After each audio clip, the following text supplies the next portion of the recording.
It is a fast-acting viral strain that infects the host immediately, and upon getting sick, the infected will become racked with coughs, sweat profusely, and start to get the shivers and chills.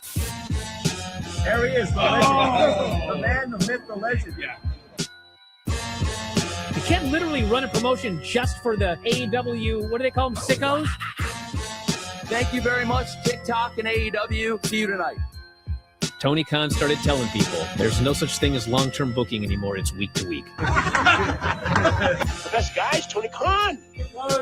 We just secured the bag. It's not like I tried to be a character. It was just sort of happened naturally. But it was never something I intended. It was just something that happened because the wrestlers asked me to do things in matches, and I do them.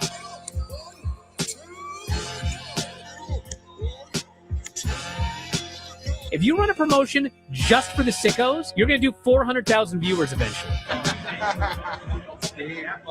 Effing melts. You know that SmackDown actually went over and everything? Yeah. You know, What's the point? the point of SmackDown. What are you getting at here? That the DVRs didn't pick it up. Did they not pick it up? Mine didn't. Let's get into everybody's favorite moment, and it is called Dave Meltzer's Dumb Moment of the Week.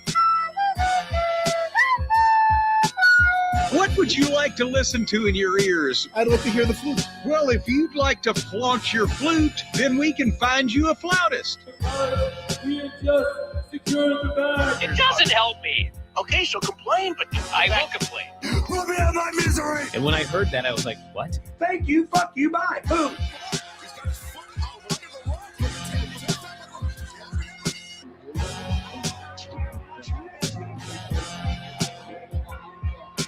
You got to run a promotion for everybody. The sickos can be the ones that buy tickets first and spend the most money on the merchandise. Because we just secured the bag. But, like, you got to promote for everybody. Then you'll have a lot of viewers. I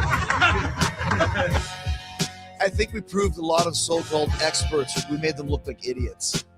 We're not going anywhere. Tony Khan's not going anywhere. You'll also be there on TNT. You'll be in 2 places in a month. It'll be a lot like my favorite movie. Time. It's so great, Pittsburgh. It's not like I tried to be a character. It sort of happened naturally. the best guys, Tony Khan. To keep themselves safe.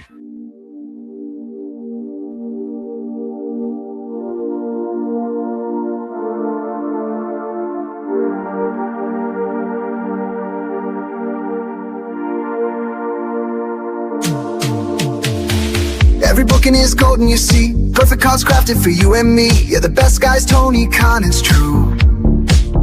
Triple cup, best damn booker in the land. 3 red cups stacked up, always in command. Triple cup, living legend of the fight. Just a call away from making it right. Never see him back hard, no way. Got the whole roster locked in for the day. A Crimson Tower, modern art. Triple cup. Triple cup. Every booking is golden, you see. Perfect cards crafted for you and me. Yeah, the best guy's Tony Khan, it's true. Triple cup. Best damn booker in the land. 3 red cups stacked up, always in command. Triple cup. Living legend of the fight. Just a call away from making it right. Never see him back hard, no way. Got the whole roster locked in for the day. A Crimson Tower, modern art. Triple cup. Triple cup.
What's happening, everyone? Welcome to another edition of PWT Live Show, Saturday night. Yeah. Oh, my goodness. It really changed all the sounds around. I forgot to reorganize them all, God damn it. Yeah. I am your host, the infallible Phil Marks. That is Phil S. Marks. Where is my Mark sound? You, Mark? I had it all alphabetical, and now it's just messed up, you see? Phil S. Hold it, drum roll. Yeah. We did it, guys. It's Saturday night. It is Noche de los Grandes tonight. And it is mask versus mask. I cannot wait for it. We are going to do it. It is going to be amazing, ladies and gentlemen. So make sure you hit like, make sure you hit subscribe, make sure you retweet, and all of those good things. I am Phil S. Marks, and this is PWT Live Show. And boy, am I excited. New Japan, okay? They sold. We're going to talk about that. We're going to talk about how people are assuming they might start working with WWE, and there are people in the industry encouraging it, and how this doesn't look good for AEW right now. We are going to talk about that. We're obviously going to watch Noche de los Grandes. We also have miscellaneous news to catch up on. MLW Fusion just went down and is back. I'm not sure if you guys are familiar with MLW Fusion or not, but it's back. Okay, so it ended. I thought it started later.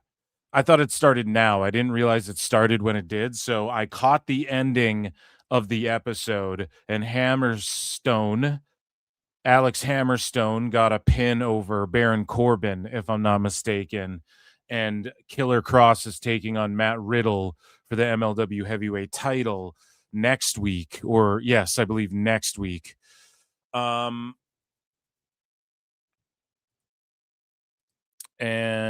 yeah. So, ladies and gentlemen, and also Clash is tomorrow. We got so much to get into. Also, I was live on Twitch, and then I edited it all quickly down, and then I uploaded it. So if you like to watch gaming, it's me doing commentary over 2K26. I did a tournament for the WWF Championship in the PWT Universe mode on 2K26. So check out your boy Phil. I do commentary for the whole A block, and it's a 16-man tournament. So the first 8 people competed, and then the winner makes it to the finals and will take on the winner of the B block, and then they will fight each other at WrestleMania 1 for the WWE Championship. So make sure you guys check that out. That's over on YouTube.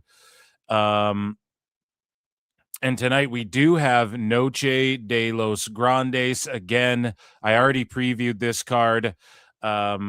But I think they did a fatal 4-way match, Joaquin Wilde and Mini Vikingo versus Lindsay Dorado versus Octagon. So this is actually a 5-man match, sorry. Octagon Jr. and Cruz del Toro, and then an 6-woman, my math is all off today. I'm all over. Show's over, guys. We're leaving. 6-woman tag match, Las Toxicas, okay? With Flammer.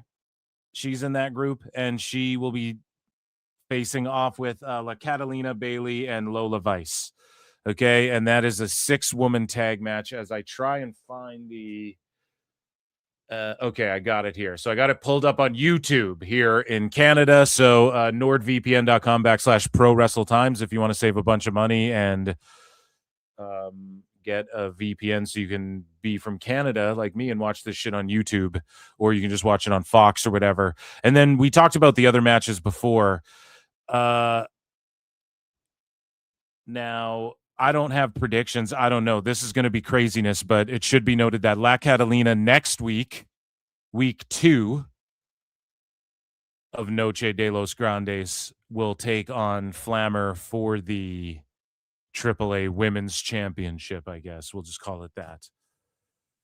And yeah, so next week as well. That's awesome. And I'm looking forward to La Catalina's debut as far as one-on-one competition. Or no, did she have a match already? I can't remember. I don't watch it every single week, but when it's this mask versus mask, I mean, this is the most anticipated match I think WWE's doing right now.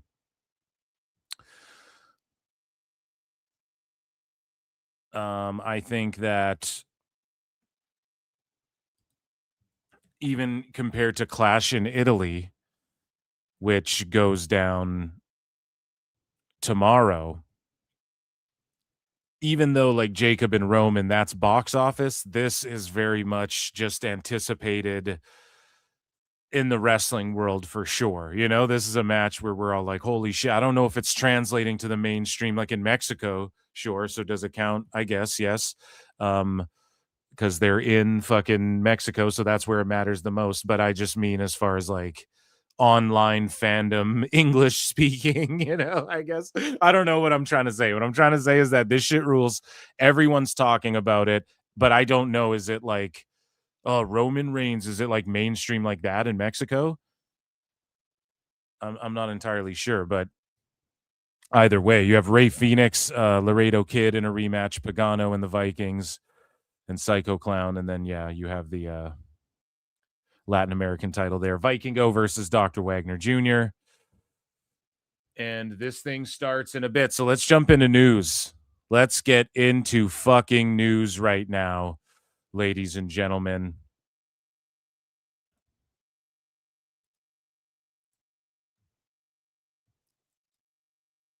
And okay, so what are we going to start with here? Ladies and gentlemen, tonight we have to catch up on miscellaneous news.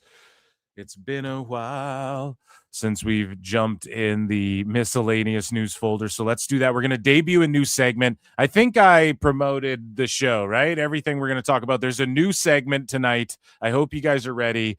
AAA's on. Fucking, we got AEW news. We got Nuge news. It is awesome. And PWT is awesome, and you're awesome, PWT universe. Hit like, subscribe, all that good shit. Check out Patreon, okay?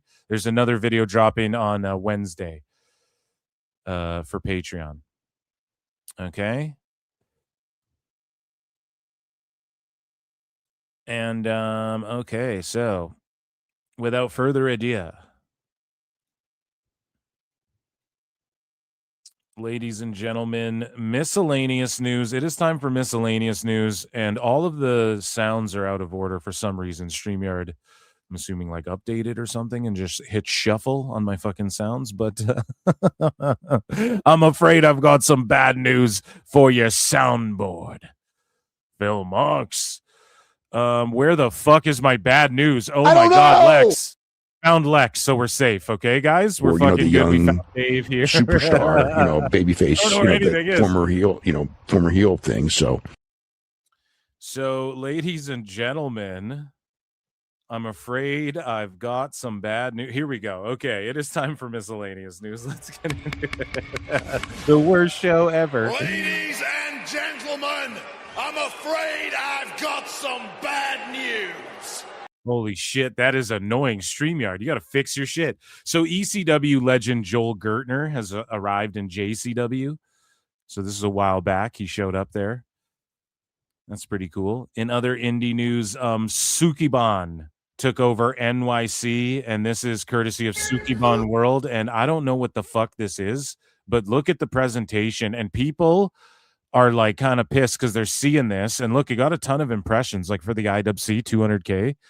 And people were like, yo, why don't you fucking stream this anywhere? So this, I don't think, is televised or streamed anywhere. Maybe it goes up online. I have no clue. But Sukiban went to NYC, and just look at like the outfits and the production and the cool spin on the presentation and everything. I'm not saying like the gimmicks or the story. I don't know what kind of fed this is or what kind of fucking what they really do, but just aesthetically, it's very pleasing. And I don't know. I'd like to see more. Are they developing anyone? Has anyone of note came from here? This is my first time hearing of it. This went down a little while back, but again, it's like Time Cop. You know, we have going back a couple weeks here in the MISC folder.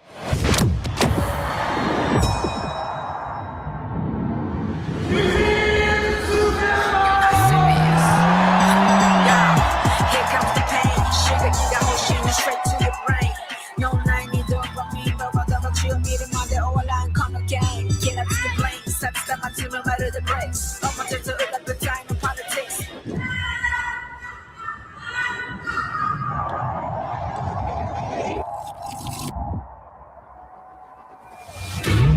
See, it gives off a vibe. It's like you want to be a part of whatever the fuck is. I don't know what the fuck is going on here. Okay, but you want to know. You want to be in the know. Are you serious? You're not serious. Are you serious? You're not serious. Are you serious? You're not serious.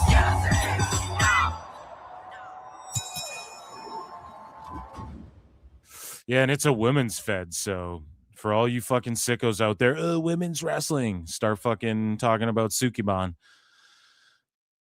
So we move along here, and in indie news, just to cover some feds and whatnot, MLW at MLW Fusion, Austin Aries on the premiere. So this went down. I must have missed it. I just caught the tail end of the show, like literally the end of it, and I was like, fuck. So I'm going to go back.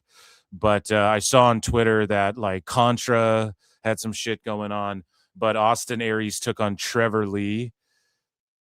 Let me know the results if anybody knows in chat.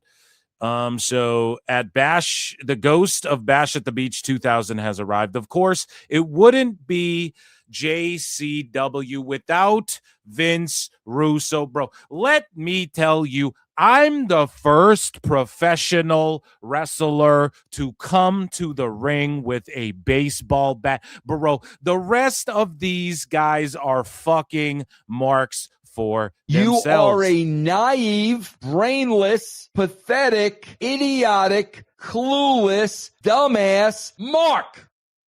And here's Vince Russo coming to the ring to whoop some ass.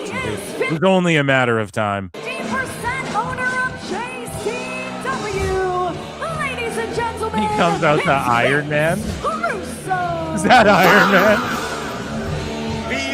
The Giants jersey, the baseball bat. I'm getting some 2000 flashbacks. Getting some Back to the Beach vibes here. So, here's your opponent tonight, Jeeves. Yeah, this way, pal. Hey, whoa, what?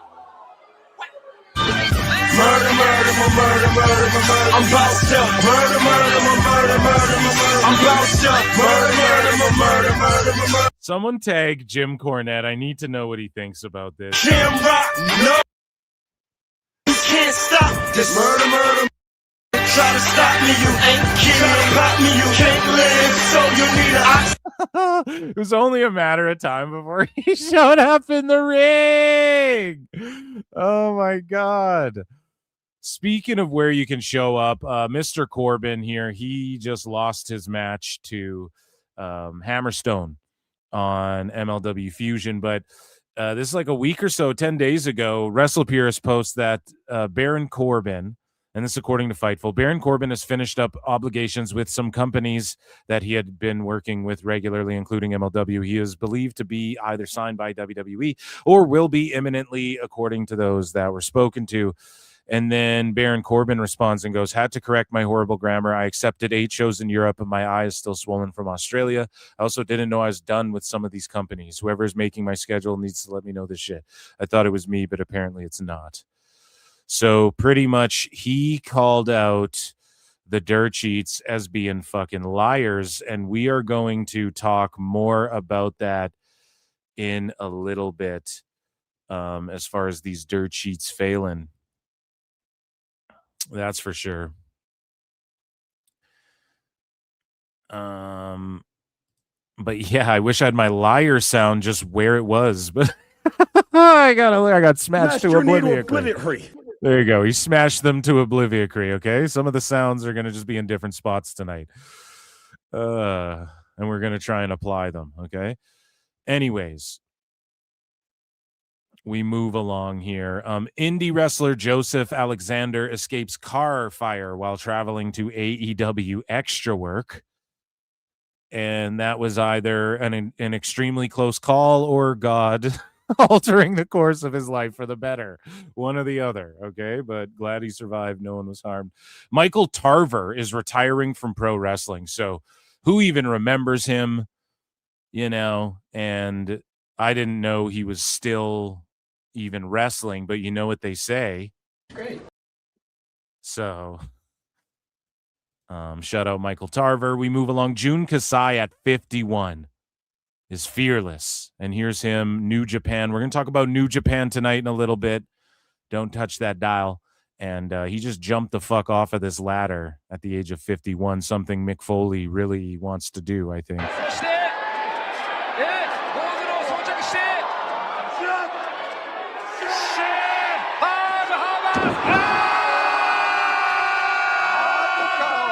Man, he's in pretty good shape for 51, for sure.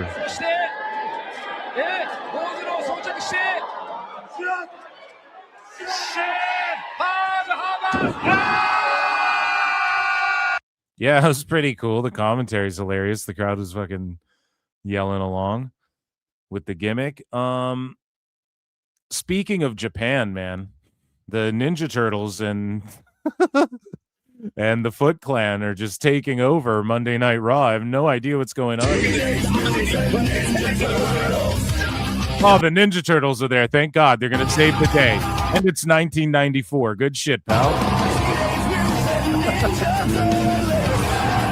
Shredder is in the house. Is that who is that? Who is that supposed to be? Is that like what's her name? That talk show host? I just want to make sure Sally Jesse Raphael. Yeah. Dude, that's her. That's supposed to be Sally Jesse Raphael. Is in the house. This is where AI is acceptable. I accept AI. When it's used for things like this. This kind of just rules. I kind of just want to watch this show.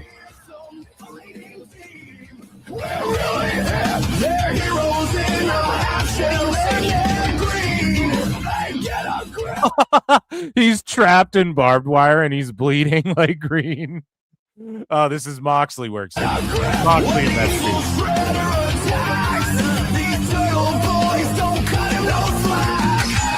He-Man just chops him with a fucking sword. Oh my god, this is ridiculous. The fight is over. Shredder is dead. Turtle power!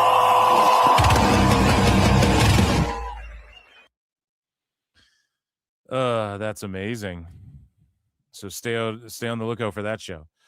Speaking of AI, though, an automated AI WWE news channel on YouTube tries to pronounce WWE as a word and ends up going insane. God, I hope this channel. Here's the thing, man. Channels, if it's all entirely AI, right? Like, let's say AI puts the video together, AI like is reading the script, and then you don't even check it over. So that's AI, and then it's just getting uploaded. That's AI slop, and that's just like saturating YouTube, and it pisses me off. Ninja Turtle videos, cool. More Ninja Turtle videos. Fucking this slop, but this is funny. Millions of fans are making right now. Can you afford it? Maybe. But do you feel like you have to be there? That's the question. And for a lot of people, the answer this year seems to be not quite. The show will happen. The stadium will likely fill up one way or another. What?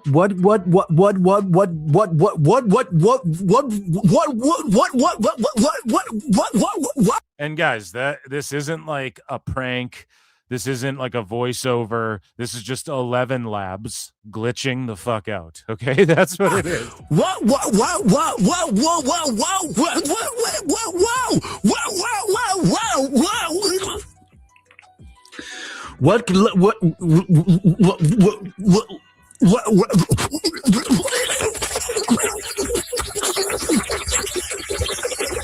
It's crazy. It's demonic, bro.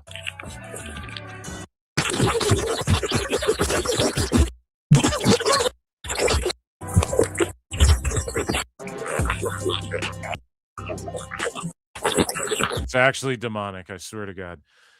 It's fucked. But yeah, that's just 11 labs. So whoever uses this, whoever does this channel, just like punches a script into there, picks a voice, whatever, however they do it. And then it's just glitching out. And that's terrifying. People have found this happening, like other instances of this happening. and it's funny, but it's also like, fuck you. Fuck you, whoever this ad, I don't even want to plug it, but whatever, at Joe Lee's at WWE, fuck you for uploading slop like that and fucking saturating the YouTube space. And they use AI. Channels like this exist, but people who have channels that are dedicated to like World War II history and shit are getting deleted for being inauthentic content. And it's just footage of fucking and of like World War II stuff and shit. It's like, fuck you. Anyways, moving along. This one happened as well. So here, we'll just take a listen to this demon. These are demons. Demons, John. What movie's that from? Bonus points if someone gets what movie's that from. That's from Kevin Pierpont for 2 says no Stanley Cup for Canada again. Buddy, don't, and we're in a recession right now. I can't find the trombone flop, so you know what they say. Let's talk about it. The sounds are just like different sounds for different things tonight. Hey, you know what they say. Yeah, dude, it's Canada's it's rough right now, and not that I'm like heartbroken over, like, yes, I'm cheering for the Habs, but also like fuck the Habs, you know, they're like my least favorite Canadian team and everything, so obviously I'm gonna pull for them, but it's just that's, yeah, I don't know, we're cooked right now. Okay, you can get it back though. 2027, it's gonna be a better year.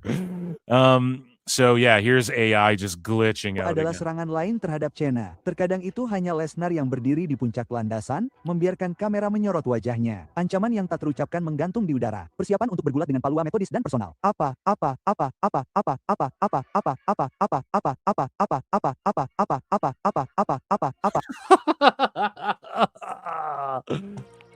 So Rick, I'm not listening to more of this. This is insanity. Yeah, fuck whatever channel this is too. Jesus Christ. So we move along here, and we have more miscellaneous news. So MLW, Signal detected Fusion. Okay, so did this go down? Yeah, this was my plug for Fusion again. We skipped over miscellaneous news, so we didn't cover that before. But here is the squared circle. Maybe this should be in AEW news because it's Leo Rush, but the Squared Circle Cafe looks delicious. Is this a real fucking thing?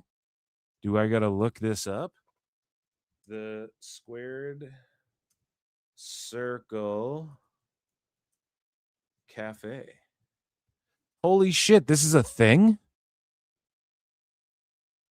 Okay, we'll shout them out. And let's see, let's check out their menu.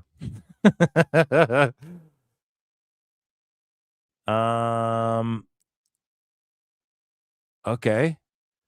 So let's check out their menu. All right, we got it pulled up here. So the main event, the tail of the tape. I like it. This is cute. The cruiserweights, okay, the $1 million fries. Everyone has a price. Hand-cut house seasoning, extra $4 to level them up. Parmesan truffle, cheese steak, pickled, and jalapeno cheddar.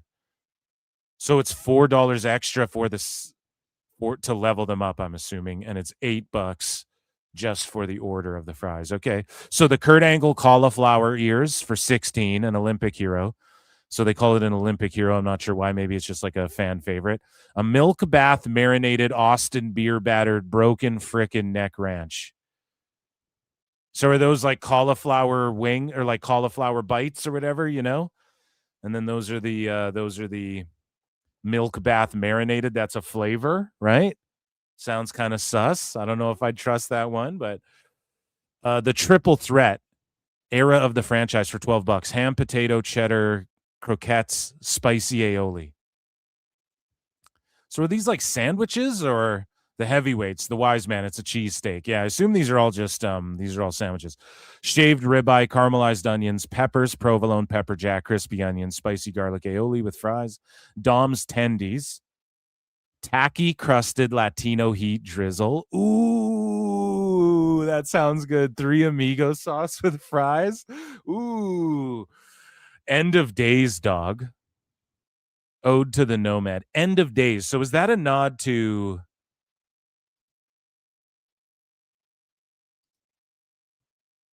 Who's that a nod to? End of Days. Wagyu dog, Wagyu beef, Brian. It's Dave Meltzer's favorite hot dog. Bourbon onions, pickled chili, crispy potato straws, deep six mustard sauce. Yes, so end of days. I was going to say Corbin, but I didn't want to sound stupid. But that's what it is, right? His move was the end of days, right? Yeah, and then here's the problem with Corbin. He has 7 names now. Bishop Dyer. He's in the Skyscrapers, Baron Corbin, Tom Pestock. And now I've pooped out the names of his moves. I've lost those. Those are gone. So the check-in sandwich, how you doing? You're going to need to check in. We know what that is. That is, and they come with a cup of potatoes. God damn it, I can't find my sounds. A cup of potatoes? You guys know? Are we a cup of potatoes? Holy fuck, where is it? I'll reorganize these for next show. I swear to God. Where the fuck is my cup of haters? Oh my God, I can't believe it. Just hit shuffle on the soundboard or something. You guys know. You guys get the joke, okay? Let's move along here. The Righteous Burger, you dig? Double smash beef patties, black garlic aioli, charred tomato, pickled crispy jalapenos, smoked provolone potato roll, Harlem Heat, bow, sucka, crispy Cajun fried catfish, cabbage slaw, Harlem Hangover, remoulade with fries. Fuck yeah. So check out the Squared Circle Cafe. I mean, that sounds good as fuck.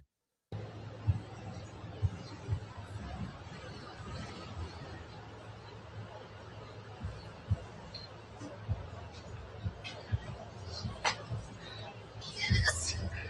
Yes. Yes. Yes. Oh, no.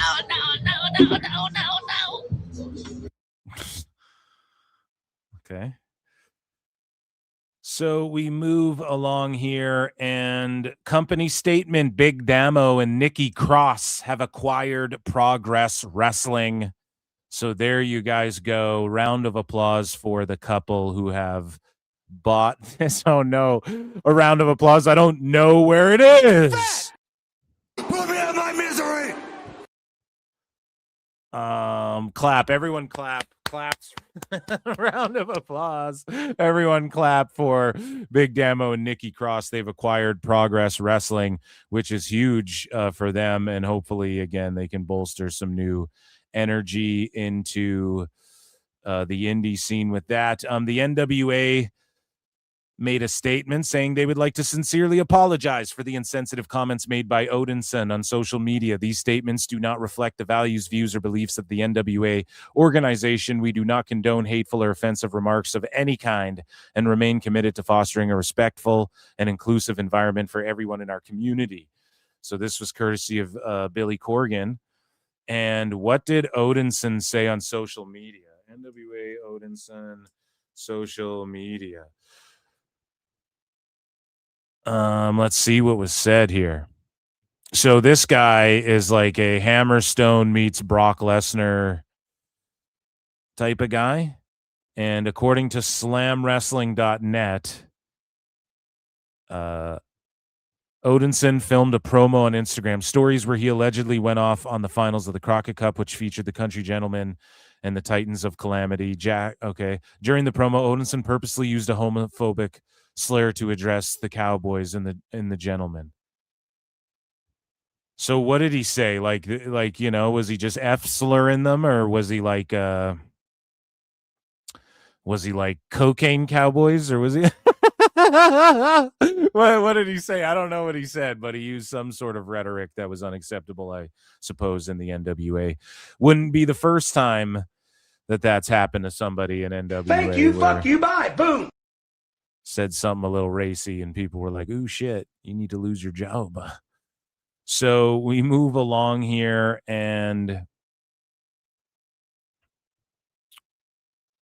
we have some WWE legends to talk about, and just legends of wrestling in general. But first, the future. AJ Styles, his son Avery Jones, hits a spiral tap, and AJ's going to come back. I think this kid's how old, 16 or something like that? So AJ Styles will come back for a one-off where he tags with his kid at a WrestleMania. Boom.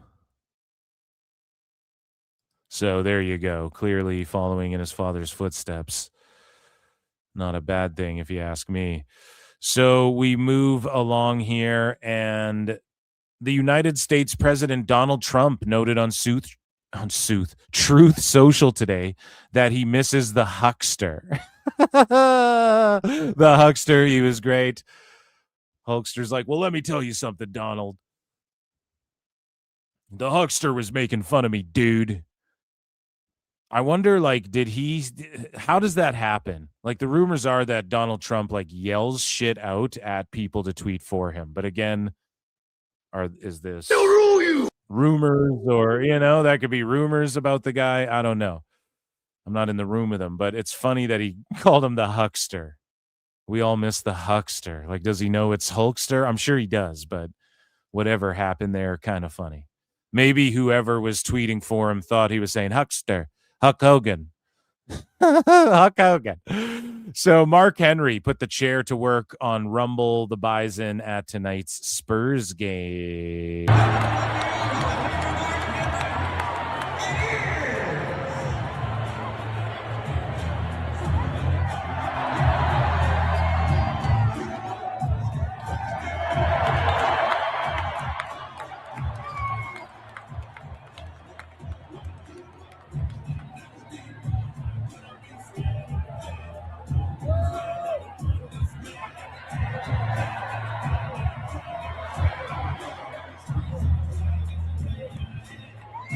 Make some noise for everybody who thinks he's strong, the Coyote, and the world's strongest man, Laredo. It's funny how you can, like, beat the shit out of a rival team's mascot at your game, but you can't, like, Coke and Pepsi can't fucking work together. I don't know. The world's a funny place.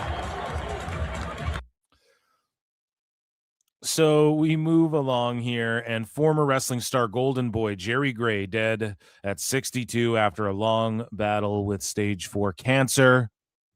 Best energies from the PWT universe, spirit bomb style, over to his family. Former WWE star, another controversy here. Former WWE star Curtis Axel has been arrested. And dude, this is one of the lowliest, this is one of the worst mugshots ever taken. Oh my God. Oh no. He was reportedly arrested on May 17th and charged with third-degree driving while impaired. He looks like a fucking Disney Pixar character who's like about to get in trouble or something. Third-degree driving while impaired, refusal to submit to a chemical test, obstructing the legal process, possessing an open bottle of alcohol inside the vehicle, and failure to stop after an accident involving property damage. So it's like, hey, dude, my whole thing is this. Like, if you want to get fucked up, that's one thing. Like, do it. But when you get fucked up and drive around and shit, I've never understood that. I don't get it. I don't get that part. So I don't know. I wish him the best. I hope he gets sober. His mugshot's the funniest. Oh my God. He realized, like, oh shit, I'm fucked. Like, that's the definition of I'm fucked. When keeping it real goes wrong. God damn. So we move along here, and Ronda Rousey talks about the pro wrestling schedule in general, and she says it's just not doable anymore.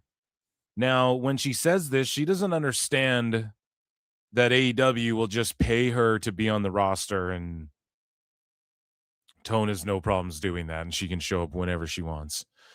But in her mind, it's the WWE and, like, indie lifestyle wrestling, even though I don't know if she did the indie lifestyle much beyond, I guess, if you want to consider AEW super indie in her spot in ROH or whatever. And she did an indie match, but, like, does that count? I don't fucking know. Obviously she wasn't on the grind every fucking day is the point I'm getting at. But in WWE, that was a grind, and that was the Vince McMahon era, right? And it honestly kind of killed some of Ronda's aura, just being available on TV every week. Like, that kind of killed some of her aura. Now, I think it gave her longevity in the spotlight. But as far as, like, Ronda Ronda in the UFC, even with this MVP card a little bit, she's a spectacle. She's like, you can love her, hate her, but she draws attention and eyeballs, and you know, she was what she was. She was the Mike Tyson of women's MMA, so you can never take that away from her. And when she says shit like, you know, women are in the main event of Mania because of me. Now, it's not entirely true. Like the women who brought in the women's revolution and who, you know, were out there grinding week in, week out to make WWE big enough for Ronda to come in and have it be a prospect and an opportunity for her. They deserve credit, yep, but like Vince held out like he needed a Ronda. I'm sorry, but she did. She was wasn't the first women's main event at the Triple Threat, right? Am I mistaken on that? Again, is my history off? What was the first women's main event, WWE WrestleMania? It was the Triple Threat match. Yeah, winner takes all. Becky, who got the pin, the wonky pin, and Rousey and Charlotte were both in that thing, and Becky was inserted into it because she became the man, I think, and they just kind of like had to put her in it. So, and not that it was a bad thing, right? But they needed Ronda in there in order for Vince to feel confident making that happen. And say what you will about Vince, but wrestling wouldn't be where it is if it wasn't for that man. So, as far as in the mainstream, you know, and when people say wrestling was going to die off and shit, okay, then you have to thank Vince for keeping it alive longer, you know, especially in some of these dark days. Like the 2010s, you could argue were some dark times. Ronda, I think, was a highlight coming in. It was like a big name get. It was pretty crazy, you know, and she brought legitimacy and genuine star power, you know. So anyways, I like what Ronda's saying here, though. She goes, the road is not compatible with her raising a family. She's open to one-off local appearances and says she and Travis Brown are looking to move to Hawaii. She also said she'd knock out Holly Holm. She's like, I'll knock that bitch out. I hope Holly Holm shit talks enough to get Ronda home at the MVP, because here's the thing. Holm is now like Ronda was going to kill her no matter what. Holm is now a little long in the tooth, as Brendan Schaub would say. And Holm is not what she once was, you know, and the one of the last things to go, they say power is one of the last things to go, but grappling, your technique and skill, it only gets better the older you get, and Ronda's still in phenomenal shape. And if she could use better defensive boxing and get Holm against that smaller cage in MVP MMA, that's a smaller cage too. If she can get her against the cage and take her down, that's maybe a different fight, and they could maybe. I would love to see Ronda come back for that one. And she was talking shit. She seemed fired up. I'm Fantasy Mark booking MMA here, but she's talking about possibly being involved in pro wrestling a little bit. And her and her husband Travis Brown are looking to move to Hawaii, where she would consider opening a small wrestling school. So that's good. She appeared at AEW Revolution in March, but was in MMA training camp and had no plans for a match. So again, she just went on their TV, talked shit about TKO. Tone loved it because, oh yeah, get to talk shit about TKO, make Tony Storm look stupid, who then disappears as well, and then nothing comes of this segment you had. It was just a literal nothing segment that did nothing for anybody. Literally nothing for anyone in AEW but stroke Tone's ego in his little fucking Fantasy Mark feud with TKO. Pretty funny. But yeah, shout out Ronda Rousey. Now, Ric Flair. Not only does Ric Flair drip go woo on a bitch, but Ric Flair lawyers go sue on a bitch and his son. And I guess what happened was David Flair started like a plumbing or an electric company or something like that. I'm not joking, like a painting company or something. And Ric Flair put out a tweet saying like, I'm the nature boy, and when you use my name, whatever. And then I guess the reason he was melting down was because he's suing his son, or he intends to, because his son used the family name to market this like plumbing company or something. Now, it's one thing to protect your brand and be like, well, no, you can't just put my name on this shit or whatever.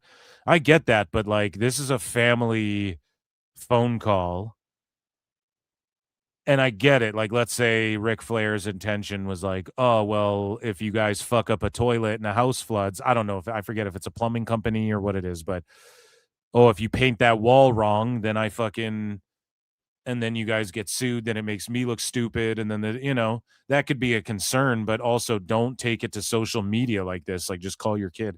And he goes, I'm obviously not suing my son, just reminding him that you can't have the best of both worlds. Use your God-given name, Flair, which isn't worth a cup of coffee, or your wife's name, who has had 3 generations of success. Also, please don't sell my robes that I let you use during your career, as you have already sold one. You're 47 years old. Now, stand on your own 2 feet, please. And it's like, bro, why are you always bringing your goddamn mess? Like, Ric Flair's like, I can get anyone's phone number in the world. Okay, well, get your sons and fucking call them goat. Call them unk. Why you keep doing this? It's embarrassing. Who cares that he sold the fucking robe? Jesus. Why'd you give it to him? Why'd you give it to him? Right? So it's silly, and he's like, use your God-given name that isn't worth 3 cents. Okay, so why are you shitting on yourself, bud? You're the reason he has that name. He's using Flair. Like, who cares, buddy? Your name isn't Flair either, buddy. You had to change it to a whole other thing, okay? Tell me, yeah. It's Flair, and you changed it to Flair, and that's all he's doing. Is that illegal? No? Then why don't you sue him? Oh, you were going to? Then you didn't? Then shut the fuck up. No. I feel bad going off on old Ric Flair, but it's like, dude, you're fucking nutty, buddy. Okay, and that was miscellaneous news, ladies and gentlemen. Ladies and gentlemen, I'm afraid I've got some bad news. So that was good stuff. That was good stuff right there. I had fun with that segment. So let's get into TNA news quickly. And there's literally only one story. Let's get into this. Ladies and gentlemen, it is time for TNA news.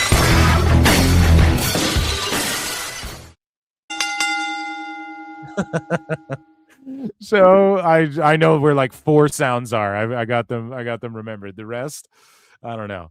So the belief is that Leon Slater will be leaving TNA, and this according to the Wrestling Observer newsletter. He'll be leaving TNA and joining WWE or AEW once his contract is up. And of course, Dave doing what he does.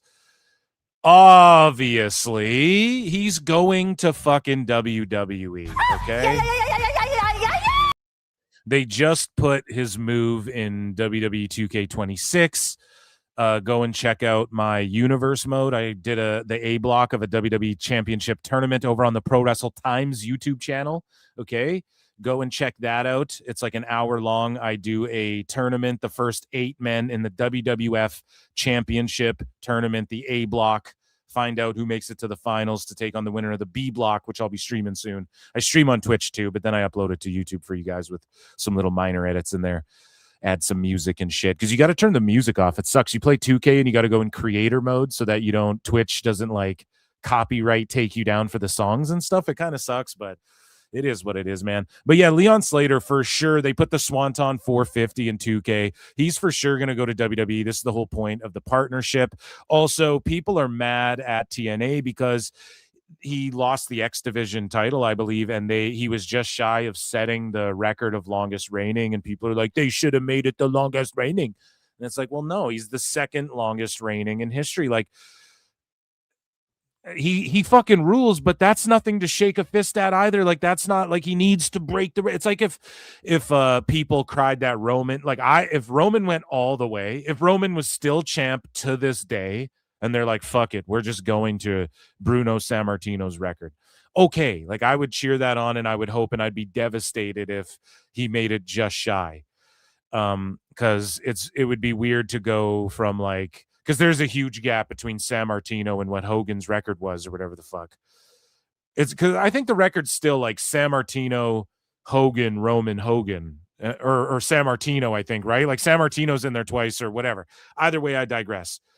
there's like a huge gap there where San Martino has like an untouchable number. But let's say they just went, fuck it, Roman's here. And let's be honest, man, Roman's on a strong enough schedule still, even up until now, to where like if he had the title the whole time, I wouldn't have even been fucking mad at it. If they figured out a way to keep him reigning and just like we're gonna beat Bruno's record, like that would be cool. I'd be fine with it. If he came up short, I'd be fine with it too, though, because it's like, what do you expect them to do? The whole world's a different fucking thing at this point.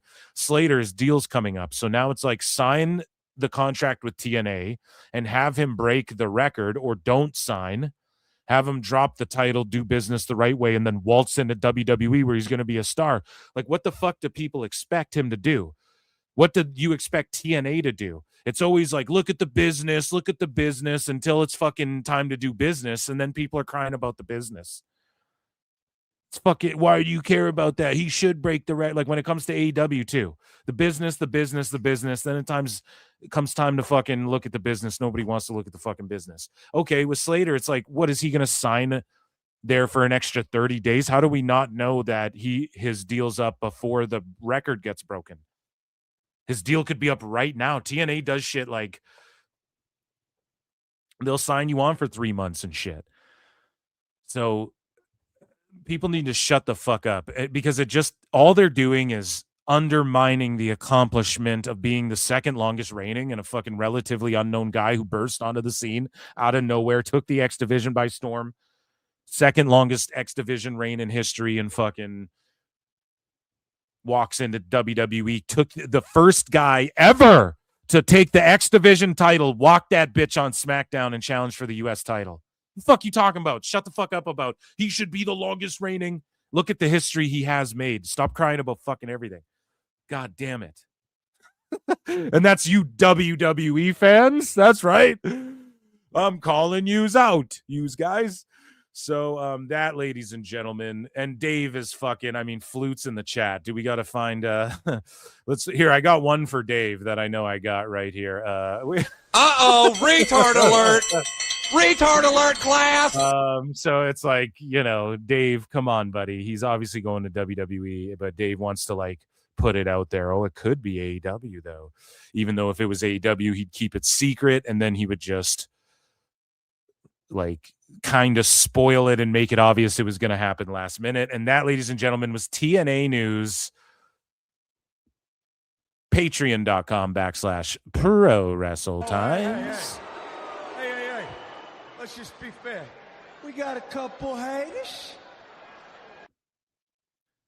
So, let's get into what do we got next? I know there was a couple quick things here. We did TNA. Okay, we're going to get into AEW stuff. I want to do AEW and WWE stuff because I know we're going to get distracted. I do have a Sicko segment planned if we have time for it, okay? If we have time for it. If you guys want the Sicko segment, you're going to have to let me know. And we have a new segment planned as well, okay?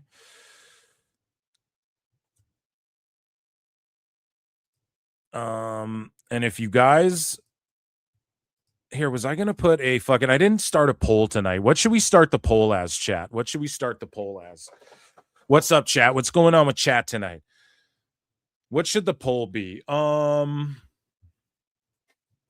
you think New Japan will ditch AEW and start working with WWE? Because I want to know, and I want to know. Did you ever get by TV Asahi? Yes. No. Here we go. So ones in the chat, wherever you are watching this, if you're on YouTube, if you're on Kick, if you're on X, ones in the chat, do you think New Japan will ditch AEW and start working with WWE? One's for yes, two for no. You guys already know. I mean, this is such a broad question, though. I mean, it could happen this could mean in like 5 years or what? Let's just say in the near future, like in the next year or two. do you see it happening? Okay. So I'm going to put my answer in the poll. And I think, I actually don't know yet. We're going to talk about this and I'll vote in a bit. But 1's for yes, 2 for no. And let me know what you guys think, if you think it'll happen. And I have some interesting stuff, to weigh against each other, both positive and negative in that regard. If you guys want the Sicko segment tonight, why don't we do this? I'm going to, I'm going to pull up. So we're like an hour until AAA. Perfect. We're making great time here.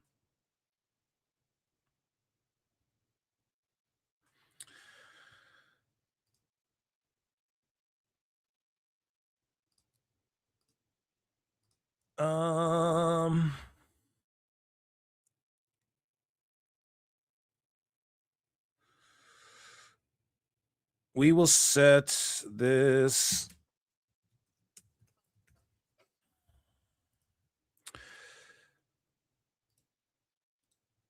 Have you ever seen the rain? Okay, so let's do this. I am going to...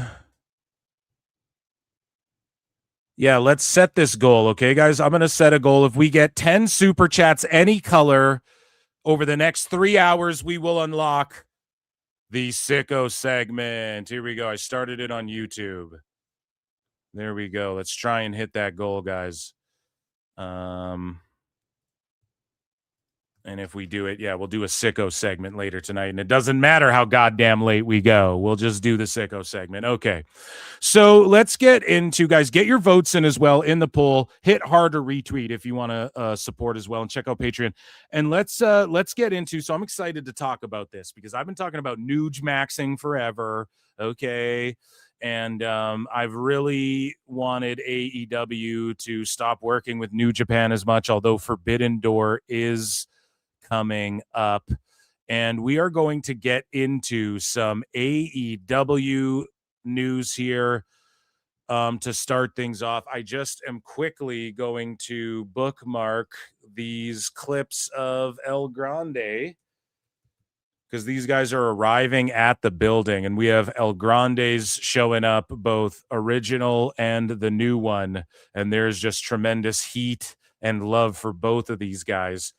So let me just put these in WWE news, because it's happening live. Fuck it, we're doing it live, okay? And so that we can take a look at those together as we're hanging out on the show, okay? So, first, let's just talk about this and that. Ladies and gentlemen, all together, Ichi Nissan. Duh, where the fuck is my Ichi Nissan? Duh, god damn. This is the worst ever. Here we go. Ichi Nissan. Duh. AEW news. And the best guy is Jimmy the King. Where's my Tony Khan? Here we go. Here we go. So, we start with this. Jim Ross believes his AEW contract is up in August. So he believes it's up in August. He didn't actually say it was. He thinks it is. They have this man just like getting fucking signed without him even knowing it. It's like Joe Biden with the fucking, with the pen, the digital, what is that thing called again? And then Trump like put a picture of the fucking pen in the White House and shit. Craziness. Leaving the decision on what's next to Tony Khan. So he's leaving it up to Tony Khan. Well, if you want to hire me again for millions of dollars, then parade me out there for a Moxley match, King.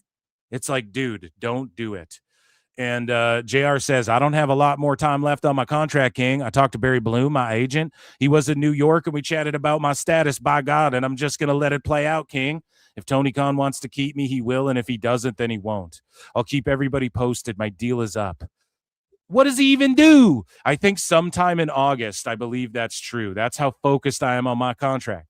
I'm past the worrying about it stage and all that. I'm just not going to do it. It takes the fun out of things. Takes the fun out of things, King. Yeah, well, it must be fun to fucking It's got to be fun to fucking just get. Well, I don't know though. I mean, dude, they make you come to work and watch Moxley matches and shit. That's got to suck. But just to get paid to chill out and smoke cigarettes and drink Moscow mules, that's a fun time. That's a grand old gay old time. And so JR also suffered from a fall, and he revealed that he suffered a fall prior to Double or Nothing. And I've said this like almost every time, the last like 7 times they've brought him to a show, there's been rumors of an accident or a fall or something happening.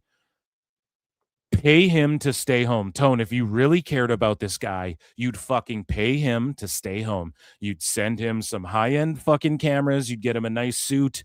You'd pay him extra. You'd let him smoke in the fucking studio. You'd set him up in a little studio, and you would just send people to him who aren't taping TV or aren't at work. You would send people to him, and you would fucking have him film things and interview people and stuff like that. You wouldn't bring him anywhere. He doesn't need to do commentary for Kyle O'Reilly after he suffered a fall and is in pain and is fucking half deaf in one ear because he's old and he doesn't even know who Kyle O'Reilly is. You don't need to do that. And he just said, it was not a good travel weekend for me, King. I was broken in half. By God, I was broken in half. I was supposed to get picked up Saturday morning at like 6. I'll have a chat with my travel guy regarding that matter. Why would you fly me out at 6 in the morning for a Sunday night show? It makes no sense. I'm not 17 anymore. Oh, Tone, you fucked up, buddy. Oh my God, he just felt Tone. I don't know where any of my fucking sounds are, dude. Driving me insane. So anyway, we had the alarm set. My driver was going to pick me up, and all of a sudden I fell. I hadn't had a fall in weeks. I fell and busted my ass halfway from my phone. I don't know how you do it. There's got to be a way to, I guess, just put it in my pocket. Hell, I don't know. If I had my phone with me, I could have got a little bit of help. As a result of that, I missed my flight. I got in my room on Saturday night, I think it was. I laid on the bed, put my ass on the edge of the bed, and just relaxed. Little did I know my back was going to go out on me. So now I'm in the hotel with my back out and I can't function. So it was just a horrible experience. I flew back home Monday. Boy, I suffered for a while. I won't do that again. I'm going to make sure my phone is in arm's reach. The trip itself, I saw a lot of people, a lot of talent. I only call one match, which if I known I was only going to call one, I probably would have talked to Tone about that. Tone, you're a fucking piece of shit, man. Why the fuck did you fly him out there for that? That's complete. Lock Tone up, man. Put him in jail. Put him in prison, dude. That's elderly abuse. Of course, I'm joking. But, like, for real, man, that's fucked up, dude. Like, send Moxley to him if you want Mox to be involved in something JR. You know? In something with JR. So, he goes, I suffered for a while, Tony Khan, about that. But anyhow, I wanted it to be real, good, positive trip. I really did, but it wasn't. Yeah, he needs to stay home is what he needs to do. He just needs to stay home. Pay his ass to stay there. Send him Moscow mules. And shut out good old JR. I'm back for 2 sweets, says Tony Khan forced my cat to wrestle Ricochet. Well, now your cat's going to have to go to the vet. And last I heard, the animal, Ricochet doesn't like the kitty. He likes the chocolate starfish. I was trying to make a chocolate starfish joke, but it's just gross. Let's be honest. Sauce Inc. for 2 sweets, says Peter Puffer puffed a pack of pickled peppers. Peter Puffer puffed a pack of pickled peckers. Peter Piper pecked a pick of pickled peppers. Okay. You're a poet and didn't know it. Thank you, guys. We got 2. So, okay, I'm going to leave these in. Okay, so we're at 2, guys. Let's get to 10 super chats, whatever color, and we'll do a Sicko segment tonight. We have a very funny one lined up, and it's the roots of what Sicko segments are. It is just making fun of AEW fans. So, guys, let's try and do it. I want to do it tonight. Let's fucking do it. And thank you for the support. I want to acknowledge people, but I don't know where my acknowledge is. So you guys are Stupid idiot. Stupid idiots. So we move along here, right? And AEW Spanish announce team tonight announced that Grand Slam Mexico will officially take place in August. So shout them out. They're going there. I'm sure that'll be a good, fun, lively show that everyone will say, AEW's back. It's the GOAT. It's the best thing that ever did anything ever. I'm sure that's going to be the fucking case, even though it's not the case in reality. So in other news, Fightful dropped this today, and they said for all of the discussion regarding Paramount airing TKO-owned UFC, a Paramount source indicated that there was no exclusivity that would prevent AEW from being brought aboard. And that's the thing, man. Like, they would know that already. Like, Fightful are just noobs. It's like, yes, we know that UFC doesn't. Like, people reported on that so long ago, and I don't think there was exclusivity with ESPN. I believe they had PFL on there at the same time. So, again, man, it's just like, all right, way to catch everybody up. Whoever your source is, they're telling you like 80-year-old news at this point. So, what would an episode of PWT Live Show be if we didn't have some Tony Khan cringe?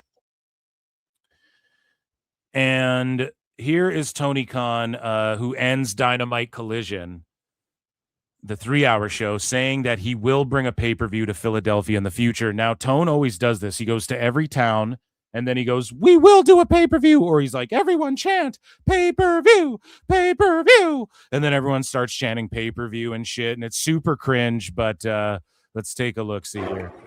You are absolutely first-class fans, and I know this is not the first time we've had AEW in this building here in Philly, but thanks to all of you, I can promise you it will not be the last time.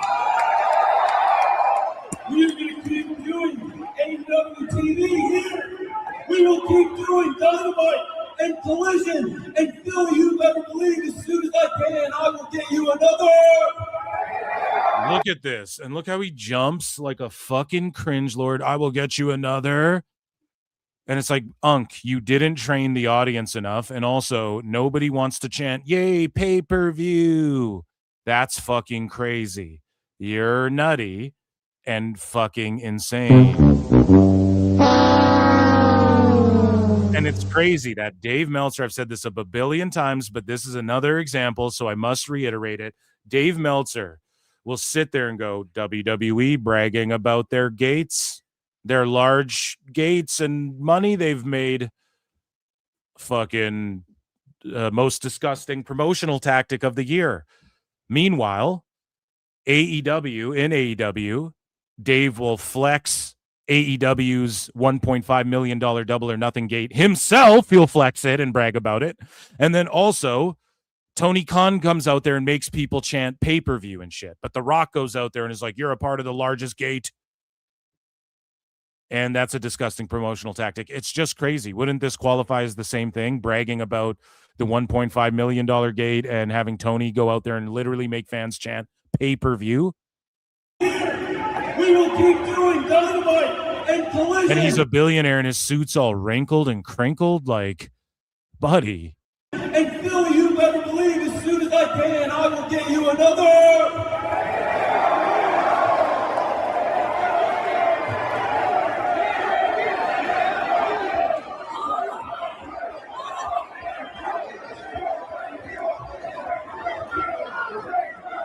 Are you saying pay-per-view? You better believe I want to do another pay-per-view here. You're the best damn fans in the whole world. Thank you, Philadelphia. God bless you. Thank you so much. And I hope you all get home safe and have a great night. Thank you very much. God bless you. Yeah, I don't know. He doesn't believe that because in New York, he trapped everyone on a fucking bridge and didn't pay attention to the time. Didn't get the fans out of there in a timely manner or fashion. Oh, my goodness. So we are going to talk about if StreamYard cannot glitch out on me. Glitching out on me. Glitching out. Okay, there we go. So we are going to, what is happening now? I got my fucking Roku updating. I'm trying. Now I got to pull up the goddamn Noche de la Grandes again. Okay. Anyways, we'll pull that up in a bit. Let's get into the New Japan stuff. Okay. I need some coffee here. Ugh. So we are going to talk about New Japan. A lot of interesting developments here between New Japan and AEW. So it was announced that AEW content for New Japan World in Japan will no longer be available on the platform following the conclusion of the current contract term on August 31st, 2026. Now, this could very much be an amalgamation of two things. One, New Japan selling, which we're about to talk about. That's why I kicked your leg from your leg. That's why I talked about what you're about to talk about, Brett. Okay? Or my AEW is being rolled out internationally, and it's about to be rolled out everywhere. And even whenever they sign a new deal, if they don't stay on TNT, TBS, I guarantee you, let's say like someone does give them a deal and it's just a smaller deal, Tone will still roll out the my AEW. Him saying it's not for America and shit is just such a lie. It will be rolled out in the next like year or two in North America. I guarantee it, sooner than later. But New Japan World in Japan, they no longer have AEW content. New editions of AEW Dynamite and Collision will no longer be added as of the end of June. For new episodes from July onward, fans in Japan can view my AEW. So again, Tone just using New Japan until he then can throw them away like nothing. And that's what he did with TNA. That's what he did with NWA. He signed up all their good guys, chucked them away, stopped featuring the title. Stop featuring, signs up Mercedes Martinez, I think, who had it. She drops it. He just buries her, doesn't care. It was just for him to like collect other companies as belts and people and stuff. He didn't give a fuck. And New Japan's the same, ultimately. Now, I don't know what the numbers are in Japan, but he's still just like, yeah, we're going to put it all. And it's a smart business move. And Tone's being cutthroat, but everybody virtue signaled that Tone wasn't this type of guy, and it's exactly the guy he is. And it's telling, like, he couldn't have worked out a deal where it's like, okay, we are still working with New Japan. We're your partners, right? So we'll keep AEW on there, but and we'll give New Japan World people like a discount code if they come and sign up with my AEW as part of the partnership, and whatever, you work something out, like keep building with New Japan, but they don't care. Tone's just raided their talent. He doesn't care about New Japan. New Japan, now the blame's going on fucking Tanahashi, like Akon. You can put the blame on me. Tanahashi's getting Akon, dude, where everyone's blaming him now. We're about to get into that, but it's like, no, dude, it's one-to-one. One-to-one correlation doesn't always mean causation, but it's a good indicator. Like, you partnered with AEW and you've just been going in the toilets and Noah's doing better than you in many ways. And now you're owned by the fucking people who own Noah, I believe. If my connections, I might have to do some Googles over here, but yeah, it's just craziness. So AEW no longer in New Japan World, and you're like, okay, I don't know exactly what that means, but Bushiroad announced the transfer of all of its shares of New Japan Wrestling, Pro Wrestling, to TV Asahi and Cyber Agent. So now we Google, does TV Asahi own Pro Wrestle Noah, or whatever the fuck it's called? Pro Wrestling Noah. No, it doesn't own it. However, TV Asahi and Cyber Agent do share business relationships in the Japanese wrestling landscape, and both companies became co-owners of New Japan, so they don't own Noah. So I'm just going to type in, what's the connection between TV Asahi and Pro Wrestling Noah? Because I think they're like in business together. TV Asahi and Pro Wrestling Noah are connected through a major joint business partnership with the Japanese media conglomerate Cyber Agent. So Cyber Agent, which also owns the streaming platform Abema, acquired Pro Wrestling Noah in 2020. So Cyber Agent owns Noah TV Asahi are in a joint business partnership with Cyber Agent. TV Asahi and Cyber Agent just acquired all the shares of fucking New Japan. Do you guys see this? Do you guys see this? Do you see what's happening here? This is crazy. Now, I don't know if The Rock knew about this shit and that it was going to go down, let's say, when he was playing with that Rubik's Cube and being all fucking He had Cuervo with him the whole time, too. He's vague posting about Nuge.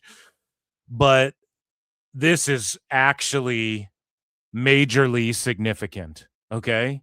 In many fucking ways. Now, I don't think it's entirely doom and gloom for AEW, not just yet, though. Not just yet. I think if WWE and them start to show interest, and you hear JBL's like talking about WWE, he's on his pod talking about WWE should work with New Japan. If you get more people like that, and in WWE pushing for, we fucking work with New Japan, I think I think it will happen. It's inevitable. Whether it takes a year, 2, 3 years, whether they have to get Tanahashi the fuck out of there and put someone new in place, whatever. I think it's fully possible, and I think now more than ever, and I think they will do it, and I think it will be a co-promoted event, and I think it will be along the lines of what I've been predicting since The Rock vague posted with the fucking Rubik's Cube, and I'll explain that in a minute. So we move along here with this, and a former New Japan high-ranking official, and this is according to Meltzer, and again, it can't be Tony Khan's the shit. Their affiliation with AEW fucking ruined everything. Bags and lily pickers. Tone stinks. He just gutted their roster. They buried people like Evil, who's about to go get over in WWE. Takahashi, Dave never puts him over. Tony doesn't like Evil. Tony's going to go, Evil's going to go be a huge star in WWE. Maybe not a huge star, but you guys know he's going to put some work in and be elevated big time. And Tony would love to be a huge star in WWE too. But this is from Dave. So again, it's him making shit up and putting the blame on Tanahashi because it's anybody but Tone. Tone is always the underlying, like ROH is the shits and is a shell of itself. Tone's booking isn't that good. The fucking ratings and attendances have gone down.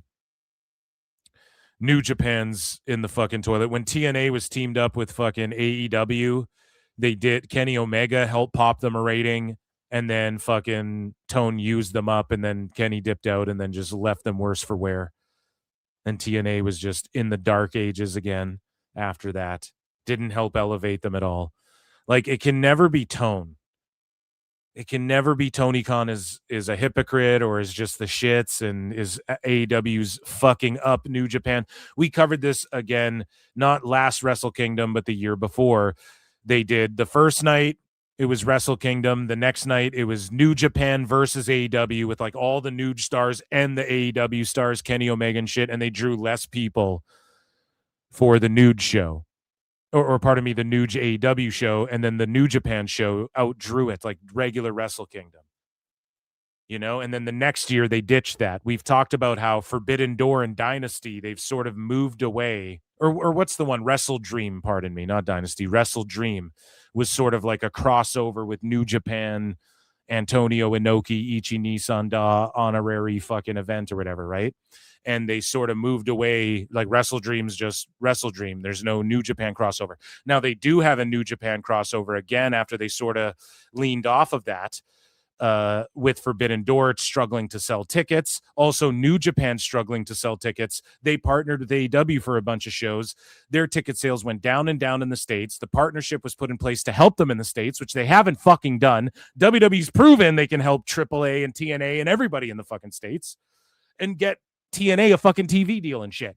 Okay? So Tone hasn't done any of that for anybody. He can't even get himself a fucking TV deal. He might not have a fucking TV deal coming up. Okay? He can't even get Ring of Honor a fucking TV deal. And the one that he did get, he fucking turned it down like an idiot. So what happens here is New Japan, they start to distance a little bit. And I'm just laying out the last 2 years here, folks. They start to distance a bit. Like they're not putting, like New Japan does a show in Chicago and they're not like, it's Nuge and AEW presents, even though there's a couple AEW guys. And even Takeshita, they're like, we'll use a dual contract guy. So Nuge, I'm like, okay, Tanahashi's in charge. He loves Tone. Him and Tone are best friends. Tone gives him tons of money, I'm sure. I'm sure Tone's got him on payroll too. No.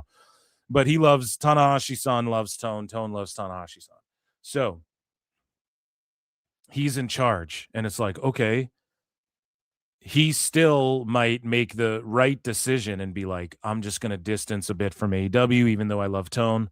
And I've predicted for a while now that New Japan will work with WWE and they'll just open the door and say, we'll work with WWE. They'll even do a co-promoted event with them, in which no AEW people will allow to be featured. And I don't think they will say, hey, we're not working with AEW anymore. And I don't know if contractually this is legal or what. But I think that they will be like, no, we'll work with WWE. We're not working with AEW, just we'll work with WWE. And then Tone will get his ego hurt, and then he'll retract and stop fucking working with New Japan and stuff. I could see it playing out like that. Now, I don't know if like that's legal, if like legally AEW Nuge signed a deal where Nuge can work with MLW, they can work with any other Fed, but they can't work with WWE. Is that in legal writing? I fucking hope it isn't. But Tanahashi-san's put in place, and I think that really has made New Japan hold off from doing this, right? From working with anybody. Now, I had heard rumors from a wrestler who's wrestled in all of the Japanese feds and all over the indies and stuff, and in TNA and all over the place, who DM'd me and told me like WWE, the rumors swirling around was like they were looking at, so the same way they were looking at CMLL, and then they were looking to buy CMLL, like they were scoping it out, or AAA, or starting their own thing, whatever they were going to do, but they bought AAA. They ended up buying it, right? Or acquiring 51%. They were doing the same thing in Japan, and apparently New Japan, I don't know if it was like a formal on paper turned them down, but they were looking at doing this, like acquiring Nuge or whatever, and or 51% of it, whatever. I don't know if it was the whole thing. But then when they got rejected, they started working on Noah, like they're like working harder with Noah and like blowing that up, which Noah's seeing successes, right? So the thing in Japan too is that like they don't traditionally, like business is done differently there, where they're not going to sell to a fucking American. They're not going to sell like a Japanese ran business to like some corporation in America and stuff like that. They're not going to do that. In fact, it was, and we're going to listen to a clip from 83 Weeks. And actually the gentleman from PW Torch breaks this down and reiterates this. But like when Pride sold to the UFC, famously, if you guys don't know the story, like Pride didn't actually sell the company to UFC. They sold like the tape libraries and the fucking, some of the fighter contracts and stuff, but they didn't actually, just look into that. That's a whole crazy thing that happened where they sort of like, they sold them just like IP, like you can use the Pride logo and make, or I don't even know if they can. I actually don't even know, because there's a reason why UFC doesn't just use the Pride gloves and shit. I don't know if they legally can. Like it was a weird thing where Pride sold to the UFC, and that was a big deal. Like, oh, this company, this Japanese company selling to an American, these Americans and shit. But the Japanese kind of like, you know, hustled fucking Dana White and the Fertittas a little bit on that one. That's another story for another day. But I just don't see New Japan selling outright to Tone. Everyone's like, why doesn't Tone buy New Japan? They won't sell it to him, bro. They'll work with him. They will never sell it to that mark. Why doesn't WWE? Are they going to buy Nuge? I always said this. I don't think they'll buy New Japan. I think they'll work out an exclusive partnership, or just they'll work with New Japan as long as no AEW guys are on the card or whatever. Now, would New Japan sell 51% to WWE? Or would they do a deal where they sell 49% to WWE, but WWE also has like an extra 1% or 2% in the like what's it called, like chair shares. So how do I define that? Chair shares, like they have 2% more say than what they actually own on paper. You know what I mean? Like they have can usurp any, like they would have 51%, so they'd have control, but they'd own like the lesser percent in case New Japan is like, oh no, so that they don't, like, Japan doesn't lose fucking control or whatever of it. You know what I'm saying? They do deals like that on Shark Tank and stuff. So maybe they would work a deal like that out with WWE. Maybe, I don't fucking know if they would even go to that extreme. I don't think they would sell it to TKO though. But that being said, they should get in business with TKO. And again, Dave Meltzer, he blames Tanahashi-san and not Tony Khan-san. So Dave says this: a former New Japan high-ranking official noted that they felt the price of the New Japan sale was low, even though the company was not heavily profitable. They believed if the company shopped it around more, they could have gotten a higher valuation. For sure. But from who? From who? Tone? They don't want to sell it to Tone. So, like, from who? Who are they going to fucking get a higher valuation for?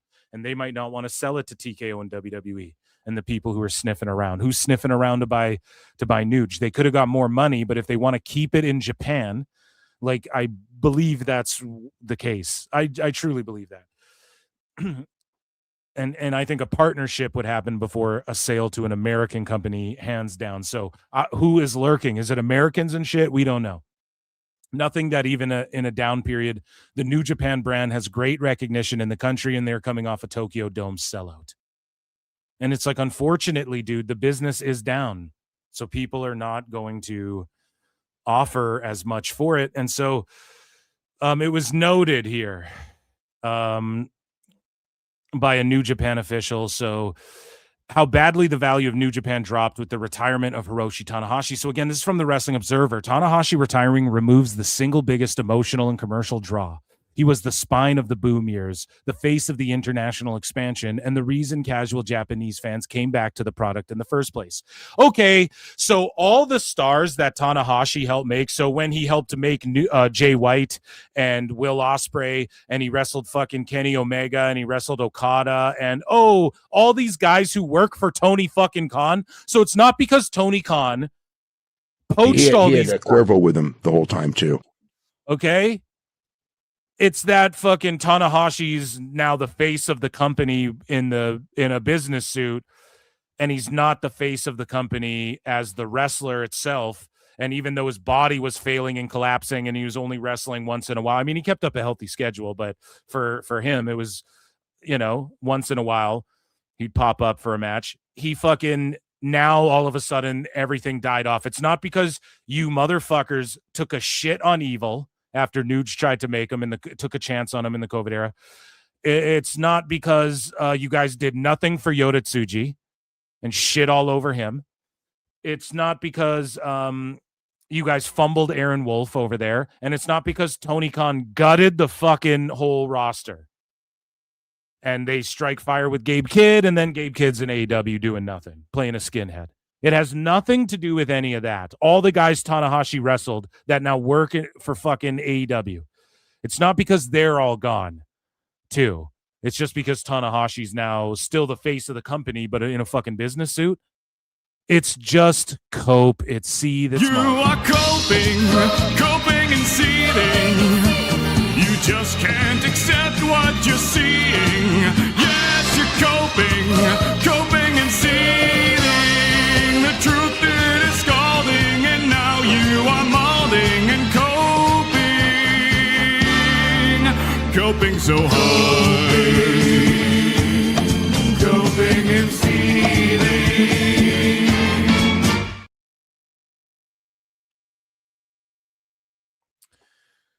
So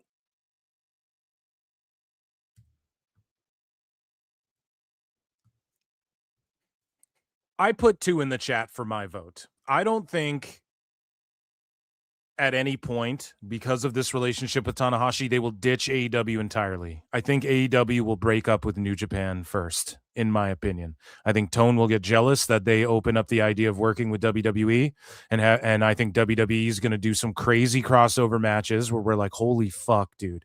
We got to see, like, I don't even know who's there, though. You know, we got to see Tsuji fight fucking, who's a guy in WWE. Like, they wouldn't send Orton over there, but who's like a top guy who, like a Seth Rollins or some shit like that. You know, that'd be pretty fucking Penta or something crazy in an international tournament. I want to see WWE. Fuck the John Continental Classic, too. I want to see the World Cup. Fuck the Owen Hart tournament. I want to see the World Cup of wrestling. Who's the billionaire that's going to come in and go, I'll get everyone from every company to work together, World Cup, right? I think, like, What Culture Pro Wrestling tried that back in the day, and someone should really do that. Like, once every 4 years, the Olympics of pro wrestling, or 2 years, or whenever you do it.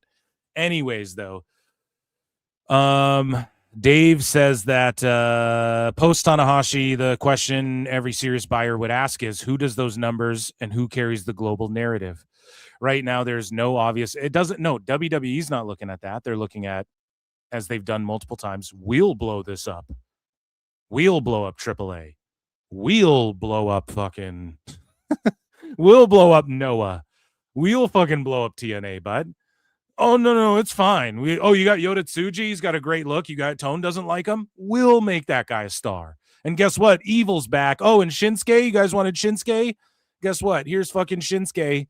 Oh, and Penta's a star. Guess what? He's here. Oh, and Cody Rhodes comes back, and Finn Balor. They do a tag team match at our fucking house show and at a New Japan live event, and they fucking team up and beat the shit out of Dominic Mysterio and fucking Dragon Lee or some shit. You know what I mean? Like, no, we're good. Like, they're not worried about that. Okay, they got that covered. Okay. The roster has talent, but no one with Tanahashi's crossover appeal domestically or internationally. So again, shitting on Tsuji, showing you the whole Wrestling Observer narrative was Nuge is the greatest 7-star thing of all time I've ever seen. I deep-throated down to the tonsils, down to my lungs, dude. Right? And that's Dave saying that, not me. Don't clip that. Wait, don't clip that. Wait. And so it was that, and then Tone poaches all the guys. Now AEW is the greatest thing of all time that's ever fucking existed, that will ever exist. Okay? You are a naive, brainless, pathetic, idiotic, clueless, dumbass Mark. And Dave is just like, nobody there draws anymore. And it's like Tone just left it a wasteland. Once he did that, Dave goes, nobody's there. Callum Newman stinks. Tsuji stinks. Evil. Nah, fuck him. Takahashi. Whatever. Tone doesn't like that guy that much. Everyone's gone. It's done. It's cooked. And why is Dave saying this? That's not that valuable. I'll explain it. And even if this wasn't Dave who wrote it, he hired some fucking Mark to write this bullshit. It's because Dave and the sycophants want to use Nuge as a flex, and it is a flex for AEW to work with them, right? But then as soon as it becomes, well, they might not work with them, or they aren't working with them, or it's just an invaluable piece of shit.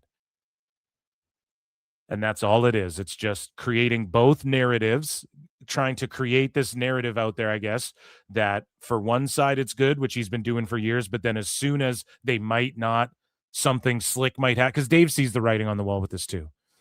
Okay? People aren't fucking stupid. It's not like JBL's some dumbass Mark sitting there having this conversation. He understands the implications of what this means. And the writing's on the wall, and it's getting clearer every day. Okay? And the rose-colored glasses are turning fucking poo brown. Poo brown. All right? Rose-colored glasses, pardon me. I think I said covered there. I'm redacted. So anyways, that really probably weighed on what serious buyers were willing to pay, and it may be why Bushiroad moved forward toward TV Asahi and Cyber Agent. Do you want to know why? Because Cyber Agent blew up Noah, and they're like, oh, fuck, this thing's gonna die. So we need to move it over to people who know what the fuck they're doing so we can keep this thing alive. And we're now in a rebuilding phase. And even though the Tokyo Dome was a sellout, Tanahashi is gone. But also the roster's gutted. Like everyone Tanahashi helped make a star fucking works in AEW right now. So it's not just Tanahashi. That's the thing. that really probably wait, okay, blah, blah, blah, who bring distribution and platform rather than betting on a specific talent derive upswing. And exactly, they do the platform. So what is TV Asahi and what are they called? Sorry, Cybernetic. What are they? Cybertron? Cyber Agent. What are they going to do? They are in the TV business now. Now we're fucking with the TV business. So they are going to do what's best for the TV business. Okay. And that might mean, well, why don't we work with WWE that's open to working with us? They helped them get views. They helped them get a TV deal. We've seen it. We work with Noah. So are we going to do a Noah Nuge crossover? Noah Nuge and NXT. The NNN Triple N crossover event, right? Maybe they do some shit like that. But that is definitely a door that is being opened now. The forbidden door. Some are calling it the forbidden door, actually. Okay. And so, speaking of forbidden doors, we open the portal. The forbidden door portal, and we go here to youtube.com. Actually, we can do it right here on X. Shout out today's Elon for setting this up so eloquently, but we are going to dive into some 83 weeks here. Oh, come on now, Eric. That's not very fair to say a health in New Japan doesn't have a healthy relationship with AEW. Chat me up about their relationship with AEW. And now the WWE. You can save money on TV Asahi.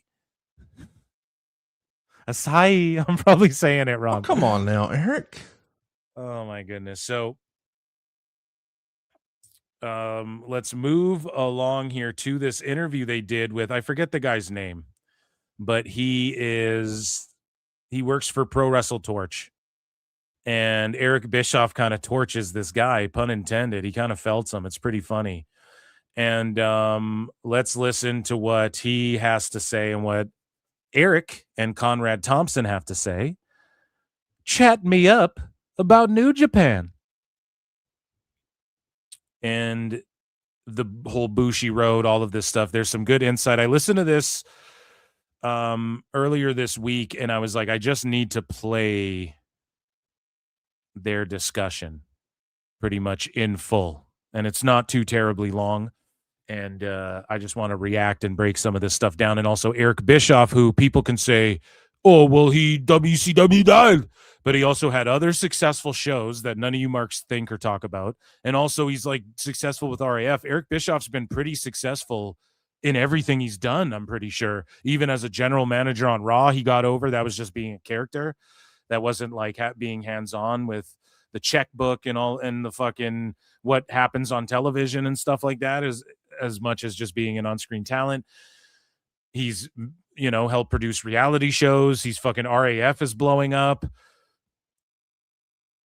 People need to put some respect on fucking Eric Bischoff's name. And also, you need to listen to him when he's talking about the television. Oh, come on now, Eric. So let's listen to this. And I'll admit, I don't keep up with everything New Japan the way maybe I should. I've been trying to read and keep up, but I thought maybe we should invite in a friend of the show, a first-timer. Let's welcome to the program from the Pro Wrestling Torch. I can't believe this is real. Todd, what's going on, man? How are you? How are you, Todd? Chat me up about being named Todd and working for the Pro Wrestle Torch. You can save money on backyard torches. We got tiki torches. We got little gnomes holding torches too. You wind them up and they'll chase Shrek out of the swamp. We also selling Shrek DVDs, 2 for $5. Click the link below. Chat me up about how you can get a fucking 10 at Starcade 97, Eric. Hey, Conrad. Hi, Eric. It's nice to be here with you. Oh, John. We're excited to have you with us, man. Thanks for making time. Oh, my God. Did Eric just call him Jack? So right. I swear he just said, hey, what's up, Jack? His name's Todd. Oh, my God. Let's go back. I swear that's what he said. Hi, Conrad. Hi, Eric. It's nice to be here with you. Oh, Jack. He called him Jack. Oh, no. He called him the wrong fucking name. For, the young superstar, babyface, that former heel thing. So Oh my goodness. We're excited to have you with us, man. Thanks for making time. Hope everybody will check out the Pro Wrestling Torch. But I know you've been monitoring this situation. What's the latest, Todd? What can you tell us about what to expect with this New Japan business dealings? Yeah, it's a big story. And Shout out 83 Weeks and Pro Wrestle Torch and Eric Bischoff. Go and check all of that good stuff out. we're waiting to see more and how it ends up transpiring. Bushiroad, which was the owner of the company going back to 2012, and had overseen the rise in popularity of the product, both domestically in Japan as well as internationally, has sold their shares to a combination of TV Asahi, which has been their television partner since really the beginning days of the company back in the 1970s, as well as Cyber Agent, which are the owners of Noah and DDT in Japan. So we're going to see what happens from here. There are reasons to be optimistic.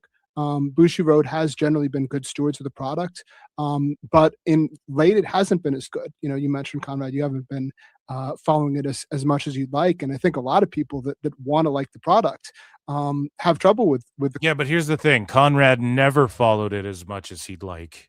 You know, nobody really does that. This is going out to. Let's be honest here. Like, even when Kenny and Okada were having, I mean, people tuned in to see that Wrestle Kingdom. That's it. You know, you're not watching every single show every week, even a decade ago or whatever. Product. They took too long to develop new stars after a number of stars left for the United States. And there's a time again, it's not and I don't mean to shit on this guy, but like, you know, and it's not even him. It's just the narrative that's out there. Why can't we say Tone poached all these fucking guys and left it worse for wear as well?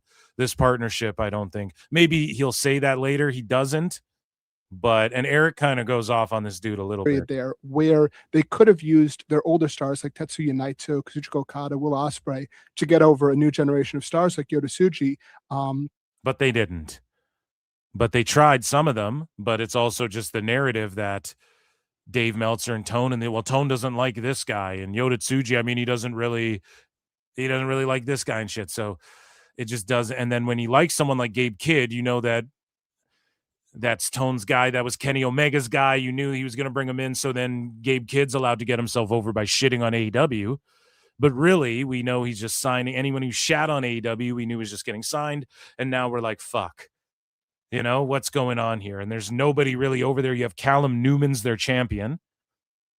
And then what does Tone do immediately? Okay, dress up like a Yakuza and brawl a bunch of people in the parking lot with Will Ospreay. Like, automatically, he's just letting you know, I'm going to take this guy too.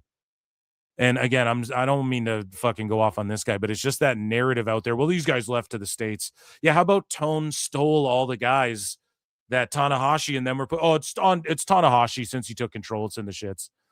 Yeah, well, then they shouldn't be partnered with AEW right now either, because that hasn't helped anyone. And you can just look at that as objective fact. And like, nobody ever calls this shit out, I feel like. Yuya Uemura, people like that, Shota Umino. But they didn't really do it. They didn't really use the older stars to put over the newer stars. And they had a doldrums period after those stars left. And they took their time getting around to newer stars. And the company, as a result, he's one eye blinking. What the fuck? Lost a lot of popularity. The amount that they sold for is way under their valuation. The last time they did it back in 2019. So and I love how this guy says this. So let me just say something. This came out like days ago. So this buddy, Todd from Pro Wrestle Torch, says this shit. Okay. And he goes, oh yeah, the fucking, what did he just say? Whatever he just said there. Then Dave steals it. And we just read it before we played this video. He steals it days later and goes, a high-up executive says it sold for way less than it should have. No, you heard this guy say it on PW Torch. Then you went and flexed it like you were told this by a higher-up executive in New Japan. Fuck. It's you just stole this guy's shit like 2 days later. It's crazy. There's going to be some digging out. And the fact that they're doing it with their television partner, I think, is a cause for optimism, because potentially that can mean better time slots, maybe more access to specials. They're going to be more invested in them, but not necessarily. I mean, we saw this in the United States with Bellator selling itself to Viacom back in the day, 2000. Okay, so what does MMA got to do with pro wrestling in that sense of like? In Japan, is it the same demographic? I don't even fucking know, but he starts talking about Bellator, and it's like, well, that's sort of a different thing, you know? Yeah, it was 2011, 12. Bellator's directly competing with the UFC. And it's just UFC Bellator, and that's international, right? Well, I guess in Japan they have Ryzen and shit and won, but I'm just saying that with Nuge, that's like in Japan. So they're competing. It would be like compared to some Noah shit or something. 13. And at the time we thought this is great. You know, it's going to be an opportunity for Bellator to be featured more on Viacom. They're going to be invested in them. And for a while, it was a good partnership between the two. But the issue with the television partner having such a big stake is that if it's not producing the numbers that they hope for, they can lose interest in a hurry.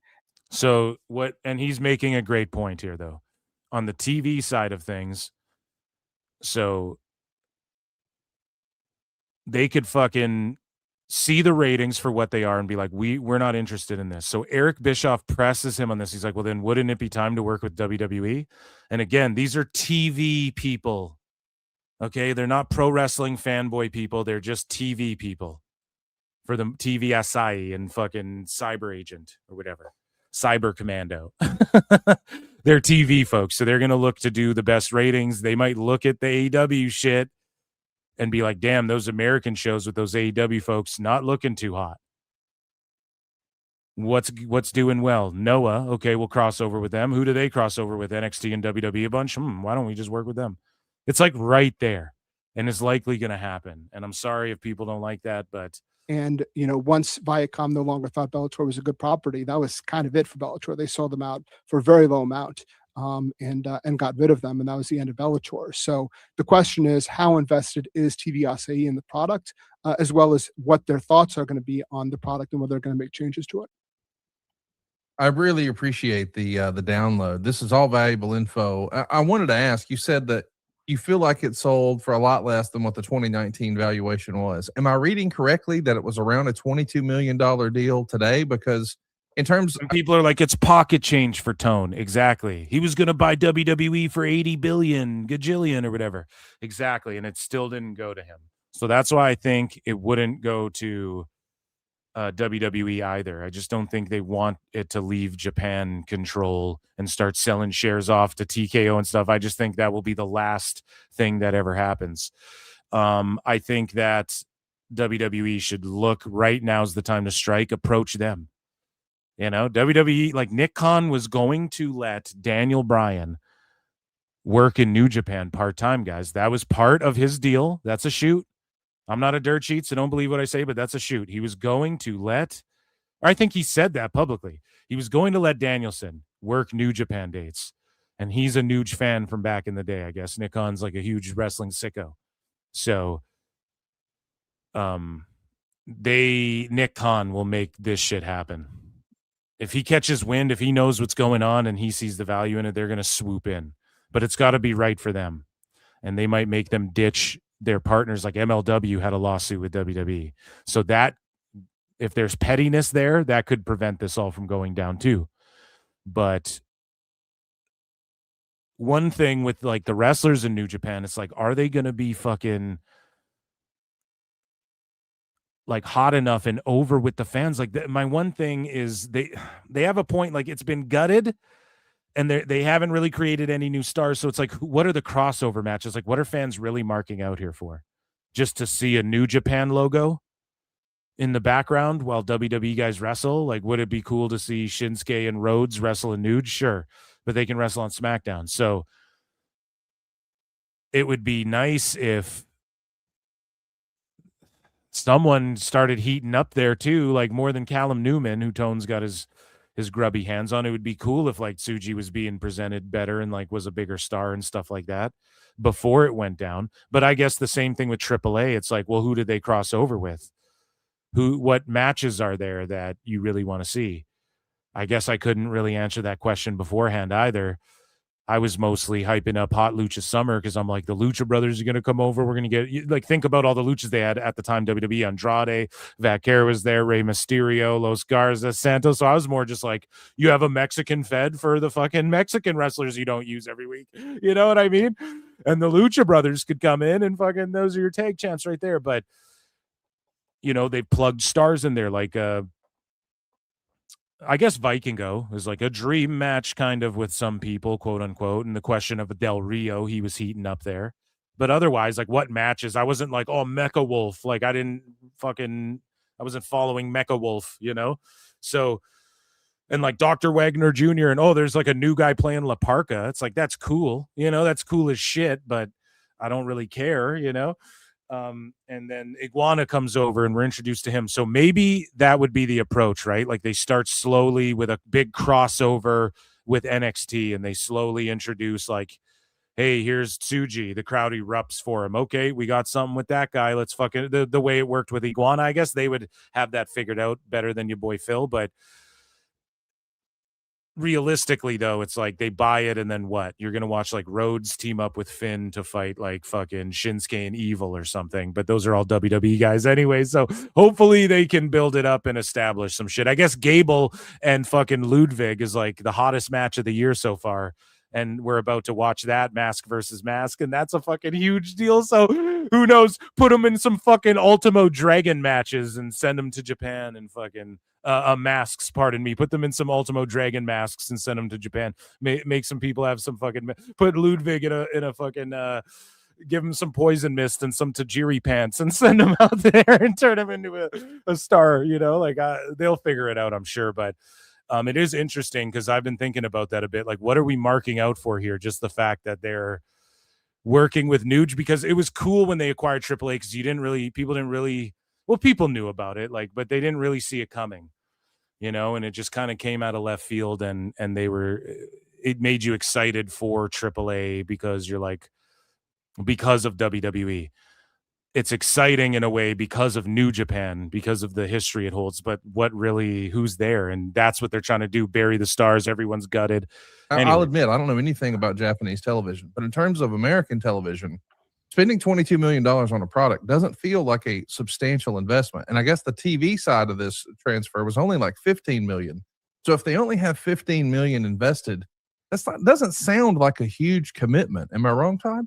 No, you're right. And that's a good question to be asking, because obviously the amount that you invest in a property is going to dictate. And not to cut this motherfucker off again, but it's like, okay, they pay $15 million for it. They either think one of two things, or 22 million, whatever. They want to get return on investment quickly. They believe like, okay, we could make 20 million with this thing if we make some big player moves with New Japan. So how do they do that? You team up with WWE. Or they go, we're buying this on the cheap, and then we're going to flip it, or flip like 60% of it for double, let's say. Somehow they figure it out, right? Like we'll fucking heat it up. We'll pitch it a certain way. Who do they sell to in order to do that? WWE.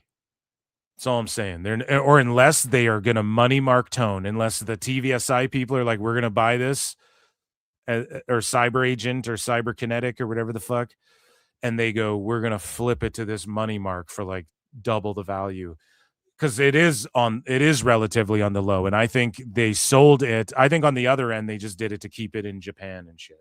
I don't know. I'm just trying to be I'm laying out optimistic possibilities for if they are going to sell it to like an American company or work with WWE, right? That's what I'm trying to do. How much of an effort you're going to put into it.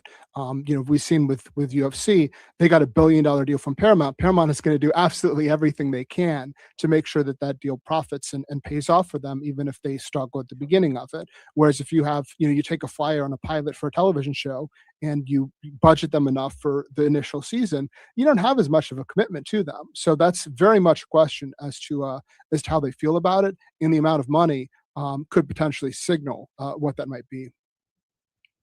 When you take a look at, what that 2019 valuation was, are you privy to what that number was, and percentage wise, where do we think we are now? And was the big differentiator COVID, or a combination of COVID and the exodus of so many stars? I would say a combination. I don't have it in front of me, but I believe it was around 140, 150 million. Wow. So it's much. And I'm kind of tripping too, because they did sell out the Tokyo Dome. Well, I think like a sellout for their setup, whatever, however you want to play it. Or maybe it wasn't a full official sellout. Either way, though, they did do the Tokyo Dome on the back of Tanahashi Okada and name value, or maybe that was just Tanahashi drawing that whole fucking house. Much smaller. But that makes intuitive sense because back then they had all of their stars. AEW had not started off, so there wasn't that pressure. And WWE hadn't shown as much interest in bringing in Japanese talent as they did later. They had brought in Nakamura, of course, but they hadn't brought in a whole host of stars that they brought in since then from Japan. So I think there's reason for the average person to think that New Japan doesn't have as good of a place in the marketplace, along with the fact that place in the marketplace, Brett. Tokyo Dome shows around the time back then, they were selling out the Tokyo Dome in January. They're doing big numbers for the big shows at Ryogoku and other places. And then after Eric that, Bischoff's about to felt this they moved guy. to 2 dome shows. They moved back to 1. They weren't drawing very well in recent years. This past year, they did well with Hiroshi Tanahashi's retirement, but that's a one-time thing. You're not going to be able to do that again. So I think there's good reasons to be cautious about how much New Japan is worth right now relative to what it was back then. Todd, do you have a sense of what the Ring of Honor final sale price was? I know there was lots of rumor and innuendo out there about what the Ring of Honor ask was before Tony Khan acquired it. See, but Bischoff I wants guess to the reason I bring this guy, his head's down. He's like, fuck, I'm going to ask him. this about is it makes me wonder, do you think Tony Khan had an opportunity to purchase New Japan or was that not even viable because of the television partners? Yeah, I don't believe that Tony has ever released the numbers on what he paid for ROH. So I don't think that information is publicly available. That, by the way, is another example that I mentioned before of television properties owning companies, because Sinclair was the one that owned ROH, which owned a bunch of syndicated networks, and then ultimately decided to get rid of it. So it's another example of how television companies can sour on a property. As far as whether Tony Khan was offered a New Japan, I highly doubt it. I have no inside information on that, but Japan has a different way of doing business than the United States, and the Japanese way of doing business is, if it's at all possible, they like to keep Japanese companies in Japanese hands, and that's particularly true for a company like New Japan, which has been in Japanese hands for decades. When Pride sold to the UFC, it was a big issue. In Japan, they were sort of forced to sell. They didn't have a lot of options at that point.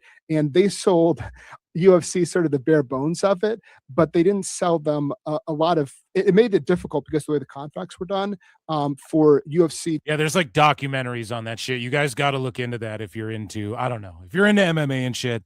People have made documentaries on how, and like it was very Yakuza ran and whatnot to get what they thought they were buying. And that speaks to the way that Japanese companies tend to not like to sell to foreign entities. So I strongly doubt that Tony Khan was approached with an offer, because I think he would have offered more money, quite frankly. But I also think that New Japan wouldn't have been wildly interested in doing so. This is also fascinating to me. I do want to ask if you can talk to us a little bit about Cyber Agent. From what I hear online, I guess they obviously. So Bischoff's going to jump in and pwn this dude. Is Grande de los Noches starting? Sorry, Noche de los Grandes. A lot of other Japanese wrestling promotions, but I guess they have some ties to WWE as well. And my understanding is maybe some of that is coming to an end with WWE transitioning to Netflix. But does that represent an opportunity for WWE? I guess what I'm driving at is, do we think this could be a fork in the road in the New Japan AEW relationship? Because it does feel like WWE probably has a larger global presence in Japan, and maybe that TKO would want to capitalize on that, especially if they already have an existing partnership. Or where does all that stand? And I know at this point it's just speculation. Yeah, it's another very interesting question. Yeah, WWE has had a relationship with Cyber Agent through Pro Wrestling No, and has sent over some of their stars into Pro Wrestling No as recently as a few weeks ago. So yeah, there is a relationship there, and I suppose it's conceivable that this purchase would lead to the Cyber Agent / TV Asahi side being more interested potentially in working with WWE. If I had to guess, I would say they don't move in that direction. I think there's more to be gained from the AEW side, both in terms of talent that they have access to, and both in terms of being able to have more leverage in terms of trying to dictate where people are going to go when they become available. I'm sorry to interrupt you, and you're making some really good points. But if you're TV Asahi or Get him, Wrestling or both, and you're kind of doing either or AEW or WWE, the handwriting on the wall isn't all that pretty for AEW, whereas WWE is standing on pretty solid ground business-wise. Well, that remains to be seen. I mean, certainly WWE, because of their name equity and because of the deals that they have, has a stronger footing and a larger imprint than AEW does. But not always is the best partner the one that is the strongest company. Sometimes there are other benefits to And working this is with like, whoa, what? the company and the way that they deal with people. How about a company that is likely to lose their television distribution within the next 24 months? Well, I'm not sure that's true. I mean, I think it's possible, but AEW has proven to be a pretty reliable ratings draw for the WBD side, and I think there will be other companies that will be potentially. Yeah, people will want like to have their 500,000 live viewers and shit. Like I'm not even disputing Interested that in them myself. afterwards. So I think it's an open question. I mean, certainly it could happen, but I would not take that as a given.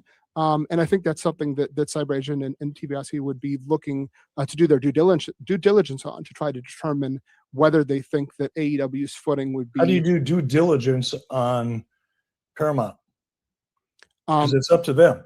So how do you do due diligence on a network that may or may not even know for sure what it wants to do yet? Oh shit, he owned you. Well, you can get your feelers out there, talk to Tony Khan. I wouldn't think that they would have a lot of other networks that would be particularly be keen to talk about it. But if you sense that there are other partners that would be interested in potentially working with them, then that would give you more of a sense of what they're going to do, along with just what Tony Khan would be doing afterwards. There's a lot of money there. So I think even if they lost their television for a time, they would have more wherewithal to stick with it and to wait for the right deal to come along if that were to happen. But you're certainly right that I don't think they're going to be able to contact Paramount directly and say, "Hey, Paramount, can you confirm for us whether you're?" No, that's what due diligence is. You use the term, not me. So I was just. Oh shit!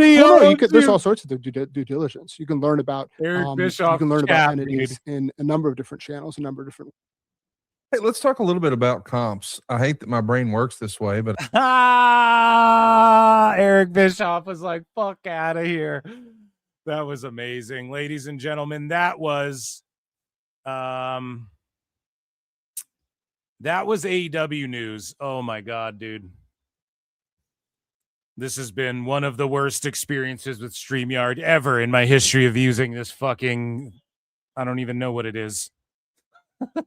Video. Look at the house for Noche de los Grandes, guys.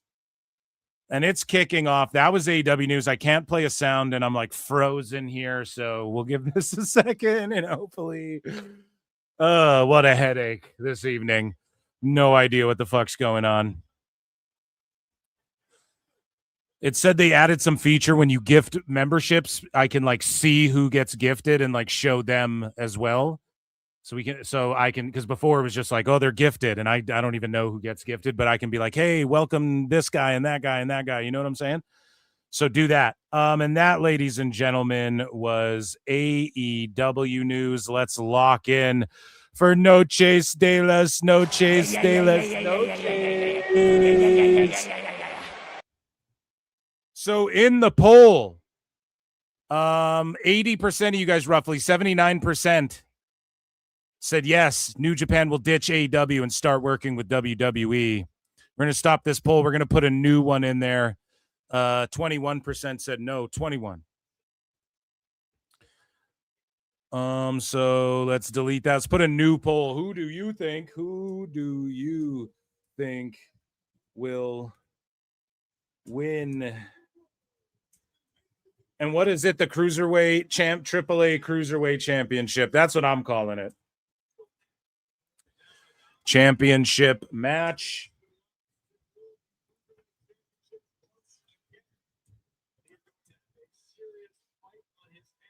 Laredo Kid and Rey Fenix. We'll add DQ Schmaz in there too.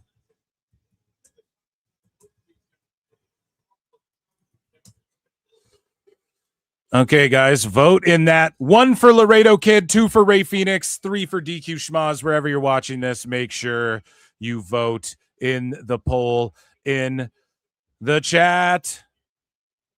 I am going to vote. I'm going to put my official pick in the fucking chat. If I can even get to the fucking chat here. Campeón Crucero. I am going to vote that Rey Fenix gets it done because Laredo Kid already beat him. And he's like from TNA or some shit. Haha, I'm back for 2 sweet. Says I may not like JJ. Stop edging him. Edgy, brah. What does that mean? What are you accusing me of here? What are you calling me gay or something? And so, yeah, guys, we have. Let's see here. I think I have a graphic of just this match. We have some, as they make their way to the ring, I just want to play these clips for you here, and we will do some WWE news in a bit. We're at 3 super chats. I have a super chat goal. If we get to 10, we'll do a Sicko segment, regardless of how long we're on the air. I do have a new segment, though, we are doing this evening as well. But look at the contrast in the El Grandes and how they arrived to the building. I think I have the... Where the fuck is El Grande? Good guy El Grande. Maybe it didn't... Oh, here it is, right here. So here's good guy El Grande. Right? The fake El Grande, the one who's getting his mask ripped off, I would say, if I was cheering for the heel.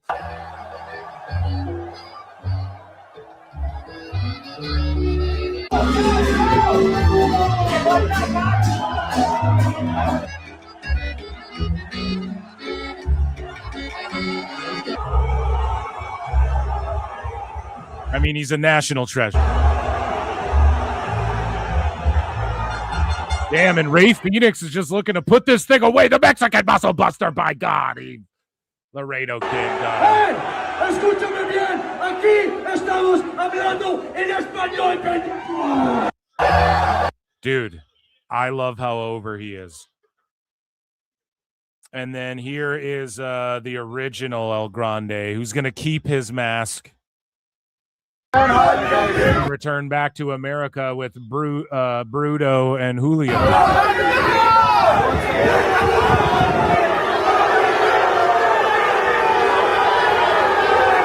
my God, he's hated. He's hated.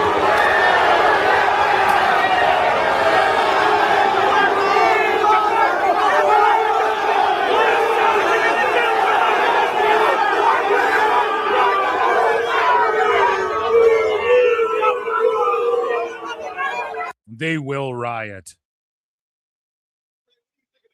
They will fucking riot. Let's pull the graphic up for this match. Graphic up for this match. Oh my God. StreamYard is unusable. Soul kick to the gut. Neck breaker on Ray Phoenix. Scoop slam. The scoop and doop. Get your votes in. 1 for Laredo Kid, 2 for Ray Phoenix, 3 for DQ Schmaz.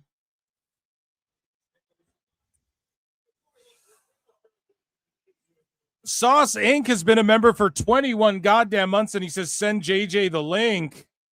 Okay. Does JJ want the link or what? Phil, read the chat. Yeah, dude, I'm sorry. It's so glitched that I can't. Like, my computer's going to explode. It is the worst.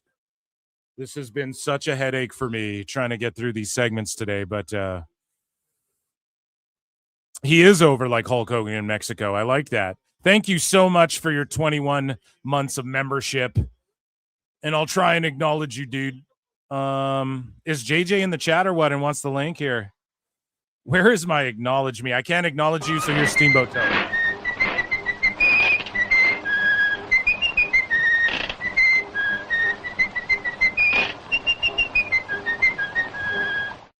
And a Boston crab, more like a Boston, Mexico, down in the Baja.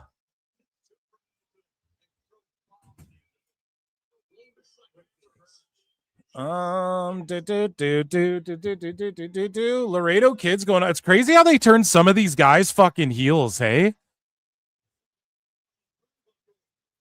Oh, he's got the rope hiding it in his trunks or in his tights. So remember that for later.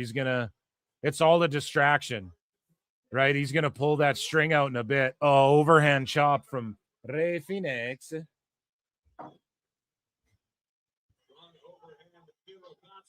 Challenger Phoenix now delivering some sharp forearms to the side of Laredo there.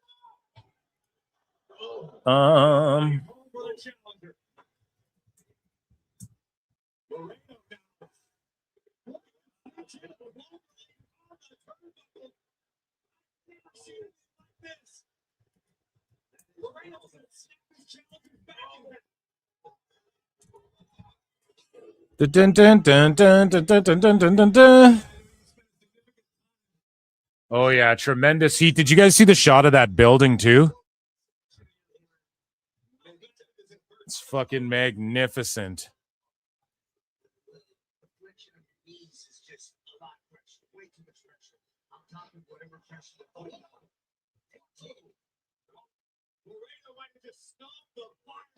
And then we got Clash tomorrow.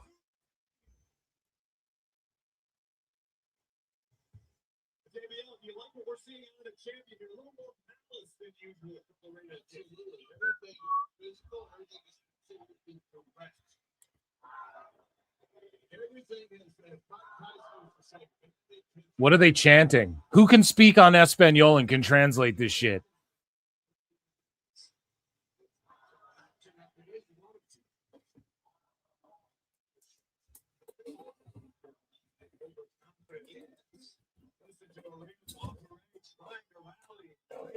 Dun, dun, dun. Dun, dun, dun, dun, dun, dun, dun.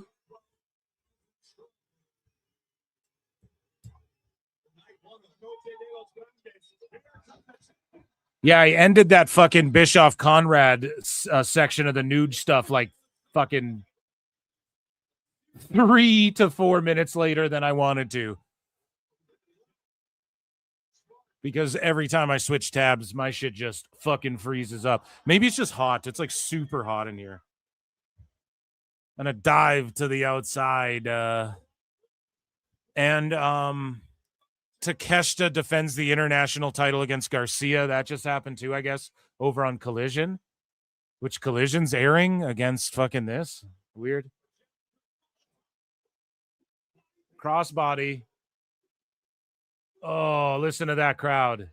Again, they're talking about the New York crowd, the Double or Nothing crowd. Is Dave Meltzer fucking gonna cry about this crowd? How it's just the greatest thing he's ever fucking seen?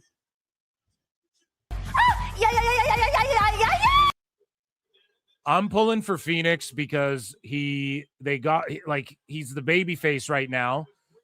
He was kind of floundering in SmackDown. He deserves a run like his brother has, as far as like his marketability and shit. This could help make him more popular in America too. And also it's just, he's perfect for this.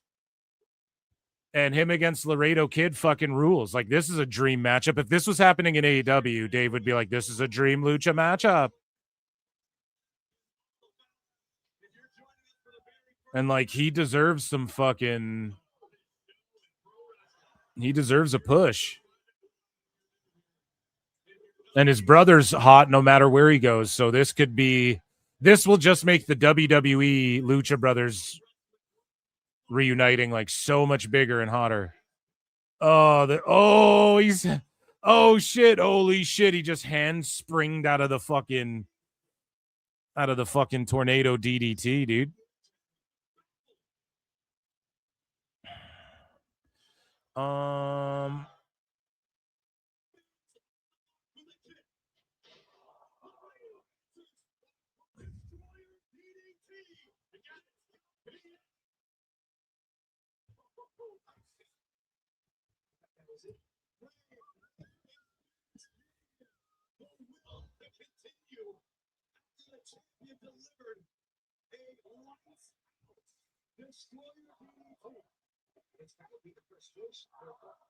Okay.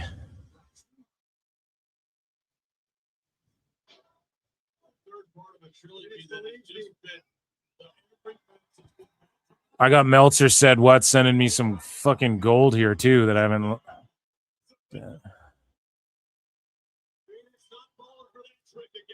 Oh yeah.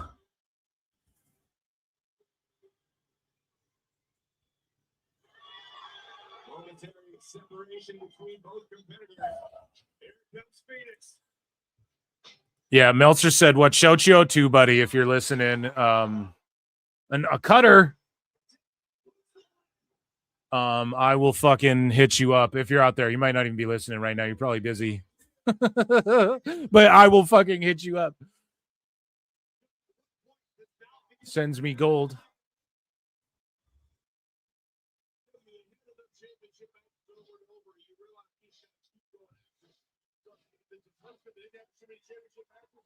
Oh, and a super kick. Super duper kick. Uno, dos, tres. Ladies and gentlemen, joining me on the show, JJ Alexander is here joining me on the show.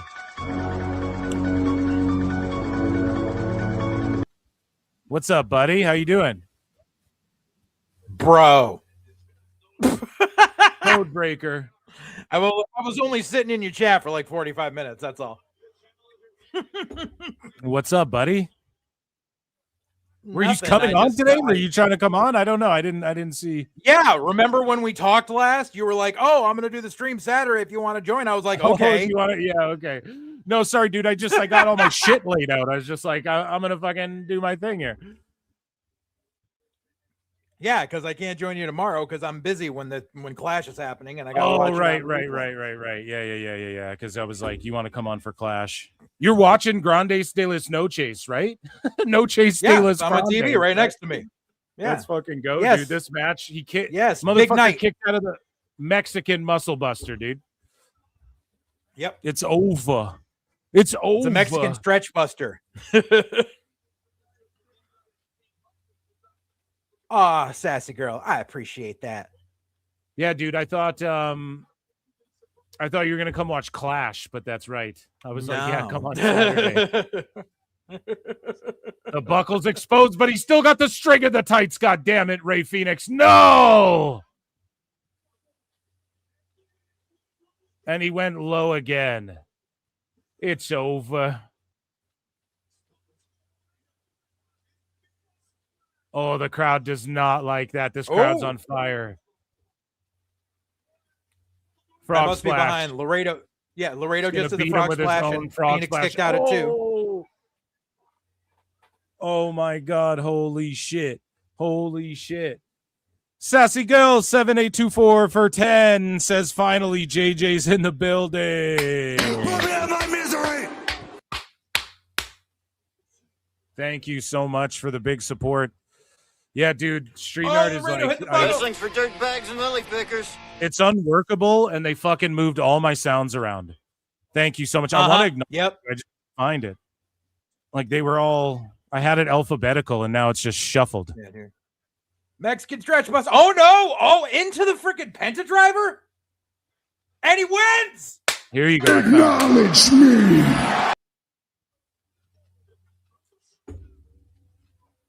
Woohoo! Phoenix Fuck wins yeah, gold. dude. Ray Phoenix. Let's go. Let's go. We got to end the poll. So 90% of you said Ray Phoenix would win. 10% said a DQ schmoz. Why would it be a DQ schmoz? Because Maybe there were ball kicks because and Laredo buckles. went over Dirty last week or 2 weeks ago. That was why.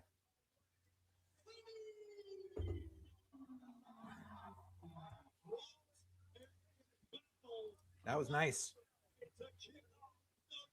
Do you guys hear how JJ was just complaining about having to hang out with you guys for 45 minutes while I was ripping and putting I on a wasn't fucking complaining. killer I was in show? the chat saying I love you guys because they were all like, Phil, read the chat. Phil, read the chat. He Phil, send fucking JJ the hates link. you I don't guys. know. I love you guys. He fucking I appreciate hates all you of you in the chat. motherfuckers, dude.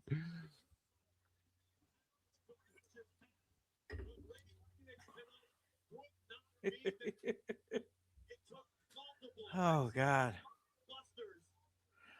Fuck yeah, StreamYard dude. was Ray messing with me Phoenix the other needs day, too. this. Yeah. Ray Phoenix Yeah, fucking needed this so bad. I'm so happy for him.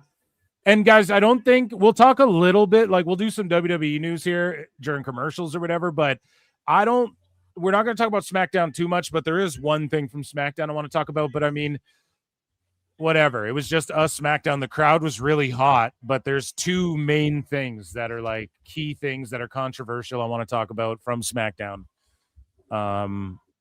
But I don't want to talk. We're not going to talk about it too much.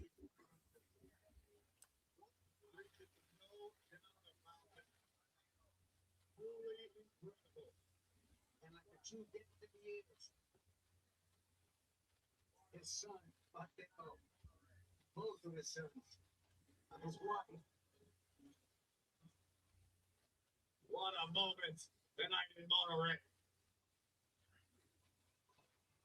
So now we've got Ray and Penta, both with fucking titles. Yep.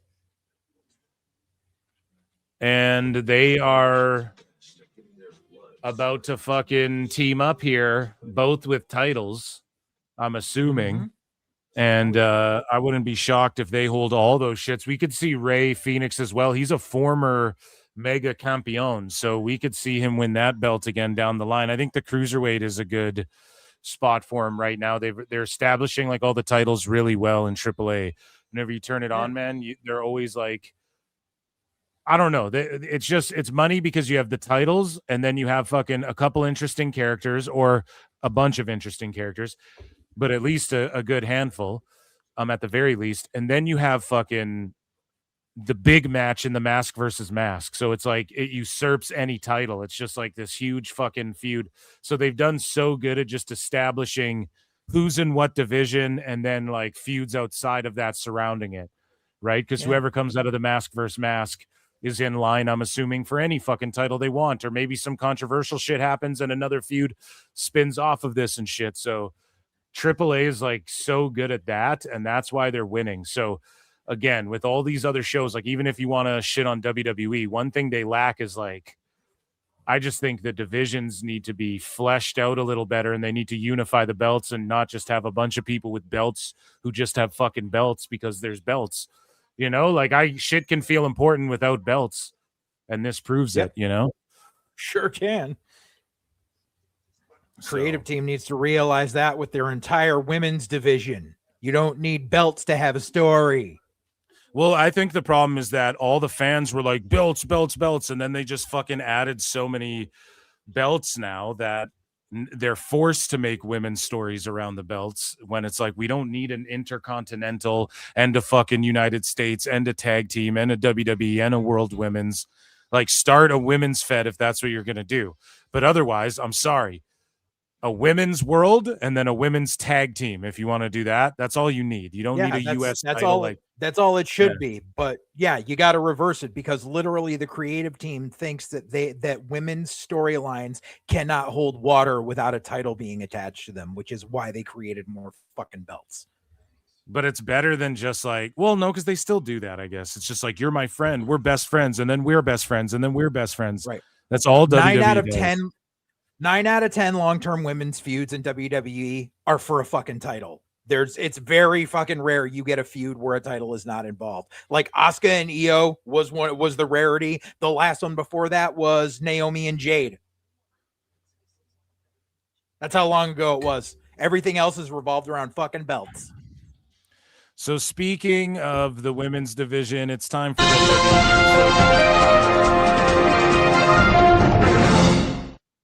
So several Hollywood names have expressed strong interest in bringing Natty's autobiography, The Last Heart Beating, to the big screen. Sources indicate that a top-tier A-list production company is already looking to be involved.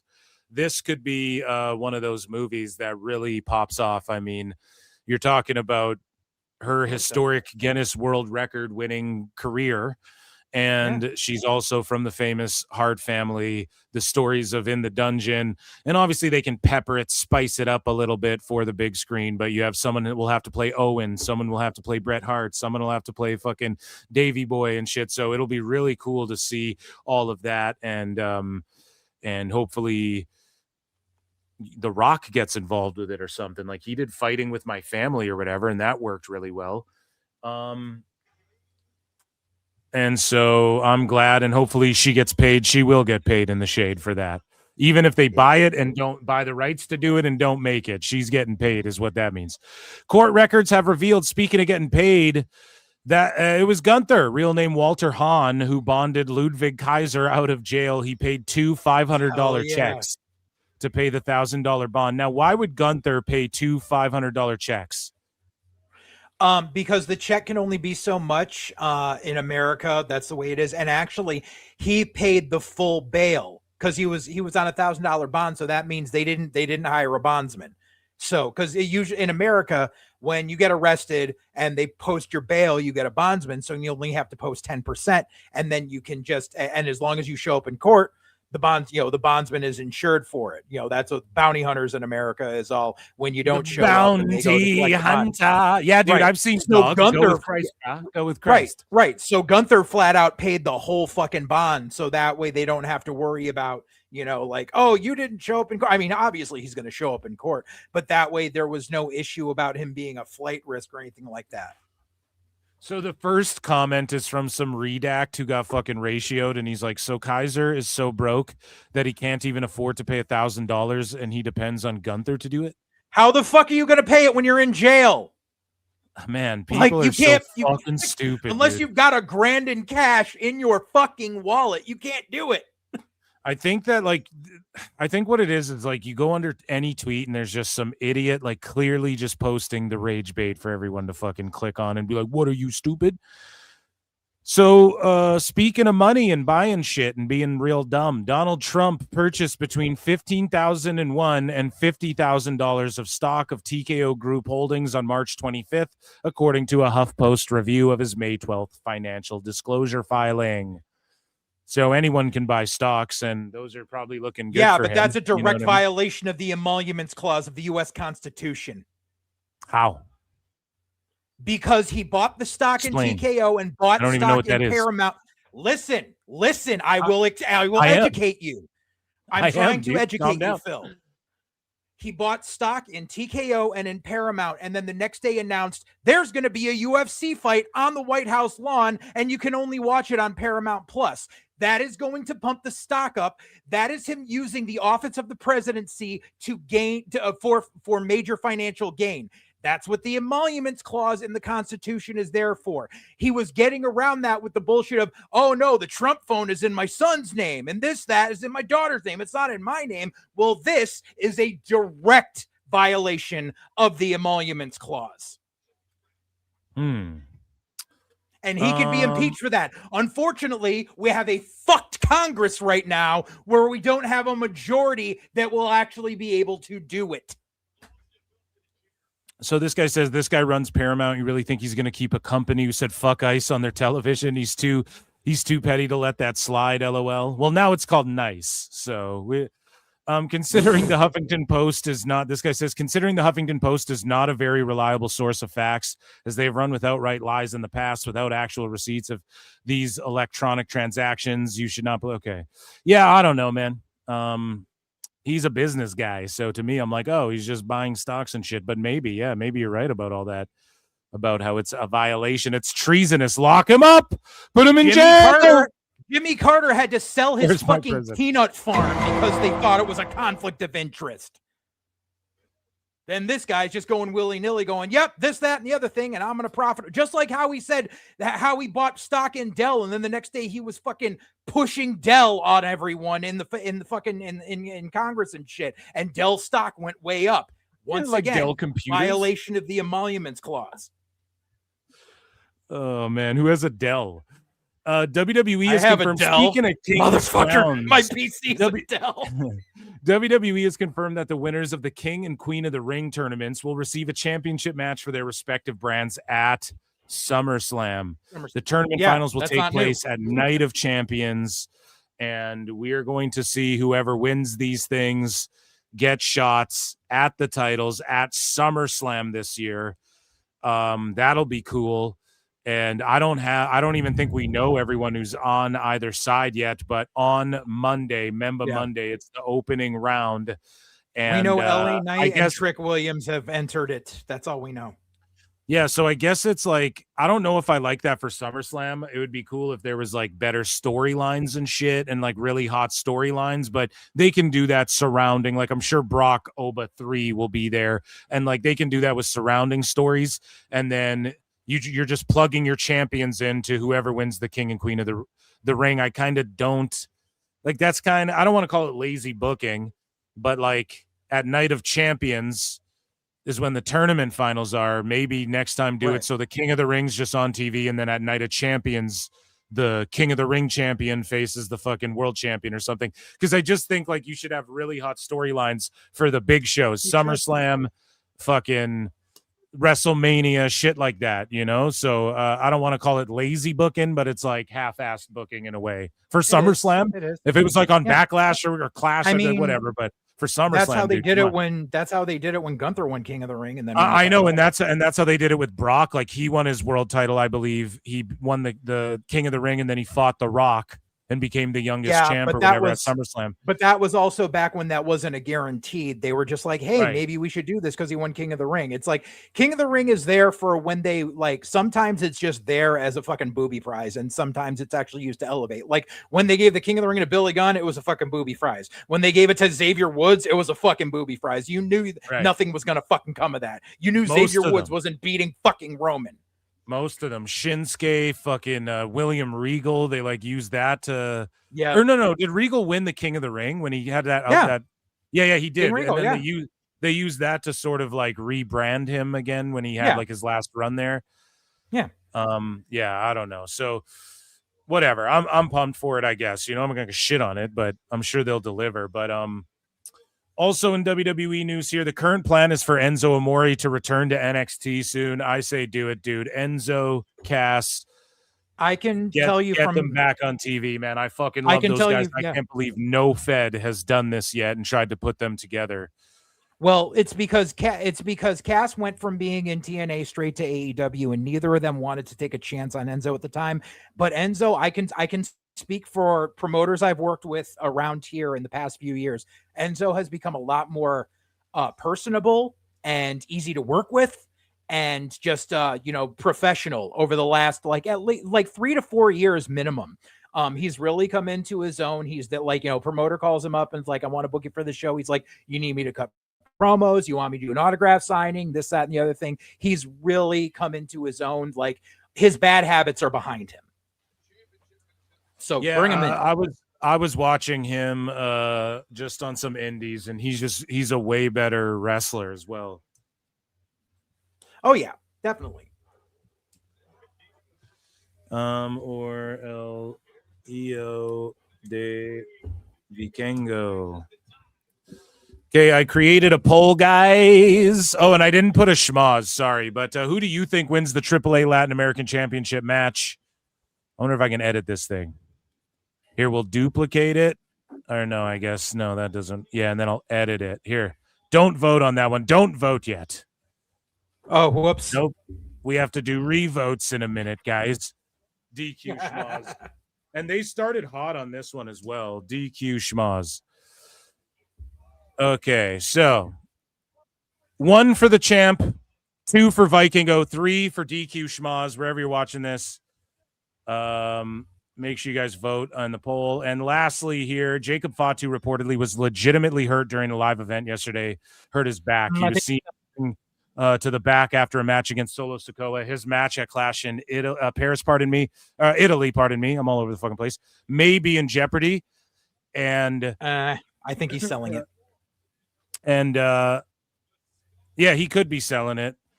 I think he did that with his leg too, and it was in a boot. He was selling that shit. Right. My vote is going for, I think we are going to see. I want to vote 2. Let me think about it for a second here. But either way, though, Jacob Fatu, he might even go out there and work hurt or whatever. Yeah. But he could. Just that's be the easy thing. The tribal combat, but when it's your back, that's no joke. And they could just be selling it. And I see this going either way. But if he hurt himself, then do you put the strap on him, or do you just let Roman go away? You can't have Roman beat him twice and beat him down, or I guess Jacob beat him, and then Roman beat him.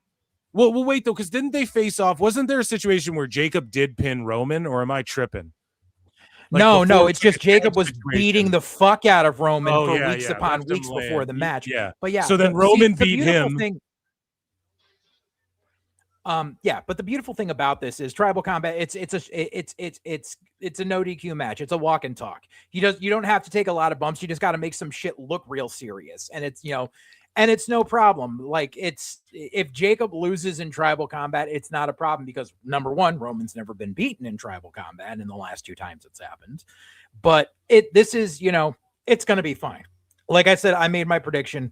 Jacob loses, has to, he has to acknowledge Roman as a tribal chief. That's when Roman and the Usos all give him an embrace and say, we're all family. This is all we've been trying to tell you. And the babyface bloodline starts moving along the way. And that, ladies and gentlemen, was W.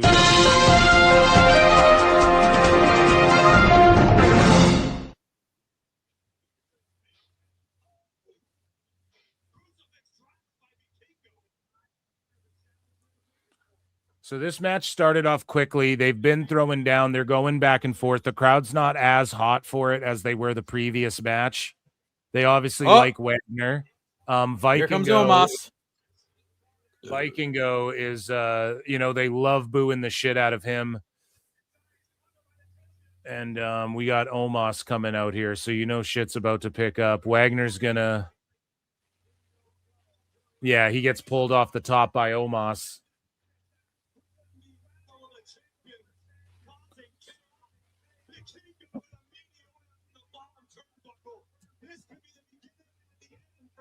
And yeah, like I said before, I wanted to pick Vikingo. I just don't know how many title switches happen in one night. You have a babyface one.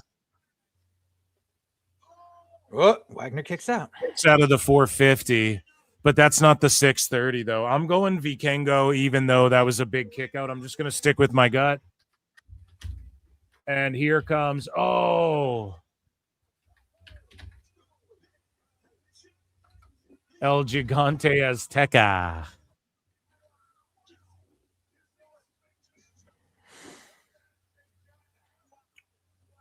I mean, Omos is going to be, working double duty again soon, so.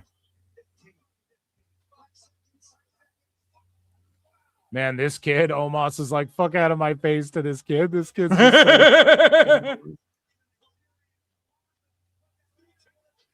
Oh, Galeno laying waste to Omos.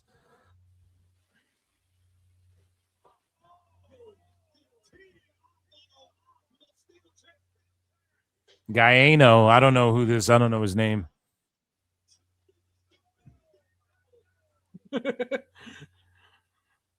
Omos is letting him fucking get over on him, though.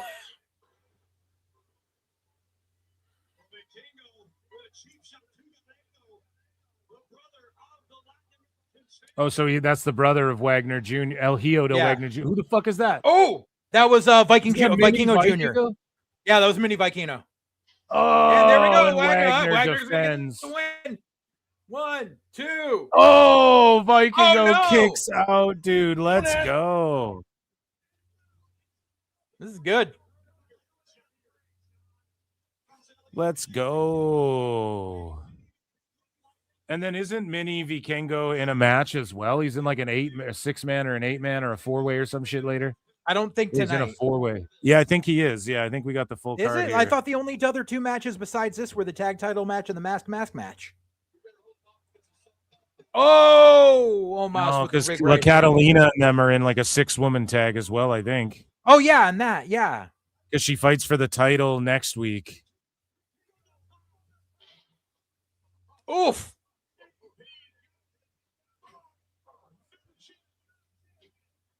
Oh, Vikingo wins. Shit. Vikingo wins. We're 2-0 tonight, folks. Yeah, we do. We have a 6-woman tag, and we have a 4-way or a fatal 5-way rather. Oh wow, I was unaware. Or no, back-to-back weeks. So begin tonight. Oh yeah, because next week La Catalina, because she's in this match, but she takes on Flammer next week for the title. So yeah, this is tonight. Yeah, I remember the women's match being booked for tonight, but I don't remember anything. Okay, we must stop the poll. Chat was tied. 43% said El Hijo de Dr. Wagner Jr., 43% said El Hijo de Vikingo, and 14% said a DQ schmaz.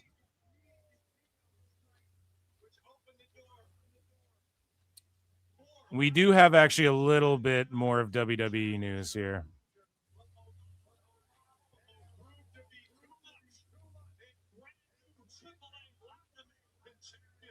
Okay, so let's get into more WWE news, ladies and gentlemen. Just made the list. Shut up, bitch. So CM Punk says he had a handshake agreement to go back with WWE in 2018, 2019. How fucking crazy is that? But then Vince McMahon ghosted him. Yeah, pal. I was ribbing him. I was getting back for all the years of bullshit I had to deal with, pal. Yeah. I don't believe any of that. And so Punk said that, yeah, he had a meeting, a handshake agreement, then he ghosted me. So that's why it didn't happen. Unbelievable. I'm going to write my book someday. It's a great story. It's a fantastic story. And that was so lame when he came back to that Fox show. That was the fucking lamest garbage ever. And then Vince just ghosted him, dude. Well, it's because Fox was paying him for that show. He wasn't under WWE contract. He was under a Fox contract. Yeah, that's probably why Vince got mad at him, too. He's probably like, what the fuck are you doing? And then he just ghosted his ass. So Rhea Ripley also tells a story. Or what were you going to say, dude? Go ahead. I don't fucking believe a word of that. I think Punk's a lying bastard. Yeah, maybe. And I'm not one to defend Vince. Like, I fucking can't stand Vince, but I think Punk's a lying piece of shit. I just don't know if he would say that about Vince, meeting privately with Vince. Like, Vince is a canceled dude that everyone He knows hates. He can now because Vince isn't around. Right, but like, don't you think that looks bad for him? Like, for the virtue signalers who are going to be like, "Oh, you were friends. You work for Vince." He's fucking untouchable right now. That's why. Phil Brooks has always fucking looked out for Phil Brooks and always has had a fucking ego. Nothing ever changes with that asshole. So Rhea Ripley collapsed in catering during an Australia show and had a full-blown panic attack. It sucks. You gonna hate on her too, or we? Oh no, I love Rhea, and I know what having panic attacks is like. So I don't feel bad for her at all. Fucking, I understand.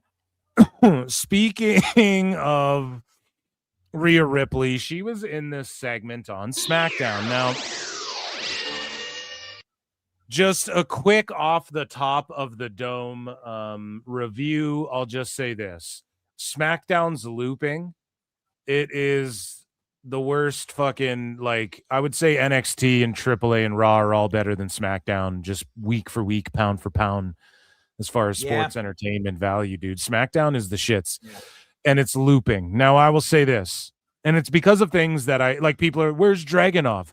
Well, people don't want to have to fight that guy every week. Yeah. He can't be on TV every week. He hurts people. I love Ilya. He hurts the people he wrestles. Right. You guys can cry about that all you want. Oh, he's the best. No, Phil, he has 5-star matches and he's the best and Ilya's so good. I told you guys. I told you they're going to get away from that shit. I love Ilya, but he's too stiff. I love him too. Yeah, but you have to fight that guy, dude. So you can't do that every week, especially if you're on TV. Ilya's going to be the guy you fight on the house shows and shit when they start doing more of those again. So, like, you know, it is what it is. Like, Trick Williams is fun with Yachty, sure. We need more substance than that. Danhausen, when Corbin shows up as Corbinhausen, that's going to be hilarious. It's not going to be Corbin, it's going to be Omos. No, it's going to be Corbin, dude. They're both tattied up. Corbin's going to do the character because he's proven he can do, like, you can give him different wacky gimmicks and he can run with them. He's proven he can also team up with guys and do shit. I think it's, and, you know, take them far, like Breaker, and he teamed up with, I think, Rhino at one point. Then they had a great feud. I think Corbin's coming in to work with Danhausen, and then he will eventually split from Danhausen and fuck Danhausen up or something like that. And who knows? And then Danhausen can go over on Corbin. That's just my opinion, whatever. So, and they're doing live tours in Mexico. That's awesome. But SmackDown overall, like, was the crowd hot? Yes, they're in Europe and shit. They're going to be hot. Is that the best show? Is that the best creative foot forward? I say nay. So, one thing that happened, though, that was fucking crazy. Alexa Bliss went off on Jade Cargill. Now, I'm sure they approved, like, going back and forth and keeping it real. Like, hey, I'm going to go real with you. I don't think she approved. Or like, I don't know what's approved or not. I don't think Alexa Bliss told anyone what she was gonna say. Okay, so La Catalina and them are not fighting tonight. They're just in the front row. So I don't know when those matches are, but they're on the card. They're on the graphic that I pulled up. So whenever Bailey, Lola, and Catalina do team up, I guess it's not tonight. Unfortunate, I guess. Whatever. I'm cool with that. I'm just looking forward to Mask vs. Mask and that Ray Phoenix match fucking cooked. Yeah. Anyways, speaking of the women, let's bring it back to this segment I'm trying to talk about here. Alexa went off on Jade Cargill. Is it a work? Is it a shoot? Let us know in chat. And JJ, I want your thoughts on it. I think Lexi didn't tell anybody what she was going to say, but I think they communicated like, okay, so we're going to be a little stiff out there. And Jade's like, that's cool. And it'll put you in a moment. You either rise to the occasion, but Lexi fucking went off here. Hell yeah. Hey, Jade, word of advice in this business. I like to give the people that go against me the courtesy of a warning. So this is your one warning. Shout out TKO, shout out the Fed, shout out WWE. I'm going to have to pause this a whole bunch. I've gone toe-to-toe with people on the mic and in this ring, people that are way better than you. Like, that's crazy to say. That's wild to say on TV, dude. About her when she's like the big fucking star right now. That's like crazy to say. But it's dope. Like, I don't know. I think they knew they were going to be stiff, but I don't, because Jade has a look on her face like she knew it was coming. She doesn't look like taken back. Remember when AJ Lee cut a promo on the women's division? It's not like that. And Natty was like, bitch, are you joking me?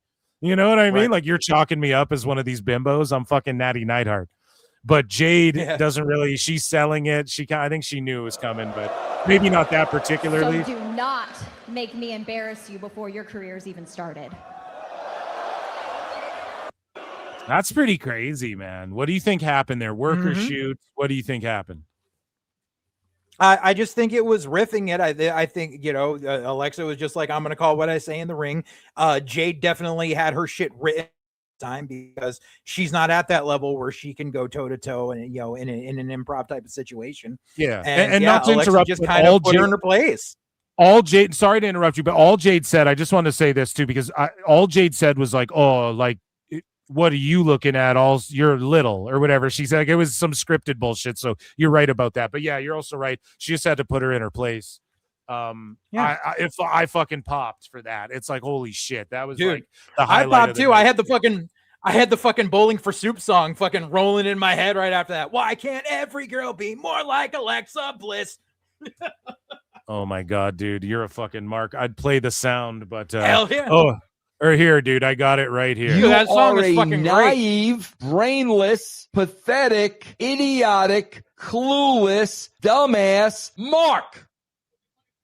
You don't like Bowling for Soup, dude? No, I love it. You're just marking out, so I'm making fun of you, dog. It's no biggie. I'm gonna put a poll in the chat here, guys. But the last thing I want to talk about from SmackDown was this, dude. They had to tarp off a bunch of shit. They had the tarps running wild. Let's take a look at the video. Have a look at the amount of tarped off black side the hard cap side is. It is basically 2/3 of the hard cap side of the arena. There's only about maybe 1,000 seats, maybe even less than 1,000 seats that are actually on the hard cap side of it. It's quite shocking. Just have a look at the. So he's saying less than 1,000 seats that are filled over there. I mean, it was tarped off, and well, it's just the fact that if it was AEW, people would be like, oh man, it's all tarped off, and that's not a good sign. They go to Italy and they got to tarp off sections for a SmackDown, at least at this juncture. Well, maybe it is it's still a W. I mean, they probably did crazy business, and AEW has to do it for every fucking Dynamite and Collision. That's why we stopped talking about it, because we know they can't even fill the J hook, and they have to fill that in. Like, I know, but like, big deal. They had to tarp off a section for one show on the tour. Well, do we not? Is it not for other shows? Though, like, do we know that it was for Barcelona? We know the other shows are house shows, so they're going to be cheaper than the TV tickets. And I mean, they probably, and the thing is, they weren't focused more on Barcelona. They're focused on making sure that Italy sells out and they want to make sure they draw a crowd for the O2 so they can tell AEW to shut the fuck up about them claiming they have the record at the O2. Is that what they're doing? Are they going to try and set a record at the O2? The final Raw of this tour is at the O2. And the thing is, all of the basement goblins and sickos have been clinging to AEW has the attendance record at the O2 because they can't say but Wembley anymore because of the diminishing returns there. So WWE is just doing this whole tour to have it culminate in the final Raw in Europe being at the O2 so they can blow that fucking number out of the water. That's all they care about. First SmackDown of it. Okay, they had to tarp off a section. Big fucking deal. They still made it. Yeah, but aren't they not? But I don't think they're selling as well this European tour, dude. Like I don't think the O2 selling as good as it was last year for Raw. Says WWE isn't as selling as well as they did last year. Yeah. But Barcelona still did like almost 10,000 people. Yeah. Well, so there was like 10,000 people on the one side. Like, why were they in like a 20,000 seater? Like, why wasn't it more full? I mean, that's a big arena. That was the arena that was built for the fucking Olympics. So yeah, that's crazy. Everyone in the chat is saying they still did over 10K. Yeah, so then that's like, I mean, that's better than what SmackDown's been doing in the States lately. So I don't know why. Right. It would be that much. It's Mr. British basement goblin wannabe influencer trying to get fucking clout. That's all it is. Yeah, and here's the thing. Like, let's say in Barcelona, let's say, okay, they have like a 3,000 seater and then they have a 20,000 seater. It's not an L if you sell over 10,000 tickets and you go to the 20,000 seater, So that's, okay. No, you're right, dude. The tarp conversation, I guess, shouldn't really matter in this instance. If you're selling over 10,000 tickets and I don't even really care that Dynamite ever had to pull out the tarps. Personally, I'm just like, let's not pretend this is for fan service. This is for, you need more dressing rooms. And Tone said it. He said it. It's the things that come with a big building, why he kept running them. They're more convenient for him. What does that mean?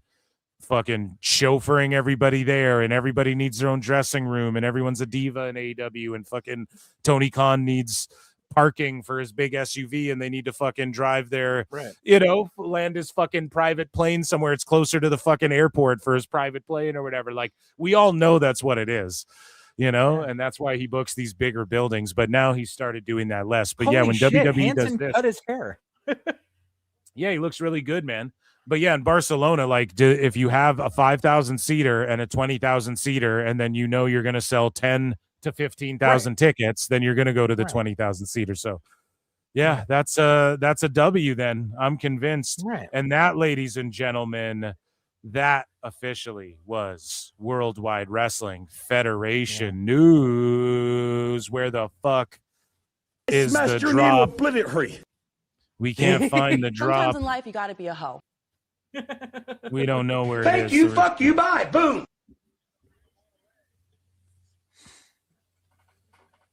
Guys, I put a poll in the We were chat. voting There's and it's not fucking tallying.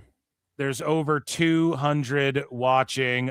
We will resume this poll. Everybody, now you can vote in it. Who do you think wins the AAA Tag Team Championship match? Pagano and Psycho Clown, the Viking Raiders, or a DQ schmoz?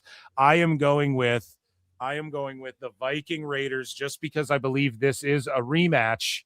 Just like the Ray Fenix situation, this is a rematch, and it's a roller coaster ride. Roller coaster of love. I think they're sending. Yeah, go ahead. So you start it with fucking the Ray Fenix babyface win, and then you do Wagner Jr. retaining.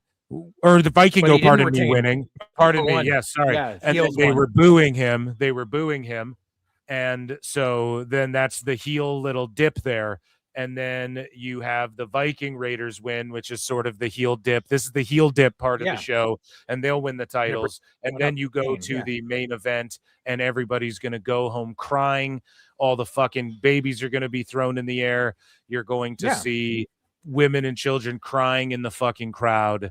And as El Grande removes the mask of El Grande original, the OG, And so Plus side. my vote goes for the Viking Raiders. Let Same. me know, guys. Vote in the poll. Who do you think? Are they even called the Viking Raiders? They could be called War Machine. Yeah. They could be called War Raiders. No, I don't they're know they're the Viking. What do you call it? I think they're back to being called the War Raiders. The War Raiders, War Machine, the Viking Raiders, Viking Express. I don't fucking know. It doesn't matter. Maybe Lex Luger knows. Yeah. But I don't know where any of this sounds like. I also think the Raiders are winning because I have a feeling that they're gonna try sending Psycho Clown and Pagano up to Raw to try him out in the tag division there.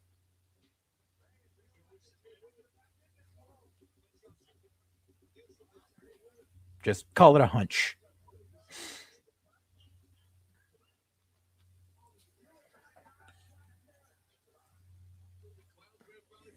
So we had two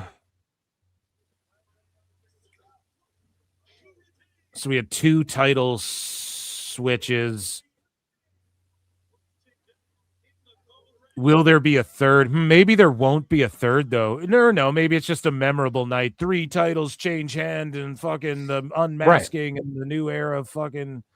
Right. Because I can see a lot of people think like Psycho Clown and Pagano are going to go to Raw or SmackDown or NXT. Yeah, I know a lot of people think they're going to split too, which I don't think they're going to split. I think they want to try them out on Raw, just Raw, for a fresh NXT, influx. yeah. For a fresh influx, different tag team. They've got a good gimmick. People will pop for it. I mean, it's like because the American crowd was popping for Mr. Iguana in small bits, so they're going to try them out there too, and see how it happens.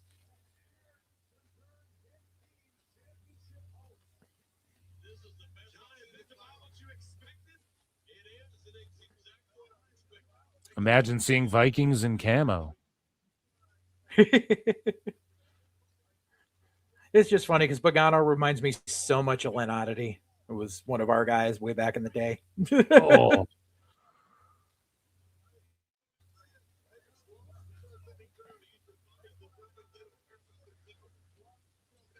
Psycho Clown's about to rip that fucking mask off.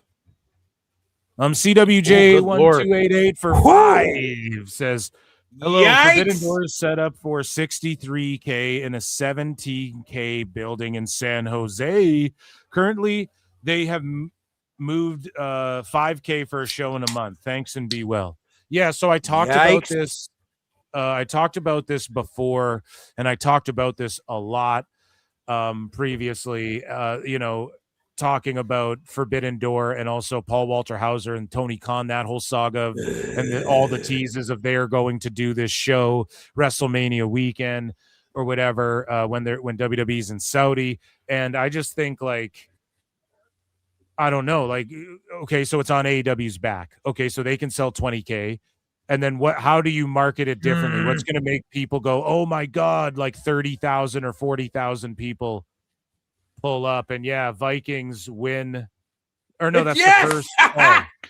Did they win or is it 2 out of 3 falls? Yeah, it's 2 out of 3 falls, I believe. Oh shit. No, that's it. No, it's not. That's it right there. Oh, nice. Yeah, it's not Lucha Rules, so it's it right there. The Viking Raiders win, guys. Yes. Crowd was kind of like, what the fuck? They just kind of hit their move and won it. So we're 3-0 tonight, Chad. Over here. Phil S. Marks is 3-0 tonight. And we have the Raiders winning. 58% of you guys said the Raiders would win. Only 17% said Pagano and Psycho Clown. And then a DQ schmoz, only 15% or 25% of y'all, said that. Actually, that's more than Psycho Circus, so pretty crazy. But there you go. Psycho Clown was hit by Pagano, so yeah, they might turn on each other because there was a little clothesline schmoz there. But sorry, just to get back to the super chat, thank you so much for your support. And currently they haven't moved 5K. Yeah, I've been harping on this a bunch lately. It just boils down to okay, so Nuge teams up with AEW and that's going to sell 50K. They sell less tickets when they do that. New Japan sells less tickets when they do that. Even in Japan when they were teaming up with AEW guys, as we covered for the last year. So when we're talking about New Japan and TV Asahi, I just think even this is more evidence, like the attendance, like this is more evidence that they might want to partner with NXT. Look at what it's done for AAA and other companies. It almost seems that it's inevitable. I'm sure some people would say it's inevitable at this point. But I'm optimistic it'll happen, but I don't think it's with Tanahashi in charge. I just don't think they're going to ditch AEW. He did. Oh, that was a nice mask reveal. Instead of the bottom half, it was the whole fucking face.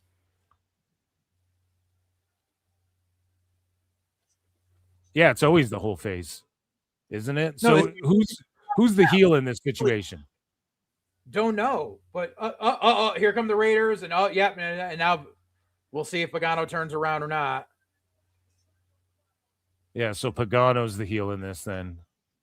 Maybe. Yeah, because if he walks away, he's the bad guy. See, this is if Undertaker booked this a double swerve, this is brilliant. If he hits the ring, no. Turns his back. He might turn back again. No, he goes. Wow, yeah. So Pagano's the heel in this. Oh, okay. Psycho Clown. I was hoping they were sending them up to Raw, but I guess not. Yeah, that's what some people thought. Like they were going to get a shot in NXT and all that stuff. See if they get over, but now we're going to get Psycho Clown versus Pagano down the line. Yeah, maybe next but week, yeah, maybe in the next 2 weeks. This is the first week of Noche. It'll probably culminate. It'll probably go through the summer with a whole bunch of fuckery, and the big blow off will be at Triple Mania in September. They'll probably draw it out. Yeah, they're going to do some hardcore deathmatch shit. It's going to be awesome. Right. But going back to the whole like running a combined show on Mania when they're in Saudi and everything, I actually did a big section of that on the episode of White Heat I recorded with Dose a couple of nights ago. It just finished. The edit just finished rendering, so it's going to get uploaded to our YouTube channel in the morning. It's a full episode dealing with all of the logistical nightmares that Double or Nothing faced. And then we talk about the actual reality of if they try running a show stateside next year. Fuck yeah. Make sure you guys check that shit out at Full Circle Radio on YouTube and follow JJ and on X and yes. See him are bickering with the sickos. You're always fucking poning some sicko. Oh, hell yeah. It's his favorite pass. Calling out bots with Nicola Piccolo, man. That's what we do.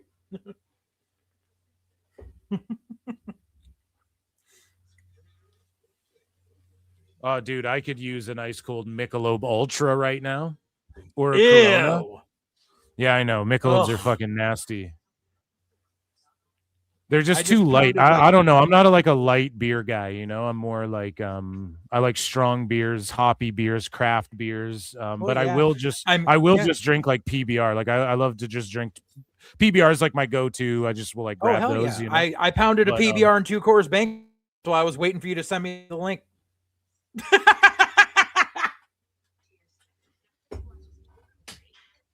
Okay, so let's hide this poll. What match is next? They just advertised the 6-woman tag. So were they sitting in the crowd? Tonight show. Yeah, I know, but dude, they showed them fucking standing in the crowd in their regular gear. So now I don't know what they're. When I did the preview of it like last week, I'm almost positive that that was part of the show. Well, it is. It's on the graphic I have held up right on the fucking screen right now. And earlier, you and I were just talking about how I said the 6-woman was tonight. You were like, "That's not tonight," and I'm like, "They just showed them sitting in." No, the I crowd. said the 5-person scramble wasn't tonight. Oh, the 5 scramble. Well, that's got to be on this as well because it's on this fucking graphic. So both of these got matches, nothing then. Okay, but here's the thing: is that the 3 girls, Catalina, Bailey, and Lola, were just in their street gear like 7 minutes ago, sitting in the front row watching the show. So obviously that was taped earlier and then they squeezed it in there or what was taped. Were any of these matches taped? I don't fucking know. Or did they just run to the back and change during the last match? They probably ran to the back to get into their gear. There was time enough in that match. That's fucking wild if that's what's happening. I'm just confused. Oh yeah, by the way, but I like it. No, I'm not mad at everyone's saying there's no dude. They're saying there's 2 dates on that poster, and yeah, the 6 woman and the 5-man scramble say Saturday, June 6th at the bottom. Okay. So yeah, so all we got left is right. Yeah. Okay, so that's in a few weeks because I'm confused. I'm like, dude, next week Catalina and what's her face fight. So I thought this meant they're fighting tonight, and then next week Catalina will get her one-on-one, but this comes after in like a few weeks, June 6th, or a week, pardon me, June 6th. So okay, because I think originally it was advertised at like at least I knew last week. I thought I like at least the Wikipedia page said that 6 woman was supposed to be tonight.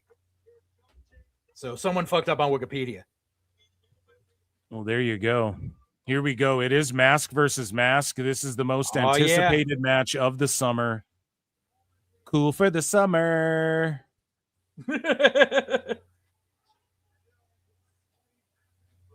Jalisco, Mexico. Sao Paulo, Brazil. Fresno, California. Bakersfield, Long Beach.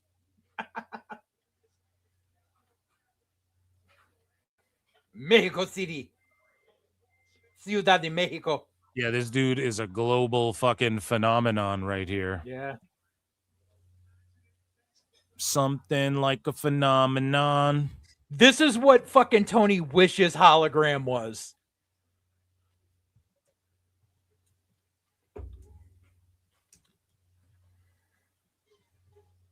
Oh, here comes Ray.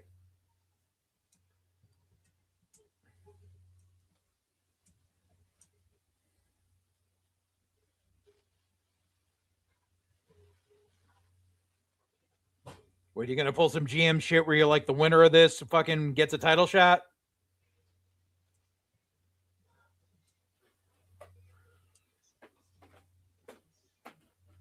Who knows? Bro, you missed your cue on your entrance. Like, your shit's been playing. He's doing his thing, man. He's got business to attend to.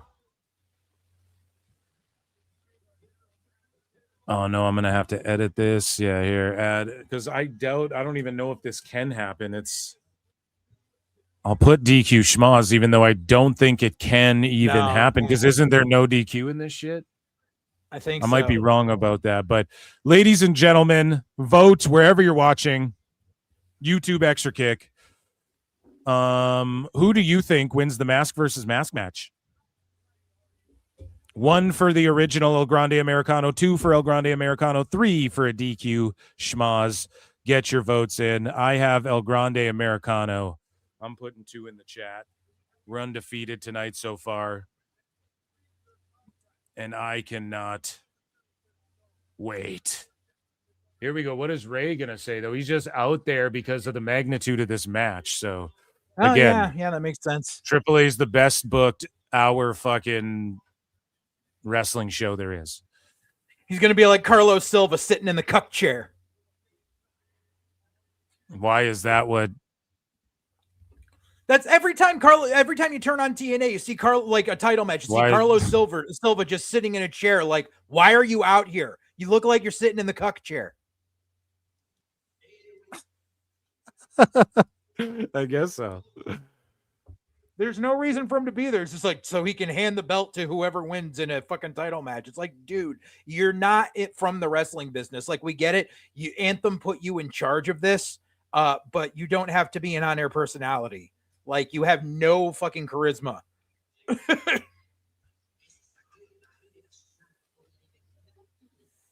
3 title changes tonight. That's fucking crazy, man. But it's just like a new era of fucking AAA coming off the back of this one. Like, this is such a big event. Yep. And then they're building up. Like, now I'm hyped for fucking June 6th. I didn't even know that's next week.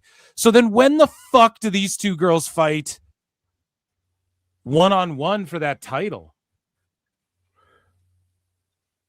Maybe in a couple weeks after that. Or a couple weeks after that. Yeah, maybe they're just saving it for Triple Mania. Again, Jesus Christ. Well, Triple Mania is not till September, so.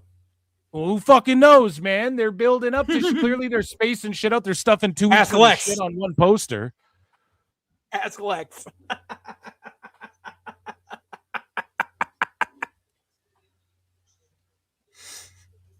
This card's been fucking amazing. This has been an amazing show. Clash. Yeah, it's been great. Is tomorrow as well, which is gonna rule. I don't know what time the fuck that is, but it's early on during the day. It's at 2 p.m. my time. So yeah, so you it's gonna be like noon for you.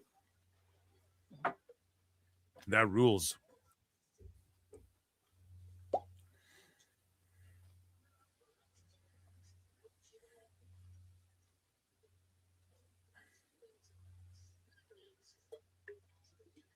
The only thing that sucks is like, what's Gable gonna do now? Like he really played up this gimmick, and like he got the ball rolling for everything that's happened with it. And like, yeah, he's in phenomenal shape, but it's like, what, you send him back to Raw and he's still saddled with the fucking terrible Creed brothers to do what?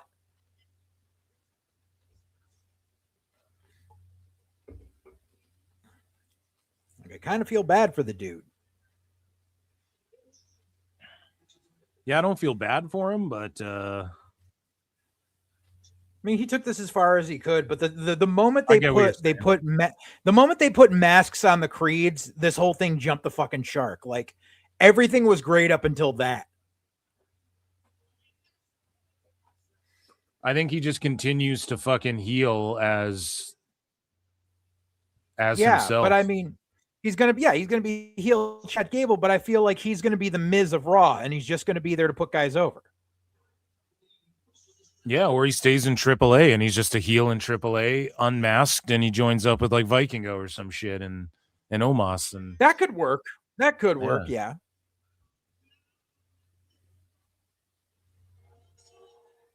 Yeah, they could, because they could do that kind of like when original Rey Mysterio lost his mask and then he healed on actual Rey when Rey was still Rey Jr. Like that was like AAA in like early 2000s. They could do that. They have his fucking girl in the trailer in the preview, dude, or the vignette. They have El Grande's girl in there getting fucking.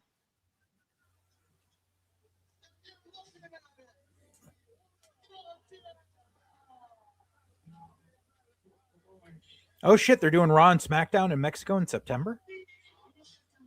Is that true? I mean, that someone just posted it in the chat. That makes sense, because that way they can push Triple Mania. Yep, it is true. Oh my good gracious, that is gonna be fucking awesome, guys. SmackDown in Mexico City, September 11. Raw, Mexico City, September 14. Wait and see how fucking crazy these crowds go and the gates they do. And Dave Meltzer, it's not as good as CMLL. It's not Arena Mexico. AEW goes there for Grand Slam. It's not as good. And also Grand Slam is going to be there in August in Mexico. So WWE is going to go there, burn fucking Mexico out, and AEW is going to do their worst Grand Slam attendance. Watch. That's what's going to fucking happen. Well, no, because AEW is going there before WWE. Or yeah, I mean, because September. They're not going to do shit. Like, what's that?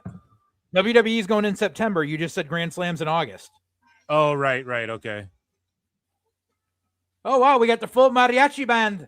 Full mariachi.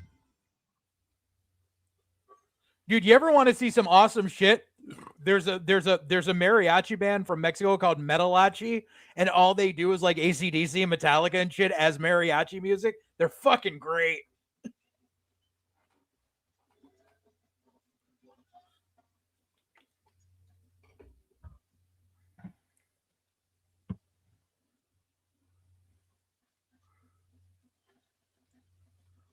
This has got that old school feel. It's like he's walking out like he's Hogan in the 80s. Or like Bruno in the Garden, man. This is great. Yeah, this is El Grande OG.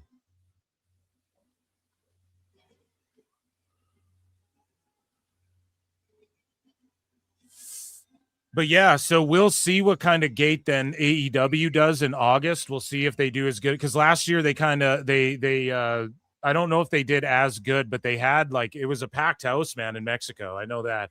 But we'll see if Raw and SmackDown, obviously they'll have the appearance of some AAA guys, but we'll see if they just blow that out of the water then, and how they follow up with Grand Slam in Mexico. I think it's in August. Maybe they're doing their show in September too. I actually forget what month. We read it earlier, but either way, dude, I've been saying wait till Raw and SmackDown go to Mexico. It's going to go crazy. Right. Listen to the booze for this guy, man. But yeah, Raw and SmackDown, those are going to go crazy. The crowds are going to be nutty, and like they've been craving, Mexico's been craving fucking a Raw and a SmackDown for a long time. Like, yeah, it's known that they've wanted Raw to go there instead of just like a Mexico tour. Like, they know the kind of business they could do. Now's the right time to strike after all this shit. But I mean, like, look at this fucking crowd. Look at how packed this arena is. And this is like, granted, this is a big, this is a big money match that they've been building to, but this isn't even Triple Mania. Now, and I know I may sound like a broken record because I've said this a couple of times on different shows, but look at how Triple Mania looked 4 or 5 years ago when AAA was working with AEW, and they were in these dingy rundown arenas where they were only drawing like 500 to 1,000 people. And the matches were jokes. Yeah. Oh man, this kid, dude, just fucking. Oh, dude. This kid's punking him out. He's like, fuck you. The original El Grande. Right. They had to do like gimmick matches at Triple Mania. Like, they used to have guys dressed up as Marvel superheroes and shit to try to get people in the fucking door. Like, AAA was not doing well because AEW was fucking them. And now look at it. Packed arenas. Everyone's loving their shit. People are watching their shit. Simulcast in English and in Spanish. It's fucking great. I don't get how AEW fucked them though. Like, I know that Kenny had their belt and shit, but AEW took all of their fucking belts, dude, and then they didn't want to fucking defend them. Fucking Kenny didn't drop the belt to anyone. Fucking FTR wouldn't drop the belts to anyone. The mixed tag belts they had to vacate. They fucked the company. Yeah, and remember that drama with FTR and the AAA belts? Yeah. Dude, like how they were like, oh, it felt like something, there was going to be a double cross, and then I couldn't feed my family. I went to AAA, I won the tag titles, then they wanted to do some sort of double cross. It's not really a double cross, but I pretend to be old school. Really, they just didn't want us to fucking win. And that took money off my plate, so I couldn't feed my family. Like, that's why a fan was beating the shit out of Don Callis, not because he was a heel, it's because people fucking hated AEW being there. Do you remember that with Don Callis? That's where we got the fucking Conan. That's where I got that sound, was that. Yeah. Listen to them singing for El Grande. Por Mexico! I like it. He's Hulk Hogan. Look He's at The him. He got Rock. the cowboy. He's the Road Warriors. He's Stone Cold. He is El Grande Americano, the real El Grande Americano. He kind of looks like, and I hate to make this comparison, but back in Chikara, Mike Quackenbush had an alternate character in a hood with a cowboy hat. He was known as the Very Handsome Stranger. Like, that's what fucking El Grande looks like right now. Oh my God, it's the greatest thing I've ever seen. It's insane. Conan! And they're singing him out. And you know it's legendary when the crowd will sing with you. Hell yeah. And just sing him out. Like the mariachi Oh, because don't he's even fucking gotta coming try. out They to can just chill. Dolores, man. This is the shit. Yeah.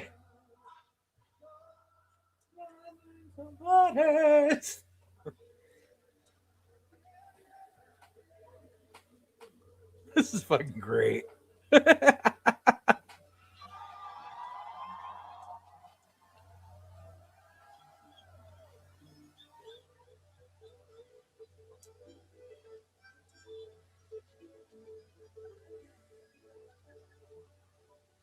Like, and the thing is, Taker and Jeremy Borash are sitting in the back dying of laughter going, I can't believe how fucking over this is. Well, why? You don't think they take it seriously, or they're just like... I mean, no, they take it seriously, but they're just like, holy shit, look at what we fucking done. Like, not like they're laughing at how ridiculous it is, like laughing at we fucking pulled it off. Dude, for real. This is amazing.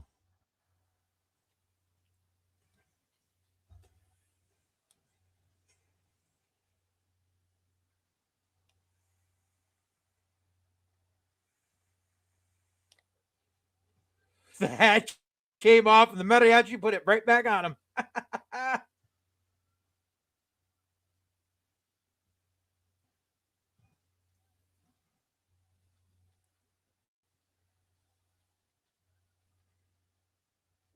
Wow. The reaction's just crazy. Right. And fucking... There's 200,000 people watching the fucking English feed right now.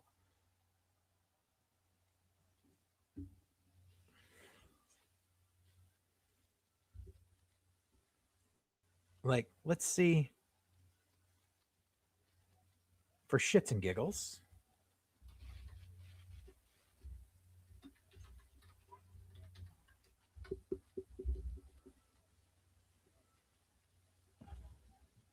Tone's pissed they're going to Mexico with Raw and SmackDown. He's just throwing shit around in his hotel room right now. Oh, wow, that's odd. So, there's over 200,000 watching the English feed. The Spanish feed, there's only 64,000 watching as of 10 seconds ago. That's amazing. That's insane. 200K people watching. That is 200,000 people watching the English feed, 64,000 watching the Spanish feed. So almost 270,000 total, which but Brian, AEW did 140,000 pay-per-view buys. No, they fucking didn't, Dave. The man of the people.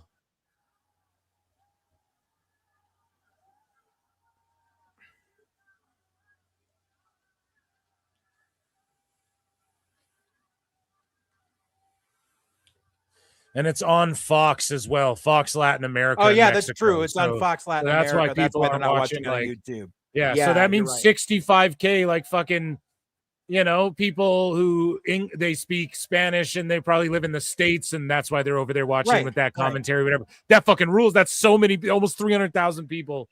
265, whatever you want to call 270. That's crazy. Right.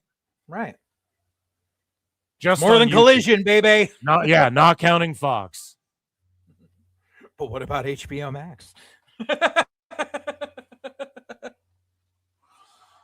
Like, if it's on Fox there, I don't know how many homes it's in, but I would assume that in Mexico, it's not just on YouTube, but the Latin America YouTube, like they just probably have it blocked in that region, but it's still streaming for because you have to do the commentary. So it's on Fox, but then internationally people can watch. So those are people who would prefer to watch the on Espanol, like in America and shit. So again, you'd have to take the Fox number, mixed with the 200K, mixed with the fucking 70K or whatever you guys said they were doing, and then mixed with then maybe whatever, just the replay views on YouTube. That counts for a lot too.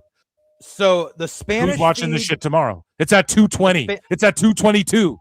Holy shit. Shit. The Spanish feed just went up to 70,000 on YouTube. Holy and shit. WWE is 229. So 300,000 across YouTube. 300,000 watching on YouTube. Crazy. Yeah.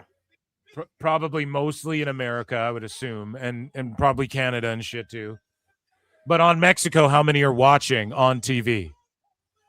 Right. We won't know that until I would love to know Monday if they release those numbers.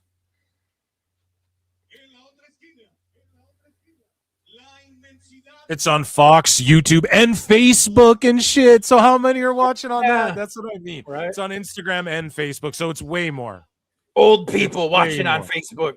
Yeah, I bet you it's like close to like 500,000 rounding high if you factor everything in. Like replay views after too, because for the next like 48 hours, how many people watch it who didn't, like, you heard about it, you saw it on social, you didn't throw it on live. Right. You People know, who you went got to the bed part who are going to tonight, wake up you in the throw- morning and just hop Yeah, on you YouTube. Yeah. You throw it on tomorrow. It's like, you know, oh, he just hit him with some dust. Yeah. That was some cocaine. Yeah, yo.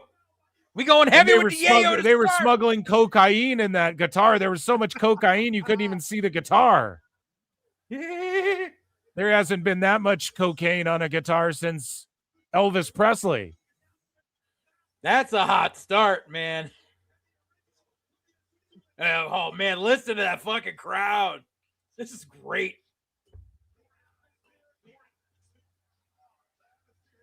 Listen to the fucking heat, dude.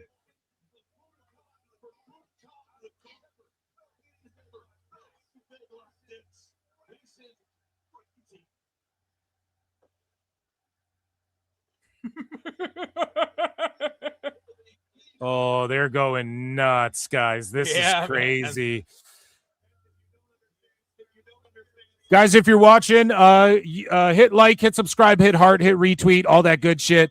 Check me out at patreon.com/ProWrestleTimes. And I do a bunch of shit with JJ over on Patreon, and JJ's over at Full Circle Radio on YouTube. Make sure you check him out. Oh, and just a throwing suplex.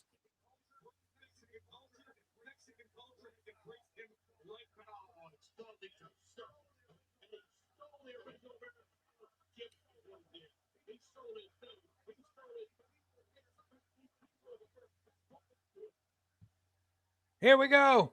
Big babyface comeback. Oh my goodness. Crowd's going fucking wild. And guys, here's the link. I put it in chat to the Patreon. And go and check it out. There's a bunch of exclusive shit. Me and JJ watching Botchamanias and shit. Yeah. Yeah.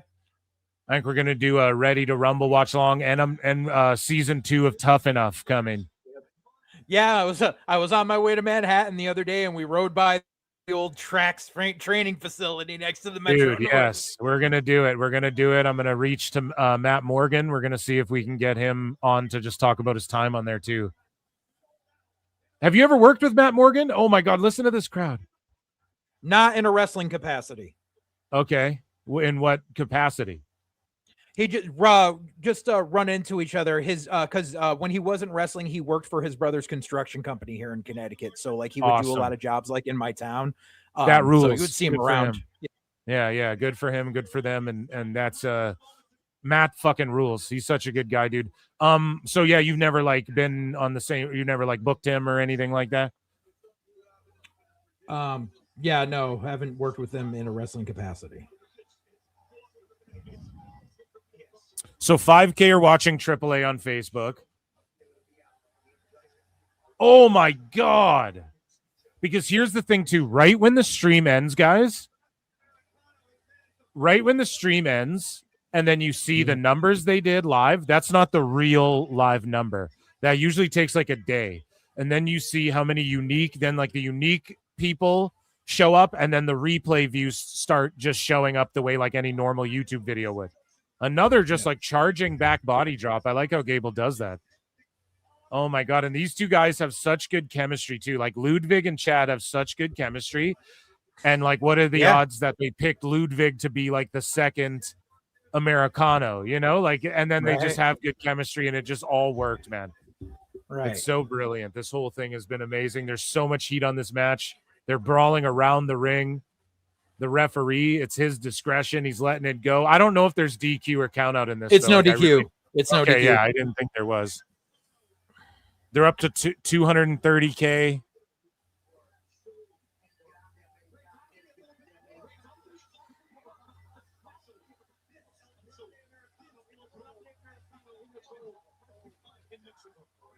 All right, here we go with the tables. The 6-foot tables. Are these the mini tables? Yeah, these are the 6-foot tables. They're 6-footers, yeah. Oh God.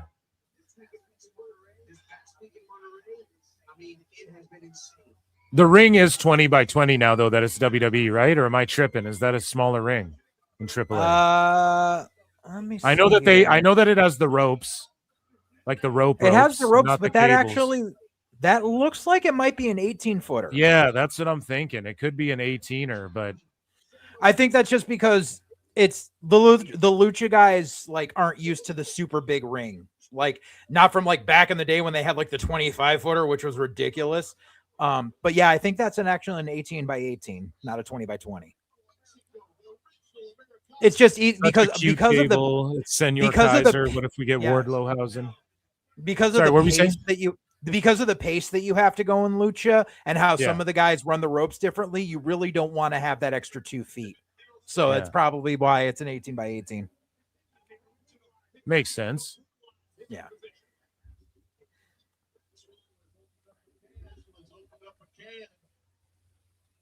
Like they're just happy it's not a 6-sided anymore because bumping in those fucking hurts.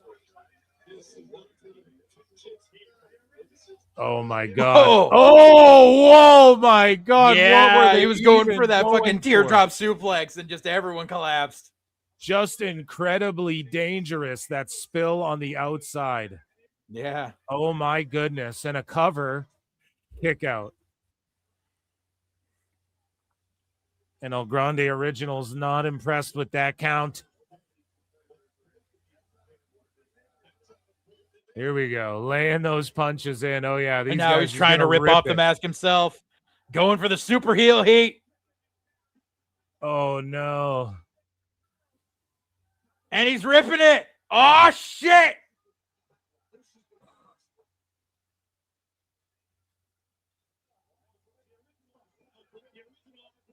Oh damn! And the crowd's going crazy.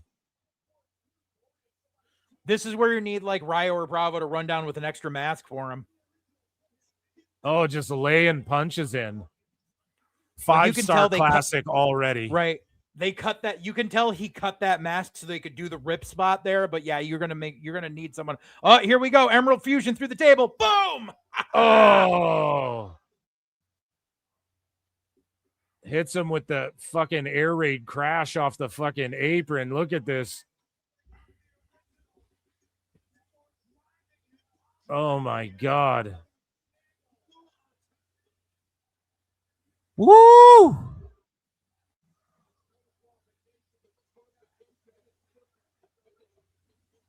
Oh my god. I mean, look at this fucking place.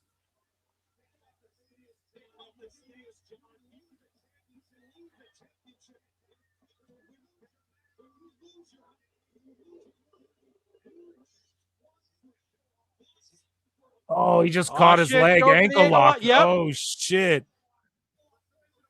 Esto es lucha. Boom! Ooh, right on the shoulder. Chaos Theory. Or isn't that what it's called?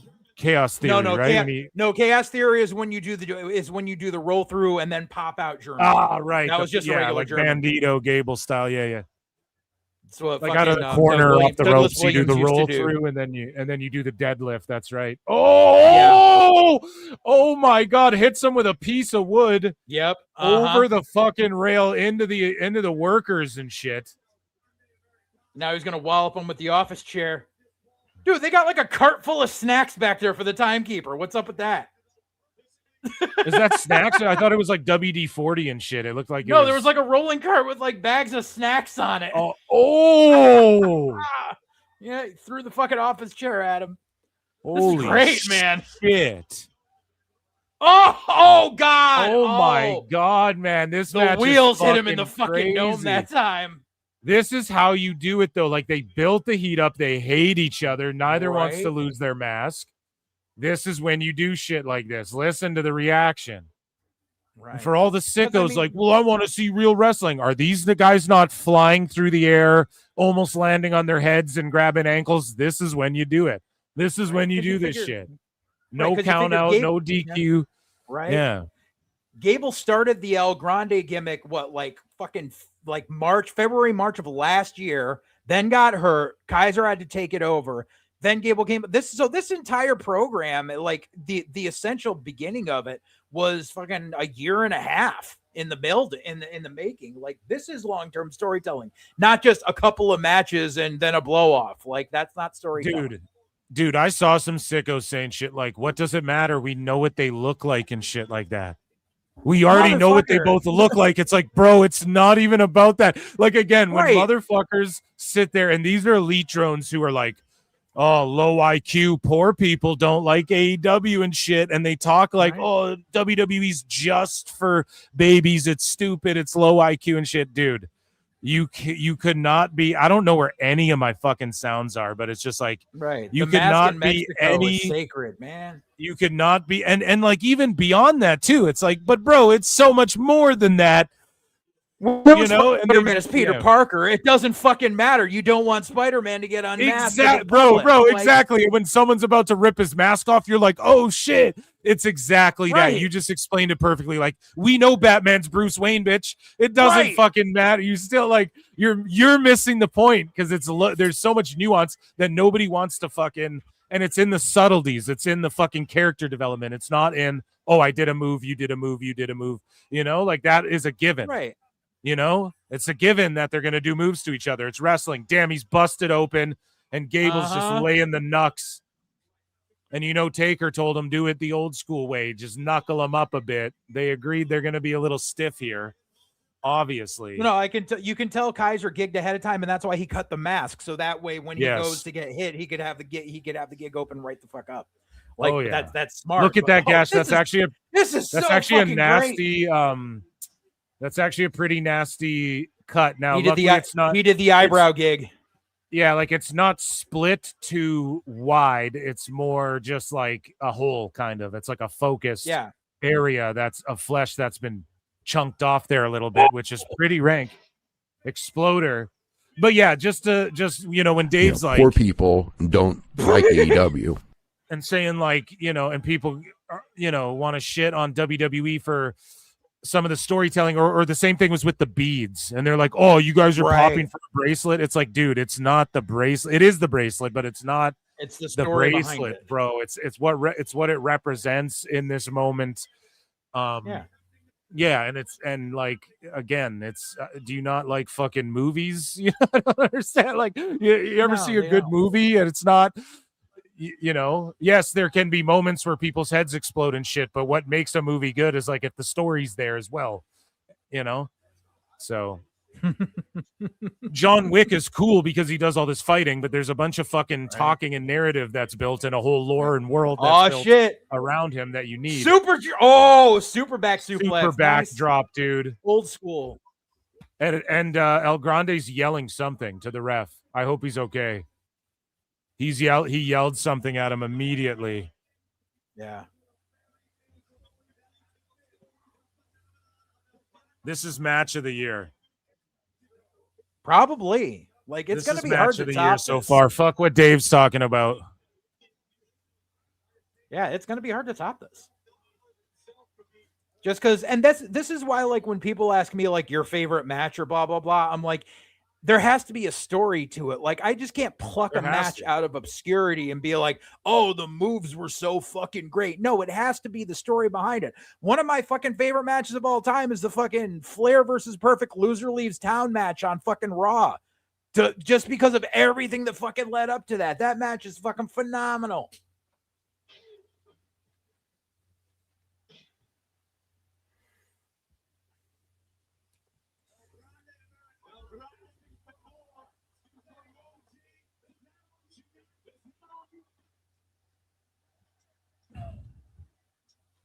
Duck, boom. Here we go. Here comes the fire. Oh, do the rope walk. Yay! Boom, blockbuster.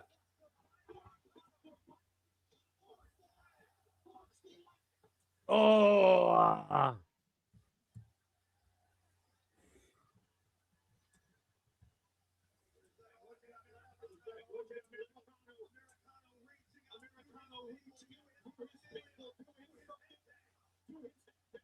Warriors, hear me.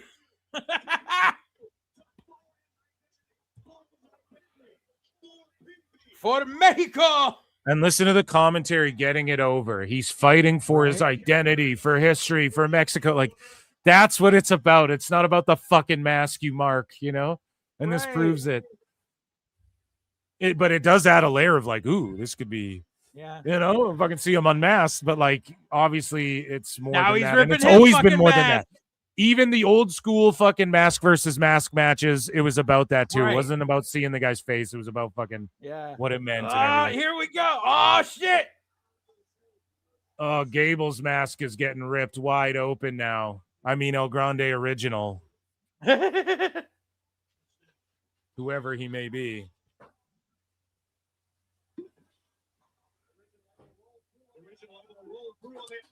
Oh!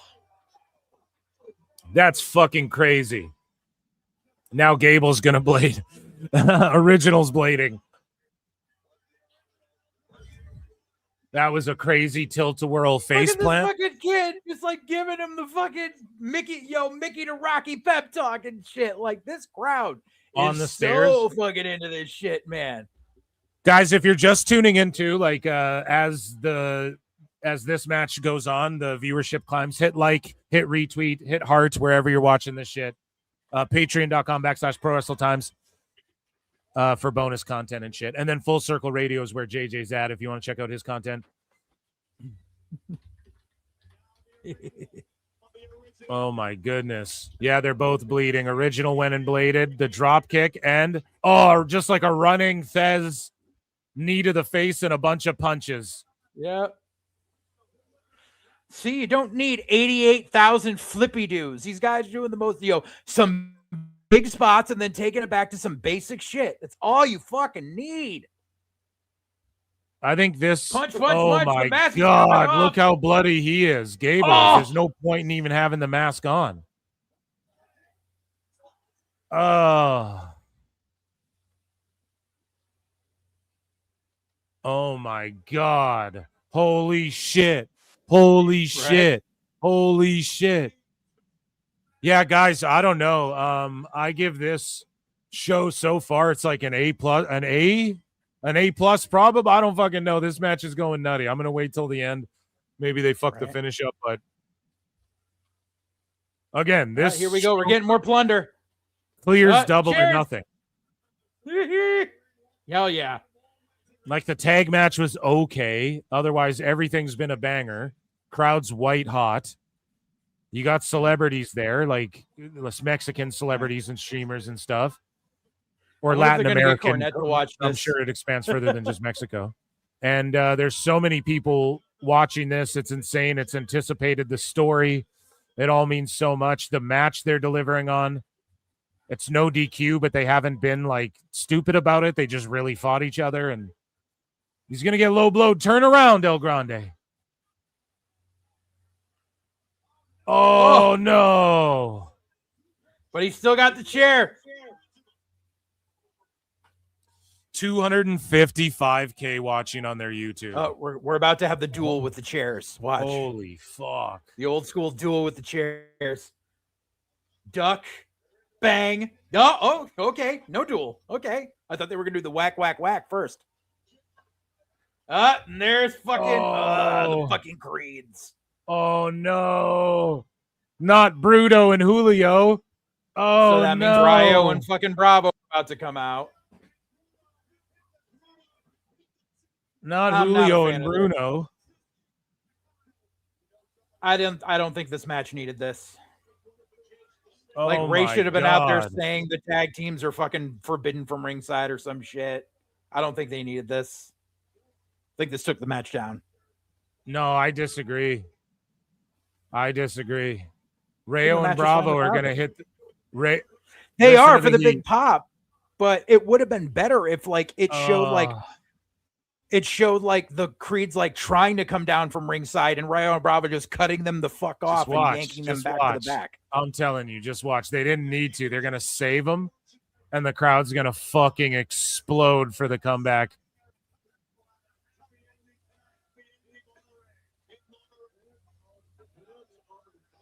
Maybe not the diving headbutt. It's over. The metal plate, I don't think was in there though.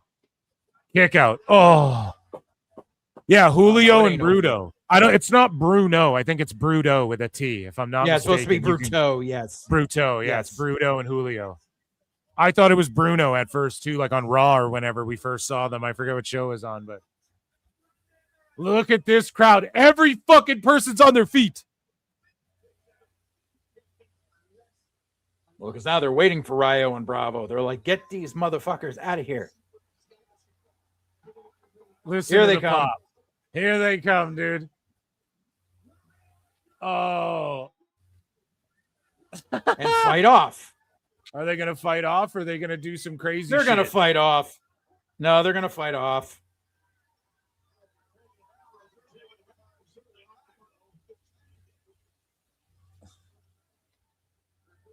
The heels got the heat. Now they're all going to fight off. Oh, you got a cane. he gets Yep, a yep. fucking cane. Oh, shit. Oh. It's a Mexican cane. A Mexican kendo stick. Mexican. Yeah, Mexican. That's, yeah. Oh, shit, man. Wait a minute. Where's this guy? Oh, shit. Oh, shit. Lucha Underground. Lucha Underground. Oh, my God. Did you see they put episode 1 of season 1 up on YouTube today? So they're going to be putting the whole series on YouTube. That rules.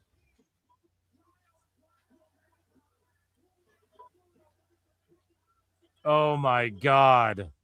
Where the fuck is my air horn? I'm going to have to reorganize all my sounds. Wrestling's not fake!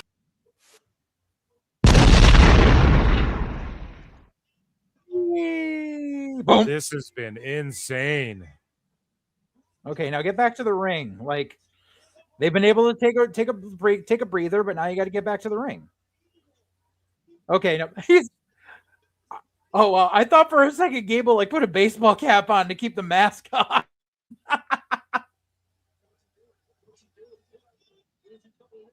Wait, what the fuck?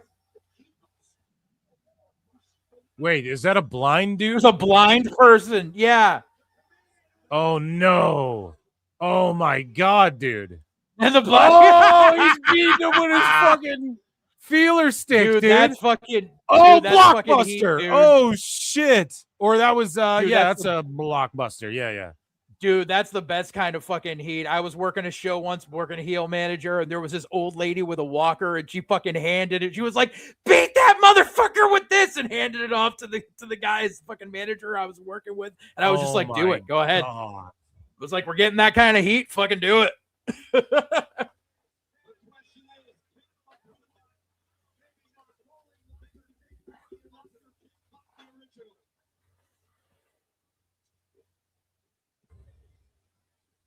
He's the guy Gable attacked weeks ago. Oh, okay. I guess I missed that episode. And he's a who? What? Woohoo! More yayo. What the fuck? Who's this? Ah! Let's fucking go, dude.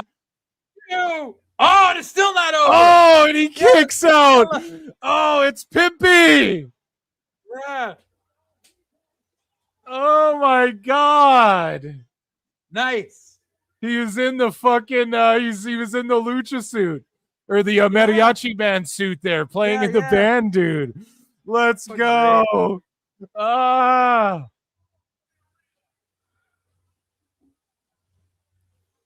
Then the torpedo headbutt and the kick out. Every single person is on their fucking feet.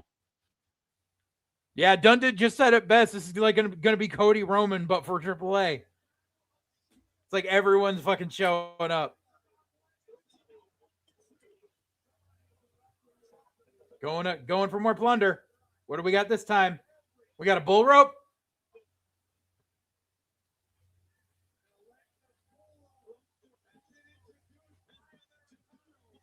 Turn it into fucking Bruiser Brody all of a sudden.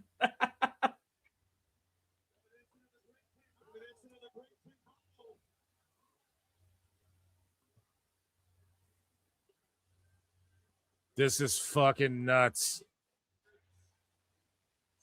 Oh, you just got kicked in the dick. Oh my Dick kick God. city. Yeah, will Dave give this 5 stars is what I want. No, he won't. And He'll he give says it he four- he'll loves give it 4 and Lucha. a He quarter. loves CMLL. And He'll give it his 4 1/4 excuse for for hating on AAA is that even though he says even though JJ, as we established on Patreon, me and JJ watched his interview with Chris Van Vliet, patreon.com/Pro Wrestle Times. But he tried to tell Van Vliet basically his criteria for stars is how much the crowds moved. So this is an 8-star match. And yeah, it's just funny because I mean, the New York crowd was like pretty good. They tapered off a little bit for some of this stuff, but this crowd is one of the best crowds ever of all time that I've ever heard. Mm-hmm. Yeah, this crowd is front to back. So, and Dave, Dave's excuse to hate AAA is that they've never been like traditional lucha style. And then he talked about how WWE being partnered with AAA is only going to encourage that. But then AEW has gotten rid of lucha style for their matches as well. That involve AEW people. And fucking Dave has nothing to say about that. So again, he claims to love lucha, but he will not like this. He will not put this over at all. Can't fade out. His woman's there. And I can't wait to expose his fraudulence. But yeah, his wife is here. His fiance is in the fucking crowd. And she's chanting with the people, please don't quit. And he won't give up. Not supposed to be here. And see, it's not just about the mask. This is what we're saying. It's about fucking the people. It's about the people you love. It's about your identity. It's about fighting for what you believe in, what's right. It's about defending the blind man, the little man, the everyman.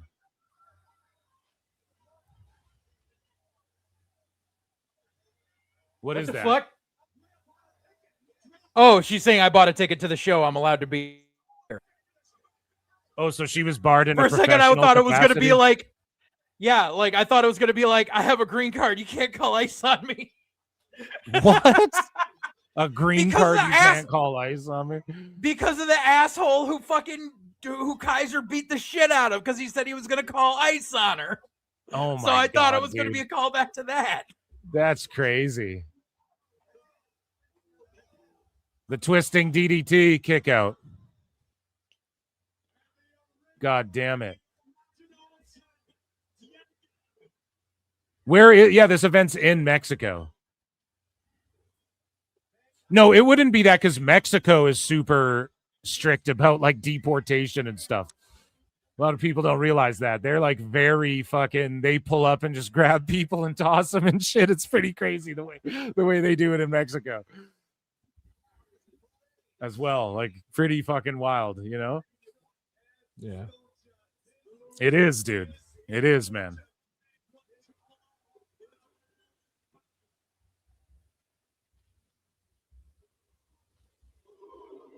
Oh, listen to this. Hey. Boo. The good old Wabbit season, duck season spot. Wabbit season. Duck season. Wabbit season. Duck season. Wabbit. Duck. Wabbit. Duck. Yeah. Now they're trading blows. They're both bloody. These are live rounds. These are potatoes. Oh, and the big fucking belly to belly. You just turned into Vince there. The moonsault. Oh, the 2.999 kick out. And look at his girl selling it, dude. I forget her name, but she's so good, like on screen. She's so good on screen.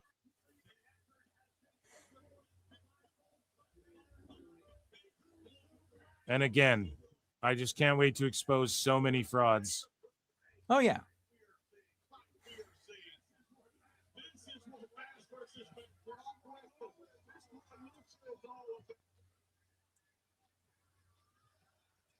Oh, this is the best working chair shots ever. He's just whacking the stairs. He's not touching them at all. I love that shit. Makes it look so fucking brutal. The crowd's buying it. It's so great.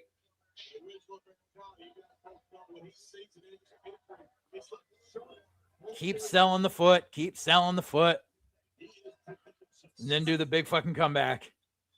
Yep. Here we go. He comes. He's gonna fucking the almost ankle, pass dude. out from the pain. Yep. Oh, this is fucking great, man. He's gonna start fading. Oh, and he's fading, wrenching on that foot, and Gable, the original, is bleeding all over the place. Boom. He rolls through. Oh shit! Oh shit! The modified surfboard baby! stretch. And El Grande has the gonna modified surfboard stretch. It's like a bow and arrow meets a Romero special here. This fucking Chief J Strong. And just shit. wrenching Oh, him. God. Oh, and original rolls through. Gets the See leg. How beautiful was that? He's going to tap. Oh, and he lays down Ken Shamrock style. He's going to tap. He's going to tap. Almost pass out from the pain.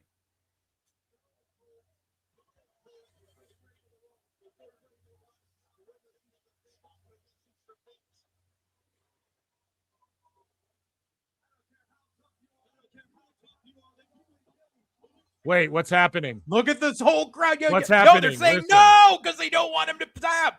They're saying no. Yeah. That's how fucking That's insane. ingrained This crowd's crowd is, crazy. man. I'm telling you, man. I'm telling you, like. Oh.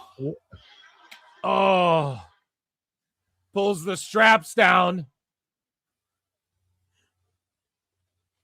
El Grande angle. Oh, and he Oh, fucking no, collapses his because ankle of the gets bad out. wheel. This is so fucking good.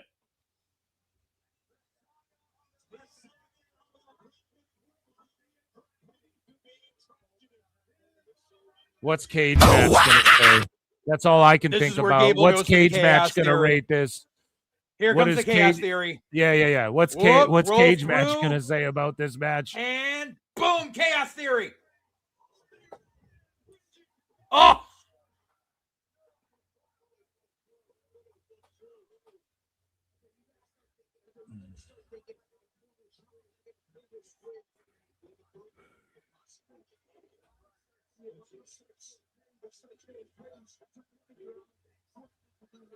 This building's fucking packed to the rafters.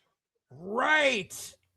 Look at this fucking. Look at this arena. Like holy shit, man.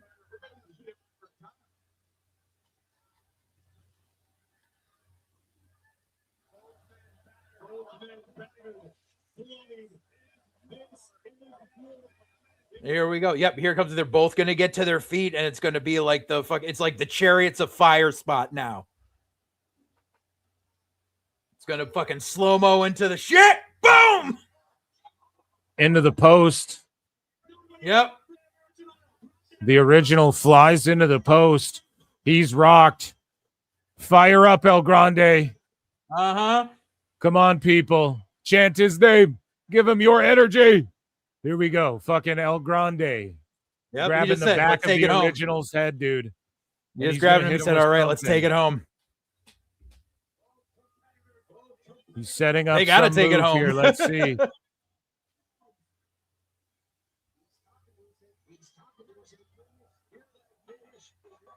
Oh, he just picked him up. He's limping for it. Oh, he's getting that Braun Breaker speed. There we go. Oh, and there's the torpedo fucking- headbutt. It is over. 1, 2, 2, 3. 3. He did it. I told you, he picked him up. He's like, let's take it home. He did it. The mask is fucking coming off of the original. And perhaps the man who had the original heart and soul, you could say the original was the phony. Because this man who won embodies El Grande Americano The crowd is on as their a feet. fucking If I was German not- guy. And then he If I was hugs not Pimpy. injured as fuck right now, I would be standing. I'd be giving. A And the standing crowd, ovation the myself. crowd erupts for the hug with Pimpy. Right? I'm waiting for the whole locker room to come out. And yeah, we're going to expose Dave on Thursday. I can't wait for him to try and ignore this and not give You this know, 5 poor stars. people don't like AEW. I cannot wait. It's going to be so legendary, my takedown of him.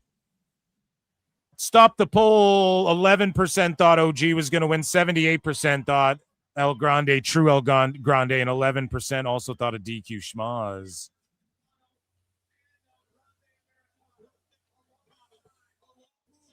Yeah, this was classic, man.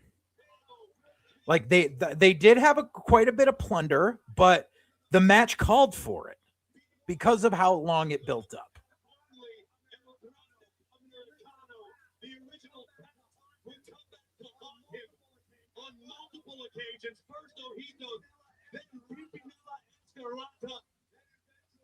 Then eventually, Andrea Bazarte at ringside, but the running headbutt sealed the fate. Guys, vote in whatever chat you're in. What do you grade AAA Noche de los Grandes? 1 for A, 2 for B, 3 for C, 4 for D. Overall, I think the tag match was the worst, but it wasn't even a bad match at all. Overall, everything was a fucking A+ for me. I'm voting A for this show. I gave it an A. This whole show front to back was better great. than Double or Nothing. It was better than what recently have we seen? Saturday Night Main Event. It was better than that. It might even be better than Clash in Italy tomorrow, honestly. So probably.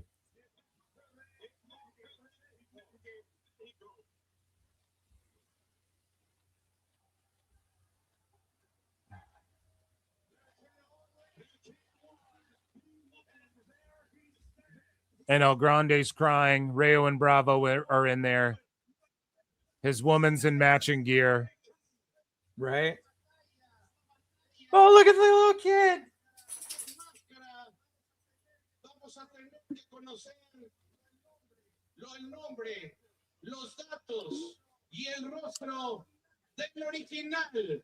What if the original just retires for good? Nah. From He's AAA. too fucking over. He's too The fucking original? over to do that, dude. Oh, original. Yeah. Yeah. Well, let's see what he's got to say. Listen. Yeah, listen, dude. He's Gonna cut a promo. He wants to say something to the crowd, and he's got like a kid out there, and he's waving people to come in the ring. So he's gonna retire from AAA with the mask.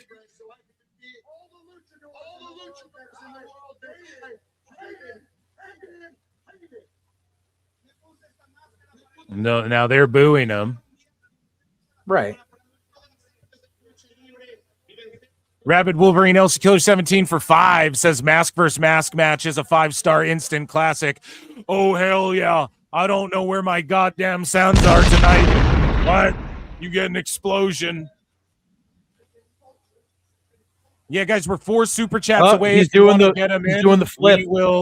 We're 4 super chats away if you want to get him in, and we'll also do a Sicko segment tonight. Let me know. He's doing the flip. He's trying to get the crowd on his side now.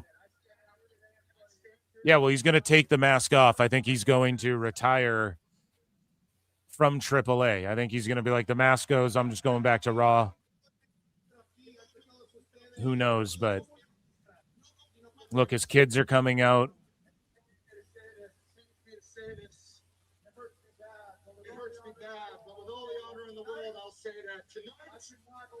I could not overcome the Mexican spirit.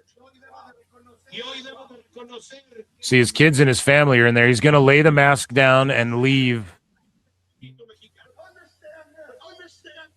AAA. Or he teams with El Grande.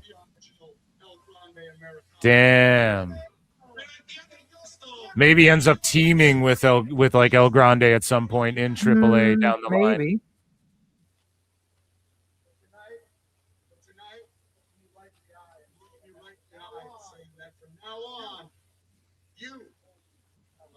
The only there El we Grande go. Americano.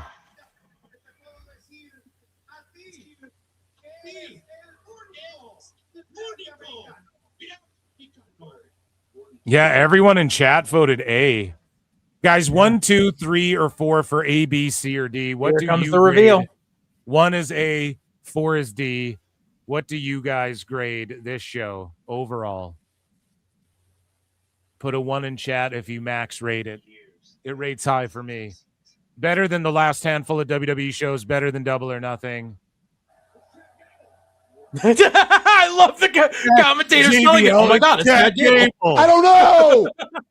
It's Chad Gable. I can't believe it. I love the That's fact they're fucking selling it. Hilarious. Now they're chanting Gable. And the crowd's fucking cheering for him. See, and they all knew it was him. Right. It's just, this is a moment.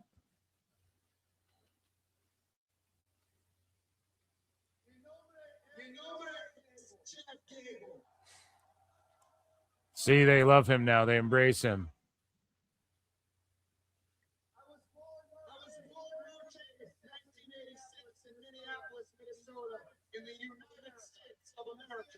Dude, he's bleeding bad. Yeah, he's gushing. He took a few too many aspirin before the match. I wrestled in the Olympic Games in Greco-Roman wrestling. I've been a professional wrestler for 13 years. Lucha. Damn, dude, this is fucking. This is Dude, magic. Get him a towel. This is my beautiful family, my wife, and my 3 lovers. That he's getting the like. See, he was the most dastardly fucking heel, but all it takes is the right promo, man. Look, dude, and his kid is dressed like him. That's the fucking Right. so adorable having his family out there. And they're like sad that he fucking lost, but Fucking Josh Alexander did that the night he won the TNA title in New York. I was there. His kid was there dressed up as wow, like mini Josh Alexander. This crowd, man. Right?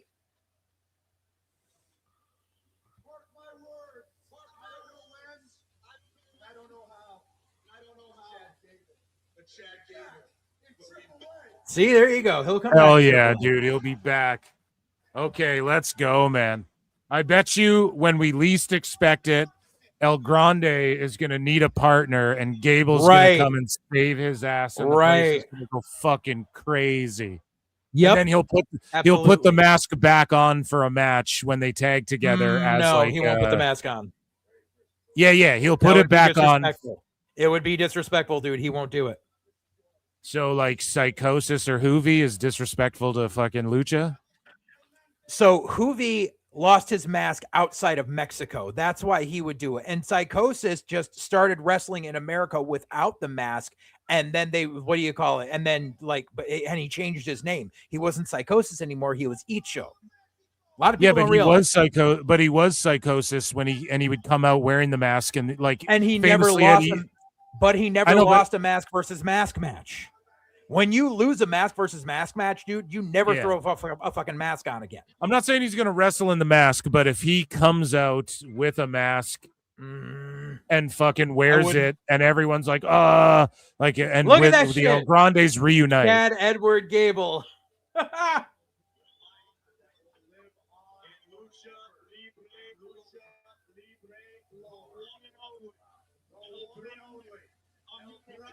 I'm not saying he's going to put the mask on full time. I'm saying when they reunite and he pulls the Psychosis and he comes out wearing the mask, then he takes it off for the match and the crowd like pops for him wearing the fucking mask during their entrance. You don't think that would be crazy? Nah, I don't think they would do it.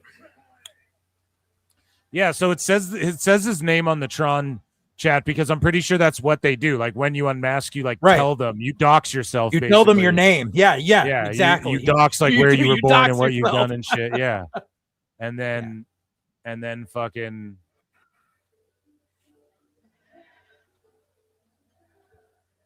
Yeah, exactly. See someone in the chat. AAA was mad when Rey Mysterio Sr. put his mask back on. Exactly. They were mad when Rey Mysterio put the mask back on in WWE. Rey Mysterio Sr. No, what do you call it? No, when Rey's uncle, the original Rey Mysterio, he lost a mask versus mask match, and then later on he threw the hood back on in AAA, and people got pissed. And they were mad? Yeah, I didn't know about. I know that people were mad when Rey was forced to unmask in WCW. I know that was some bullshit. Ray they were mad at that too, but. Right, no, he's saying Ray they Jr. were mad. They were mad at Ray unmasking in WCW once again because it happened in America. Then it wasn't considered part of the lucha lore, which is why they were mad. But then at the same time, Right. No, In chat, what I'm Buddy saying corrected. is- Chad has corrected I know, I'm himself and seeing said he it. was talking I'm about seeing Ray it. Jr. Right. I'm Well, 'cause trying to Ray explain Sr. it did the for. same fucking thing. I'm trying to explain it for people listening. I know. Okay. Anyway, but yeah, sorry. but what Ray you were trying to Sr. say. did the same fucking thing. Yeah, no, but like with Ray and Hoovy, because they unmasked in matches in WCW, it wasn't considered part of the lucha lore, which is why they were able to go back on it. And while some people were mad originally, Rey Mysterio is as big now as fucking El Santo was back in the day. No one's really complaining about it anymore. But if Ray had lost the mask in AAA, that would have been a different story. Or if he had lost it in CMLL for some ungodly reason. If he had lost it in Mexico, it would have been a different story.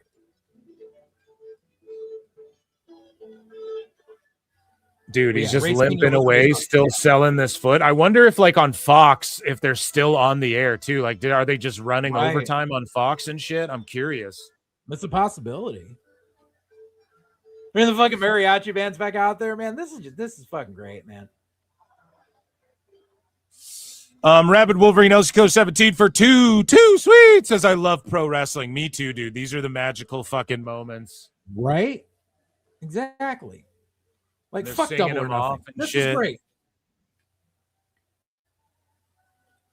Now, the question is, does he get the big glamour shot or does someone attack him?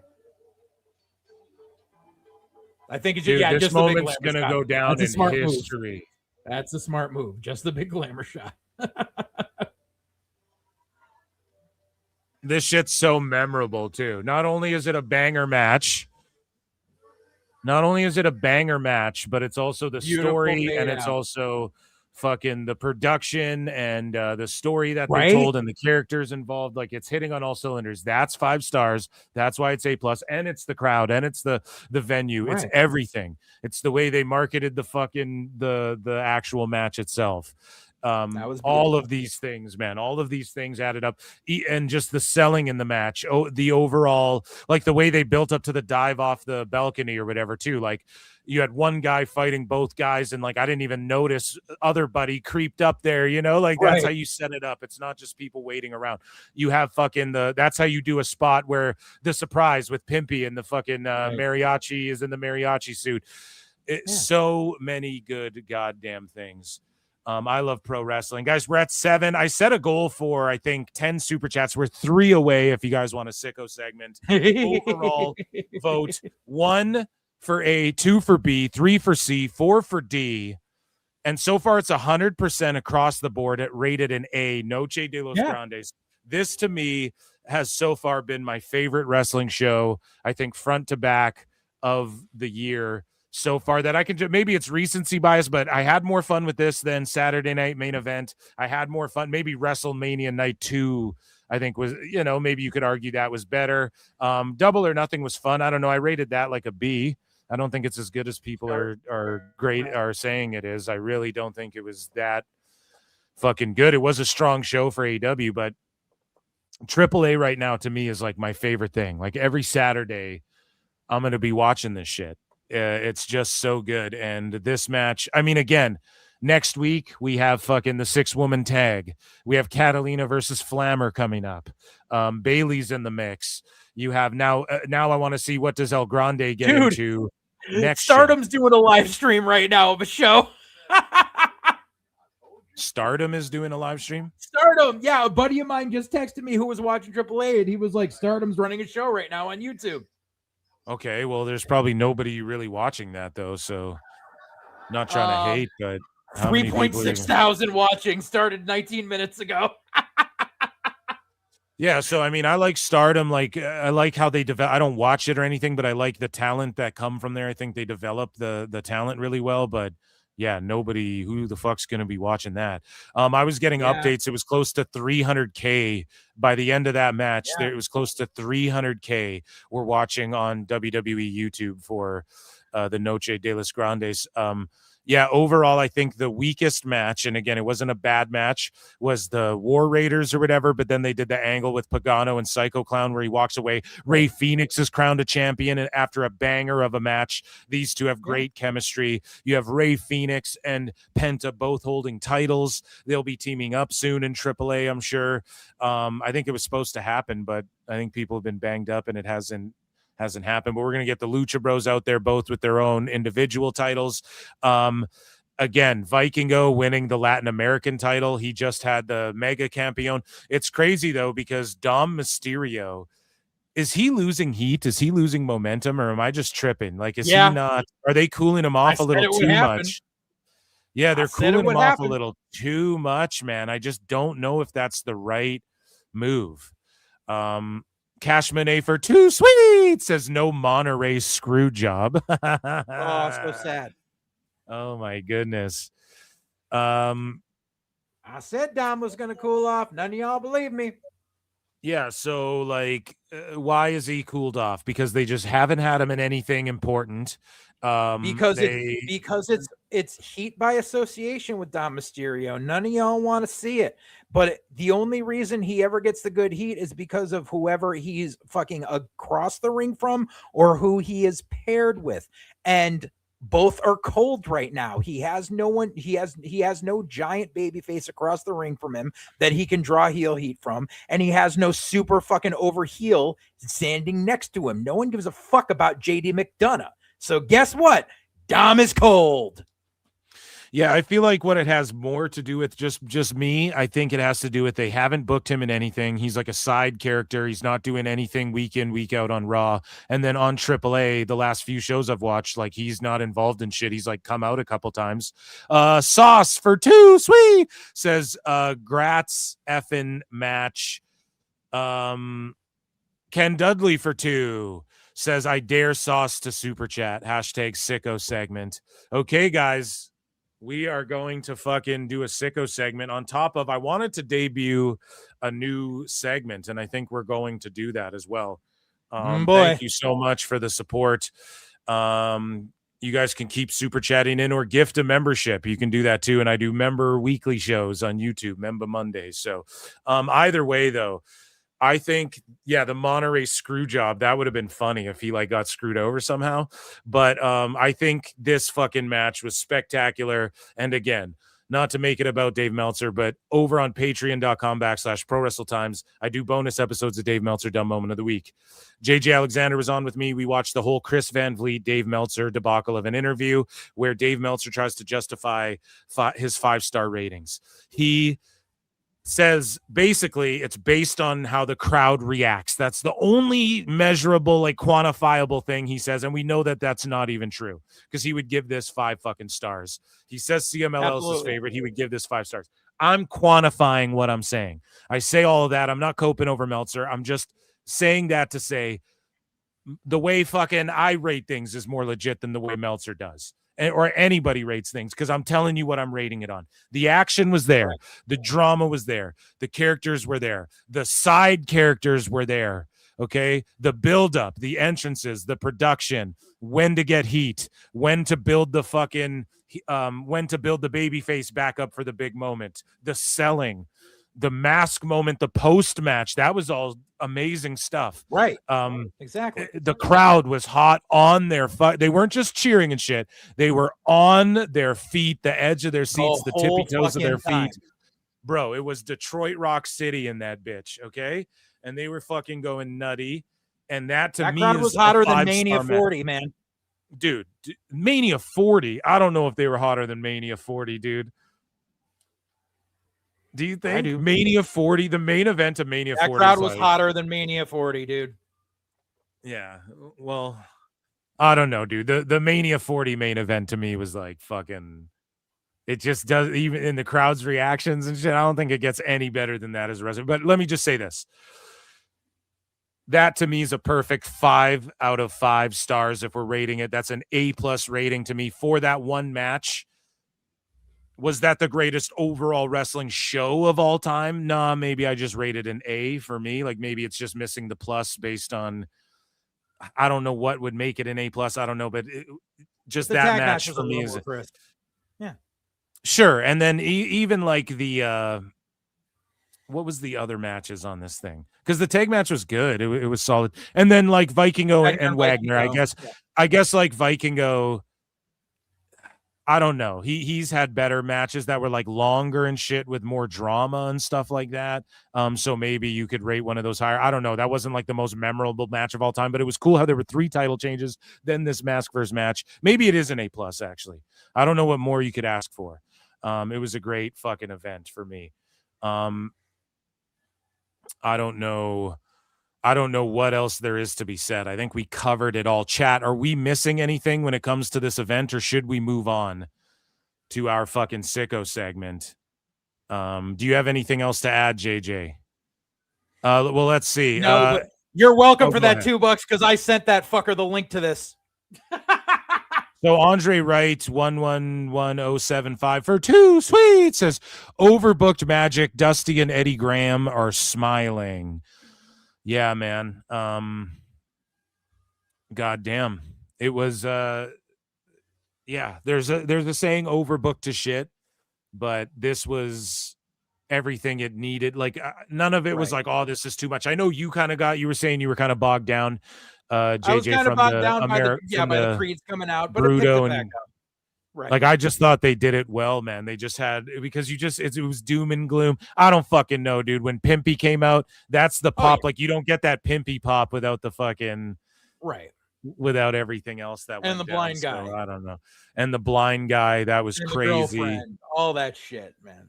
Oh man, the drama. One of the best crowds in recent memory for sure, as well. Absolutely. So that was a fucking magnificent. I need to find my round of applause. All my sounds are mixed up right now.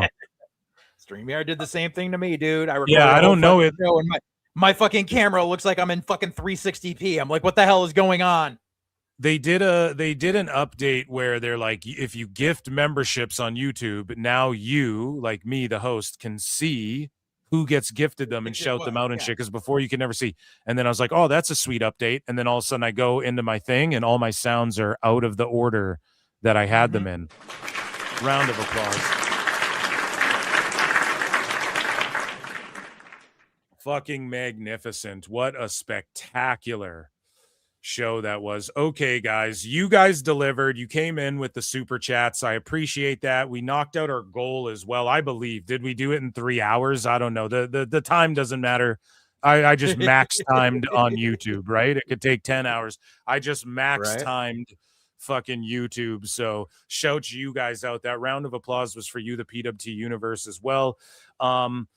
Because you asked for it, I was gonna do the new segment, but it's in the title, so I gotta do it. So we're hanging out late tonight, guys. Let's do it. Let's get into a new segment here on the show, bitches, here at PWT, and it is a new segment with an absolute new drop, and it is called Dirt Sheet Fail. All right. We're working on the title, but Dirt Sheet fails. You know, a lot of the Dirt Sheet arguments that go on between Dirt Sheet guys and a lot of the cope that comes from Dirt Sheet guys, it just ends up in the Sicko segment, and it just rots away, and it never sees the light of day, and it should be its own topic. Like some of these fucking guys, yes, they're sickos. Yes, David Bixenspan qualifies as a sicko, but it should really, all of these Dirt Sheets constantly failing all the time, it should really be its own fucking segment, and it is called Dirt Sheet Fail. I'm here for it. And so let's dive into things. Okay, we're just gonna start at the bottom. Now we hear. So, thank God you're Public bringing this Enemies podcast reported. Okay, and they had an interview with Chris Dunn. And the pitch was, and Chris Dunn had this to say, he was a writer in WWE, and he said the pitch was Sheamus, Cesaro, Nakamura, and Lars Sullivan. I forget which legendary NWO member was supposed to fly to Orlando to introduce the new NWO. Essentially, they landed and they didn't pass the COVID test.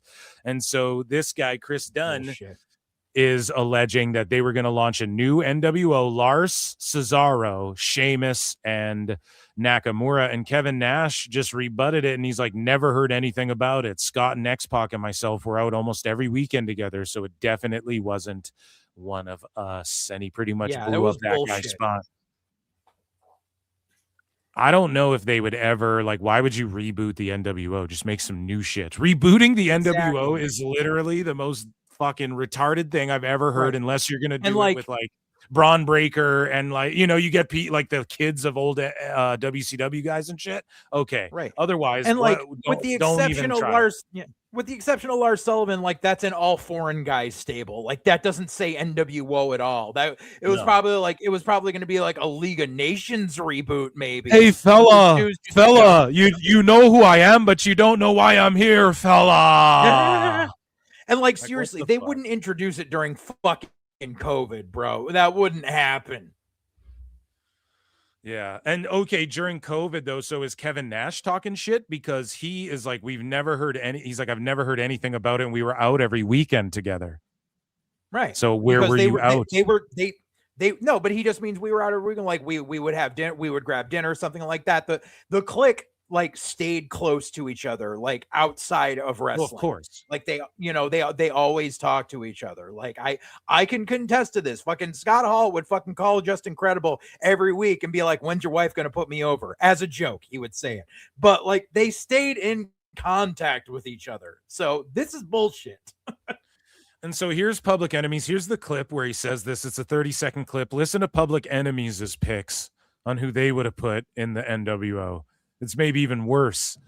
Each one of you guess one person from like the Thunderdome era who would make sense for the NWO, and I'll see if you guys guess one of the people. Austin Theory. Roman. Next. John Cena, because he was there for a cup of coffee. No, next. Finn Balor. No. God damn it. You don't bring This the is just NWO terrible. back. Yeah, and you don't bring the NWO back and then have Finn Balor in it because he too sweeted people. Like that's not what you do, dude. Jesus Christ. So but Kevin Nash shutting down that story. So another story getting shut down by wrestlers. The Young Bucks, also known as the Elite, the Elite, they confirmed that everything in Stadium Stampede was shot live besides the team entrances. So again, a bunch of the dirt sheets were like, a bunch of the Stadium Stampede stuff was taped before and then aired, whatever. And you could tell it was because this and that. The stadium staff called the fucking police during the fucking bus crash gimmick. Yeah, and so the Bucks reiterate on Twitter, and they got me blocked, but they say kudos to the crew, we did it, nothing but love. And so they dispel some dirt sheet fuckery as well. So John Alba posted this a while back. Viva El Grande Americano. So we just saw the Mask versus Max. Max, let me ask you a question. The Mask versus Mask, Noche de los Grandes, okay? And Chad Gable was actually revealed to be El Grande Americano. I'm not sure if those listening and watching at home knew I don't that. know. I know Lex didn't, but they used AI for the El Grande stuff, right? And they used it very effectively. And John Alba, who now works at Fightful, by the way, because of course he does. Dude, we talk about that. Well, he got hired. He's Sap's new co-host. So, speaking of Saps, though, John Alba is a sad Sap, and he goes, "The performers are the most important piece of the art. When you replace the performance with AI, you've lost the essence of what is supposed to make all of this meaningful and full of emotion." Meanwhile, Sports Illustrated is mostly AI written now. Meanwhile, we just saw the emotion and passion that was that match. Right. That was El Grande versus El Grande. It was one of the most emotional, most passionate fucking things of all time. And this guy's sitting here saying some dumb ass shit like that. It's so funny how this backfires on these fools when they say stupid shit like this. Okay. And also, it's not replacing the performance with AI. It's just making some AI fake shit to be like, I was alive longer than I was, because he's pretending to be a fake. It's like a comic book. He's a supervillain. So it's funny though that John so it's funny that John Alba says this, because it's posted here now. Sports Illustrated found publishing AI generated stories, photos, and authors. So John Alba, when he started working there, that was after this scandal. And Sports Illustrated, I guess, tried to clean up from using AI and whatnot. They were still using it. So who knows if they were still using AI or not. But as far as Alba goes, like, he's working for a company where there was a big scandal that Sports Illustrated was using AI generated stories, like, not long before he started working there. So it's just quite funny. And when he says shit like that, and hey, you could argue that that's true. He's gone to Sports Illustrated and tried to shape things up over there. You better shape up, do. You gotta understand. But yeah, John's just coping here, and he's saying dumb shit. The performers are the most important piece of the art, and it's like, buddy. Right. Look at, or they're not replacing that part of the artistry. Like, the AI is not taking the bumps for fucking Gable. Right. And also, look how passionate that fucking match was. It was just incredible. So, Julian Weeks posted this. So this is an old one, man. Here's Ryan Satin, right? And he says, AEW trading Chris Jericho for AJ Styles would be a major W if it happens. Meanwhile, you're talking about Jericho, who wanted to stay in AEW, and you're talking about AJ Styles, who wants to be in WWE for life. And Julian Weeks goes, "Nah, this might be the worst age tweet ever." And Ryan Satin, I think he's had the hardest fall off. No, like, he used to get good interviews. He used to do some. He worked for Fox and shit, and then he just became a sicko. You know. But yeah, can I speak on Alba for a second? Oh yeah, go right ahead, dude. Yeah, so this jackass, because they announced he's now Sap's co-host. Now, mind you, probably maybe a year or so ago, Bischoff used to do a show with John Alba called Strictly Business. I was a big fan of that show, but Alba started flaking out on him because he got mad because Bischoff was always tearing apart AEW and how they were doing things wrong in a business sense. And Alba kept fucking glazing Tony Khan, and Eric Bischoff was like, "Yeah, dude, you're fucking wrong." So then all of a sudden, Eric Bischoff pops up one day and is like, "Strictly Business is done. John Alba says he can't commit to the time, but he can commit to the fucking time to sit there with Sap so they can have a fucking circle jerk over Tony's stupid booking." So it was fucking obvious. He just didn't want to hear reality anymore. So he cried and whined and ran away like a bitch. Yeah, man. It's crazy how many people like have worked with him that just get irritated by him, like wrestlers wise.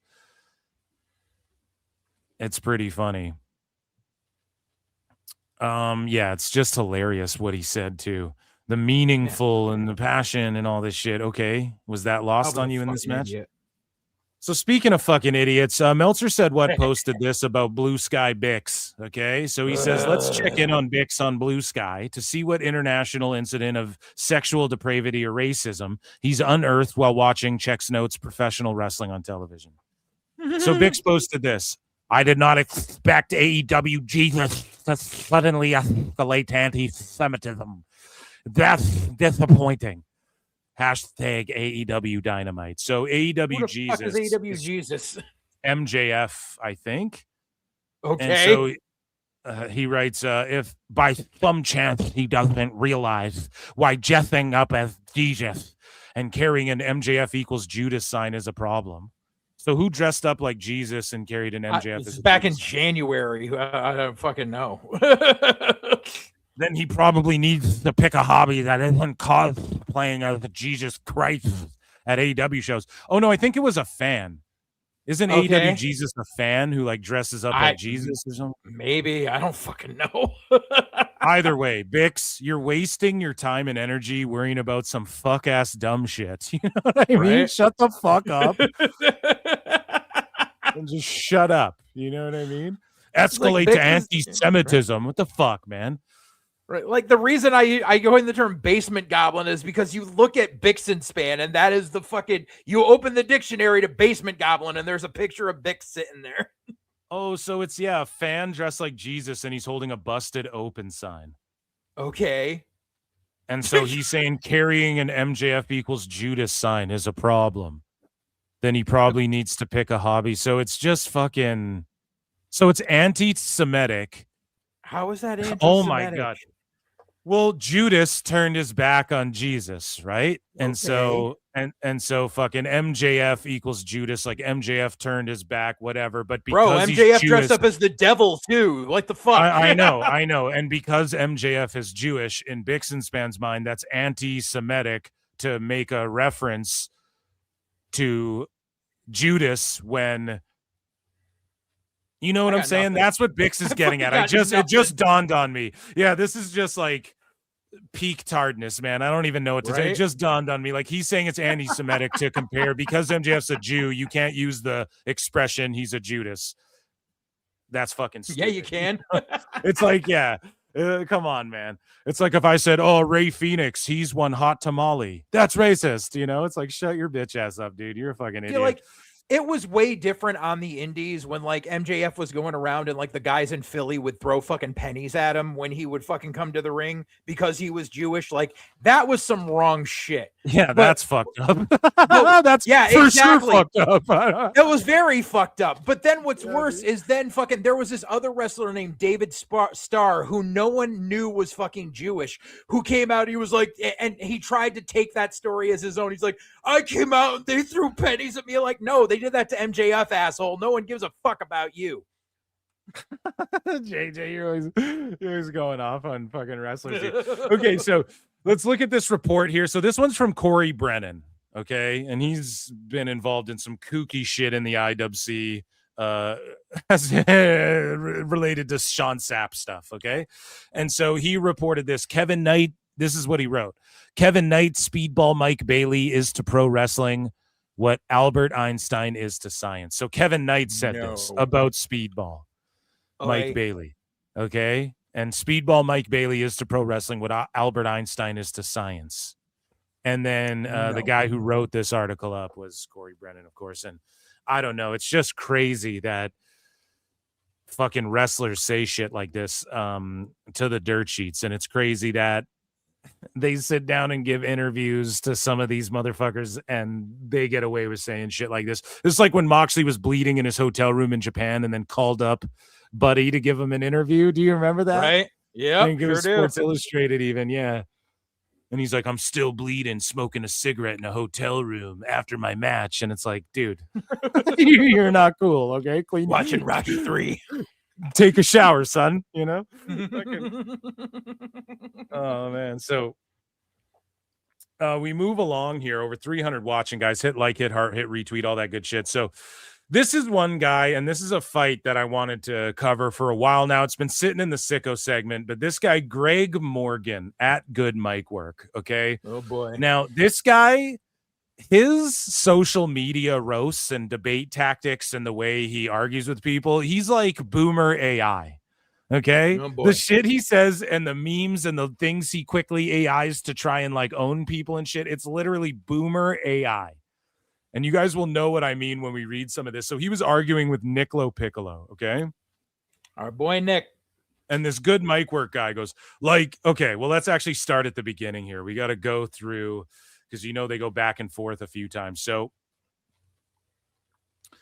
let's look at this. So Nicolo Piccolo starts off by going, the grifter economy is going to need new jobs. And Good Mic Work, Greg Morgan, he deleted what he said. So I actually don't even know what he said. But basically Nicolo Piccolo's like, click on that blue link. It might pop up. So he said, oh, okay. Thank you. Yeah. Okay. So Jesus this guy, fuck. Greg Morgan, goes, there's nothing funnier than the IWC's biggest douche nozzles. Douche nozzles. Douche nozzles. Like, I used to use that term. Guess what, JJ? You're 60. Okay, shut the fuck up, motherfucker. Douche I am not nozzles. 60. I am 46. Jesus fuck. You could be my fucking dad. Okay, that is No, I crazy. couldn't. Oh my god, I know I'm joking, but like, god damn it, dude, this is some boomer fucking douche nozzles desperately Yeah, I haven't clinging to called this anyone a belief. douche nozzle in a while. Clinging to this belief that AEW will one day go away. No matter how many times you lay your angry, empty, brainless heads on your pillow and literally pray for hundreds of people to lose their jobs, it ain't happening. Get over yourselves, grow up, and get a life. The WBD story that you're all whacking off to isn't true. Right? And then Nicolo Piccolo goes, you got something to say? And then he goes, yeah, you look like... Greg Morgan goes, yeah, you look like a fucking dork in those glasses and they won't make you taller. And then he fucking deleted this. And then Nicolo Piccolo goes, no, but I played Division I football and I'd still kick your ass. Seriously? Oh, fight. No. And then Greg Morgan goes, yes, the internet tough guy. Greg Morgan's an internet tough guy. He has said things about like, your pussy little bitches who don't fucking like, if someone said that to your face in real life, that's fighting words. Like, yes, the internet tough guy. Sunglasses are always a dead giveaway. Such an angry little man. I would like to see how tall Greg Morgan is. Right. I'm interested. I bet I'm taller than him. Bet money on it. So Nicolo Piccolo goes, the grifter economy is going to need new jobs. So then Greg Morgan goes, you must be this tall to ride this roller coaster is going to need new signs. Oh my God, it's Boomer. Like, what a boomer. Oh man, I bet you can't ride the roller coaster rides because you're too short. Wedgie, wet Willie. Holy shit, dude. What are you gonna call me, a Gaylord next? Like, fuck me, man. What is this shit? Right? So Nicolo Piccolo goes, I'm 5'9.5". Oof, that's short guy shit to throw the half in there. I'm sorry. That's a big half. Yeah, there's a lot of work on that half. Yeah, dude. Like, bro, it's okay. You can just be 5'9". It's all right. Shit. He goes, if we're doing combined measurements, but I'm 43 and we're not. What the fuck is your point? I work in Hollywood and with talent. You pay to reach pictures with them. And then Greg Morgan goes, remember when you're sitting down to pee? Oh my God. Really? Dude. Now it's sitting down to pee. You need to be wiping front to back. So, dude, when you sit down to pee and then you're gay and your mom, when she jumped in the air, she got stuck. Boom, roasted, complete ponage.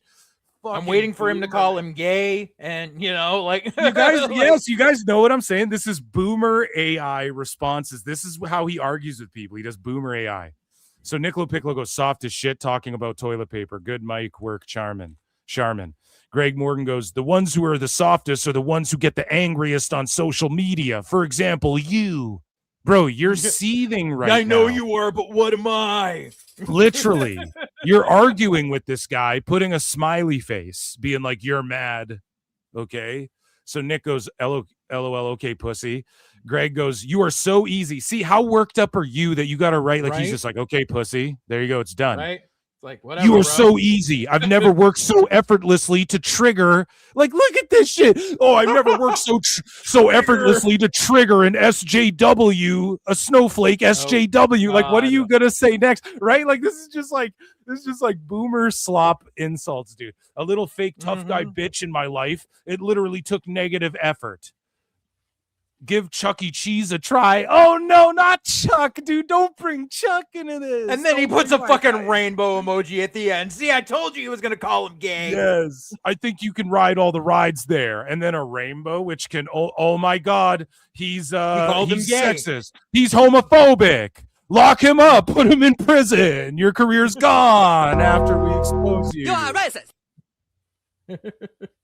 So we're investigating you, Greg Morgan, and your homophobia, dude. I know it's there. An investigation has begun tonight.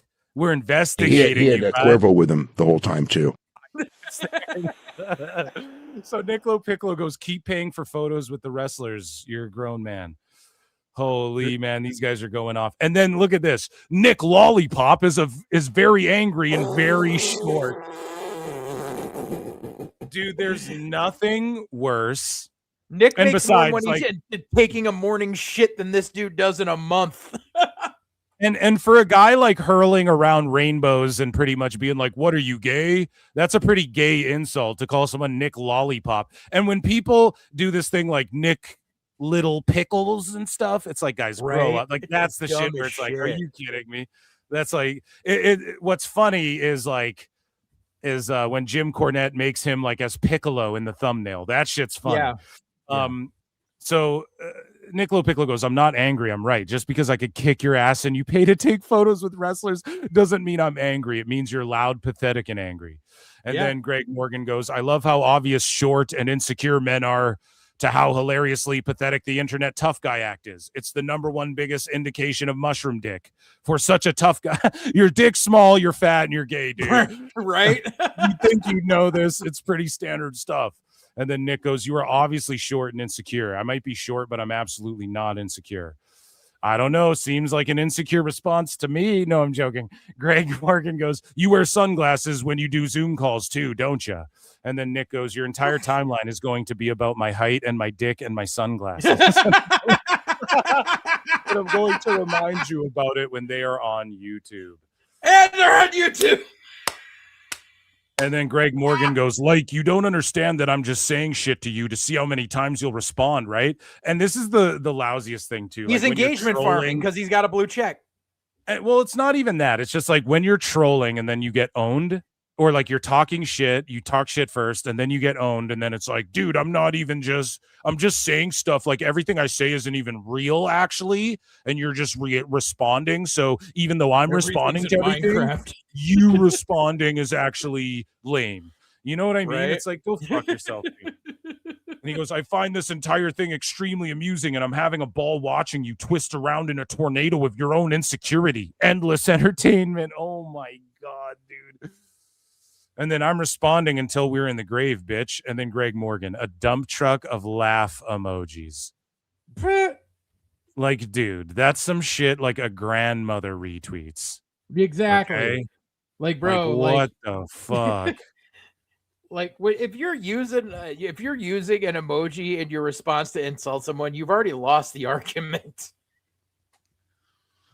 And so Nicolo Piccolo, he gets blocked. He gets blocked by Good Mic Work. So there you go. He just blocked him and took the fucking L.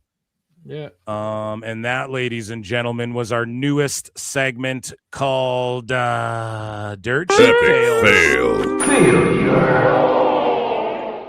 See, you can't do that with me because all you're going to get is a string of me saying, shut the fuck up, bot, with the gif of the monkey on the computer from Superman. Oh my God.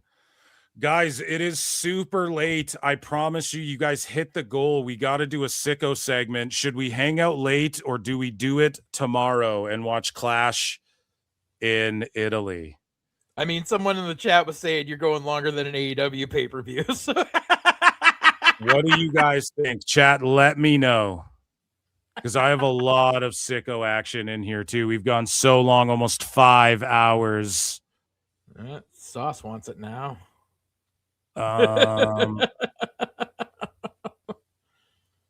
Here, we'll stop that poll. I guess you guys could have cheated. Late and tomorrow hang. You guys were cheating in the poll now. No, it's at 100%. It was. Let's go. People want to go.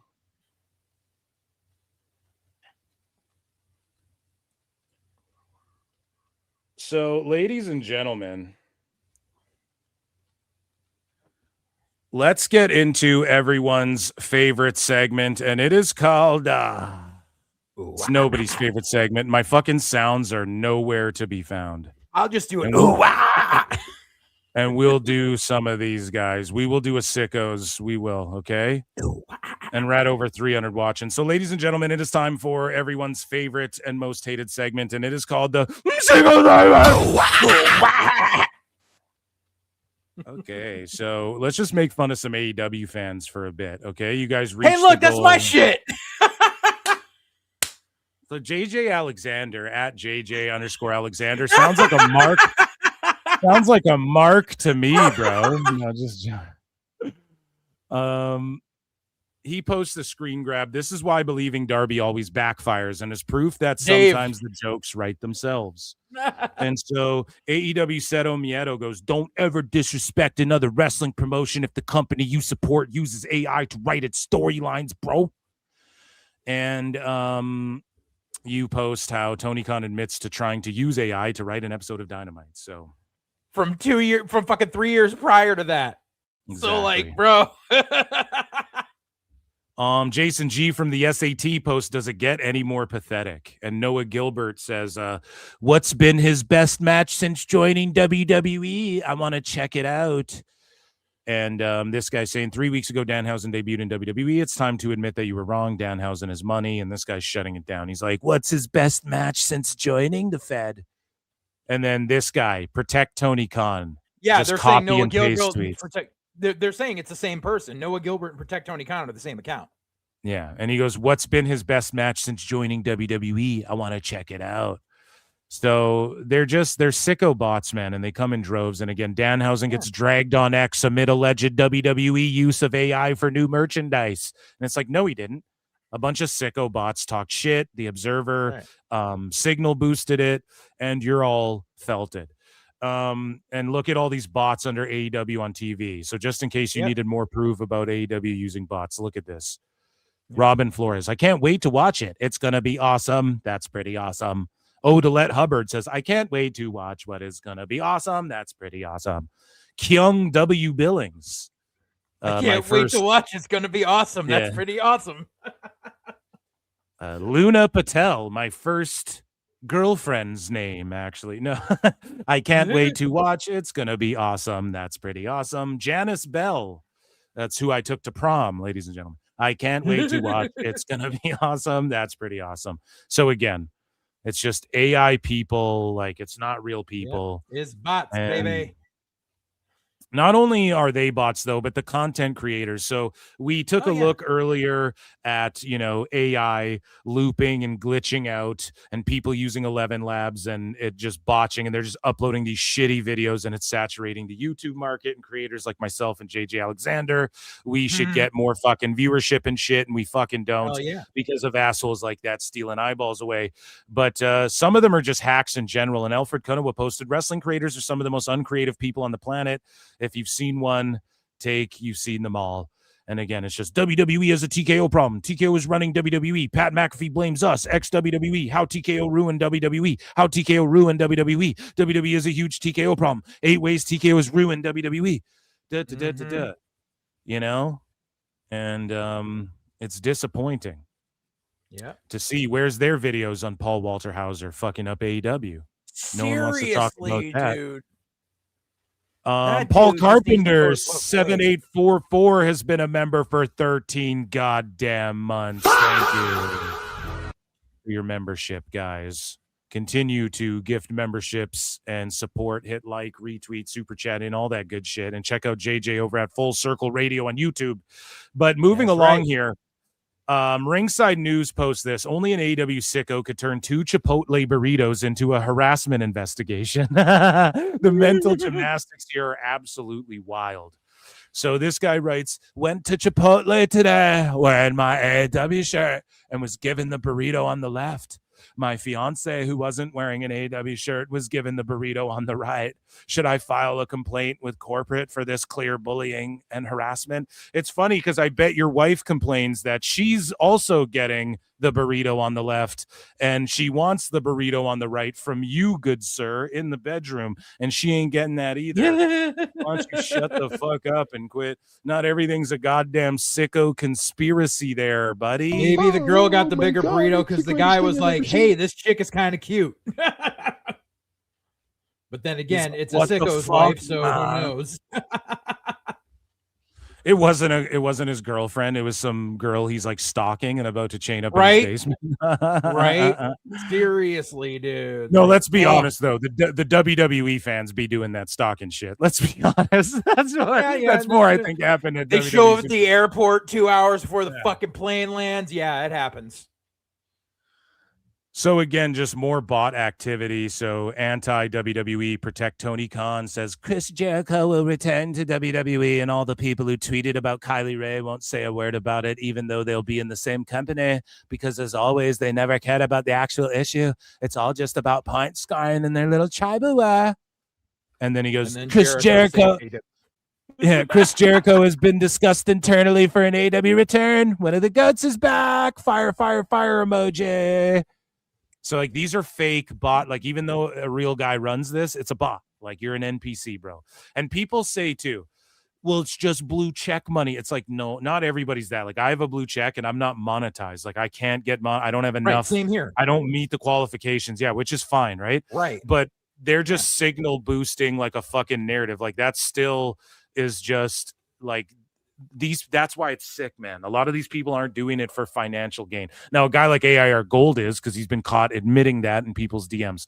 When it's like a guy like that, he's just really a sicko and really is friends with Dave and Tone and really has been on the message boards and really just wants this thing to succeed. So Right. It's nutty. It's nutty shit. So Snowmanhausen posts high IQ. They're trying to drive her away like they do Kat Denning. So Taylor Mathis, T-Math Sports says, as a host, not a wrestler, LOL, I think I would crush it. And she says, how does one start to get into WWE? And Aaron, this guy, Bill's diehard fan, goes, AEW is a lot better. It's actual pro wrestling. I have no idea what WWE is, but in 2026, it's the Titanic and everyone in that company wants out. Do you know what I'm saying? Like, that's a bot response. Right. I have no idea what WWE is, but it's the Titanic, and let me tell you about how this other thing's better. It's just like, that is a fucking bot person. That guy's initiative is just say this to this person. Hopefully it convinces her. It's cult behavior. It's fucked up shit, man. Yep.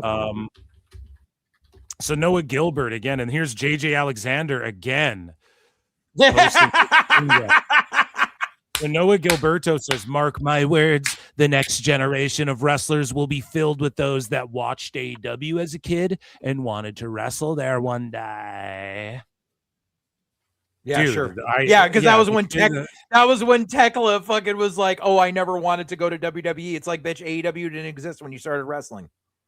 And that's such bullshit. It's like, man, listen, like the kids are fucking, first off, get the sickos out of the ped catcher videos before we start talking about kids and shit. And you wrote, mark my words. Yeah, you can read it. It's your words. Mark my words. Studies clearly show children don't fucking watch AEW. Bitch, shut the fuck up. Yeah, dude, that's your punchline. You need a fucking shirt that damn says right. That people so keep telling me I need to make merch. Yeah, me too, dude. It's gonna happen. Chili McFreeze says, what is going on with that other side? And so Visionary Mike goes, Andrade, please fuck my girl, bro. And then Wrestling Mark's like, Andrade is straight men questioning things right now. And it's like, I'm sorry, dude, you're either a cuck or you're gay, like literally, which is fine, but come out the closet. We'll respect you more. You know what I'm saying? What the fuck you talking about? What kind of weirdo shit is this? So we move along here. And speaking of weirdo shit, this lady here, Victoria, posts, I'm not falling for the sudden AEW fans are toxic because that's going around, LOL. Maybe others have a different experience than me, but I find everyone has been very nice since the beginning. Also been respectful of my opinions. AEW fans are super knowledgeable and funny. Sickos rule. Like, you could not pay for better propaganda than that. And then Ricochet responds to this and goes, it's just the new narrative. The new narrative. Okay, because they can't say the stories aren't there anymore. And it's like, there's always been stories, they're just bad stories. And then I screen grab this and I go, a 7-year-old narrative is the new narrative. It's the new narrative that the sickos stink. That's been since the beginning. What the fuck are you talking about? And so again, Noah Gilbert makes the cut, and he writes this. He writes a tweet out about Private Party. You know, he go AEW Defender goes, where was Private Party? It could have been an injury. It could have been personal issues, or sure, it could have been a booking decision. Noah Gilbert says, I'm happy to see 2 AEW originals back on my television. The first AEW show I ever saw live opened with Private Party versus Lucha Brothers. And then this guy, Shorty Grizz, posts, happy to see them back, but thinks they're ass. So Noah Gilbert was like, they had plenty, saying TK fumbled Private Party is wild. They had plenty of injuries and never improved enough to be deserving of a top spot. I've been a fan of them since day one, but I can't lie and say they've improved a ton since 2019. But then they come back and he's glazing it. A year prior, he's like, man, defending, they aren't that good. It's a cult. See, I've always not been a fan of Private Party because I've had to deal with Mark Quinn numerous times and deal with his fucking ego and the fact that he doesn't fucking listen. There you go, dude. Personal fucking encounters. So this guy I have booked him is hating on Blake Monroe and goes, dude, now you realize TK should never have taken Monroe out of stardom. She just used AEW as a stepping stone to get Paul Levesque's custom mats. Karma is always a powerful weapon. So this guy wishes Santos All Elite is saying karma is a powerful weapon, meaning what? You want her to die or something? Or her career to end? You know what I mean? What a fucking sicko freak, a loser. Right. What karma, you pussy. So then Jason, J.A. from the 6 goes, the derangement syndrome is real with these sickos. Can someone just be happy and live out her dream without the daily smear campaign? Yeah, every wrestler's dream is WWE. You just cope about it when you're Will Ospreay because you don't actually want to bet on yourself and because you don't think you can make it. It's really that simple. So this Morgan Moore. So this woman has she's made headlines for like groping Punk and him having to be like cut it out and like groping Cody Rhodes and yeah, she's this OF girl who fucking from the UK who like was shitting on sickos for a long time, and then now she's like AEW's way better. Like she's just grifting to get simp money from fucking simp wrestling fans. That's all it is for her OF and stuff. And so Morgan Moore goes, I'm going to be honest, AEW is far better than WWE. So this is rage bait because she's been like glazing WWE forever, was at their show, fucking went viral for like grabbing Punk's ass and shit like that. And so this guy tweets out, Love Hurt says, I can finally start jerking off to you again. Ugh. It's like, bro. Nobody wants to hear about your gooning. They're just straight gooners, man. Smashing their meat to Smash your knee to oblivion. Openly. It's fucking crazy. Fuck, man. This is why you're sickos. So again, Protect Tony Khan tweets out, tonight's Dynamite inside Mission Ballroom in Denver is completely sold out with 2,500 fans, according to WrestleTix. We are the kings of pro wrestling. 2,500 people in a building are the kings of pro wrestling, dude. No, not at all. Wrestling's for dirtbags and lily pickers. It's just crazy. And this is why people can't, when AEW does good, people just clown it because they're like, you're fucking lame. Like, this is lame. So AEW fans said what post sold out, aka not even enough tickets to fill up a fourth of the arena they're in. Good God, what an idiot. So Follow the Revolution says, for anyone wondering, AEW Dynamite has been sold out for the second straight week. Sacramento had a great crowd last week. It's your turn, Denver. Be loud for us tomorrow night. For us. Bro, you don't work there. Thank you, HTE follower Kyle C, for not confirming part of the show's team. None of that shit. For confirming the show's ticket counts every week. Why the fuck do you need to know their ticket counts, you mark? This is the guy who was taking pictures with people's kids outside the show, too, and he deleted that shit after we made fun of him for it. So JJ Alexander again makes the show. Yes, exactly. Thank you. And he posts this picture saying, this meme, oh, I got a feeling, ooh, that tonight's gonna be a good night. And it's Peter Griffin wearing an AEW shirt. And this guy, Jordan Carter, this is what he posted. Pay-per-view ordered, check. Taco Bell incoming, check. Hog cranked. Yeah. Buddy. The best guys, Tony Khan. These are sickos. These are full-blown fucking sickos, dude. And I can't find my sound for it tonight. But it's, I mean, like, I don't even know.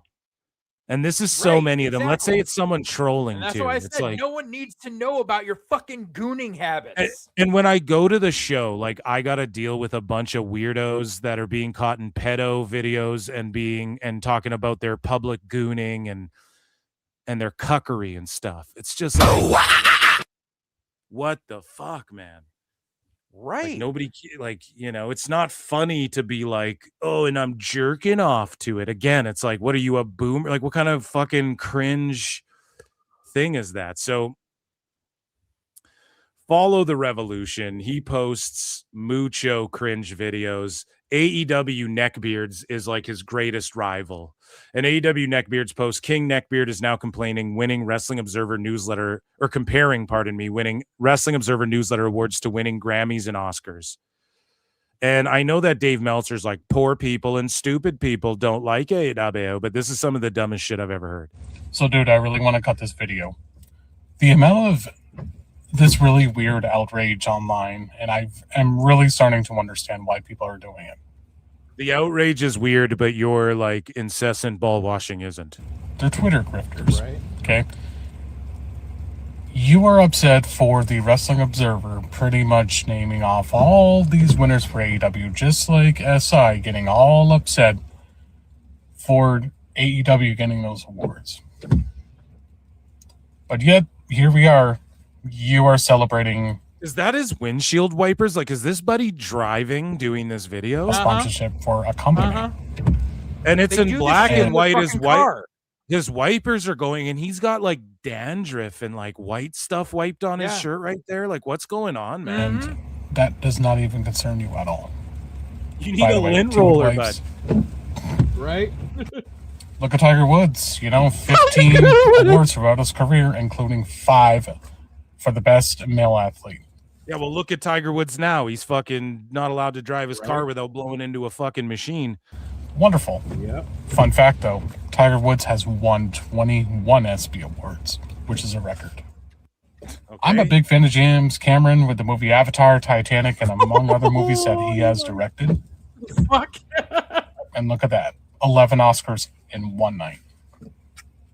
You could be Beyonce, getting 99 Grammy nominations throughout her entire career. That's amazing. That's amazing. But hey, let's not forget, just like you being upset with Sports Illustrated, they nominated practically a clean sweep for your favorite promotion. But I just don't understand how a one-sided affair just does not appreciate and being happy for one company doing good things. But hey, I'm not you. But wow, attention seeking as an all-time high. Don't you think? As opposed to what? You attention seeking by making this video and saying people are trying to comparing this shit to Oscars? The fuck are you, mental? Right. Oh yeah, and hey, just want to make something. And he's like, what is the attention seeking and all, whatever. Meanwhile, look at the post he's posting. WWE is winning sponsorships in the other places, touting street awards. Very clear as well. Dave Meltzer absolutely is my least favorite to go to for anything. Yeah, I share some of his reports is because it's something being reported, so I tend to share it because citing the source, like he did with Braun Breaker, that was accurate and all these other things, so you never know. But man, when is it going to be enough, This guy's listening to PWT right now, seething right now, buddy.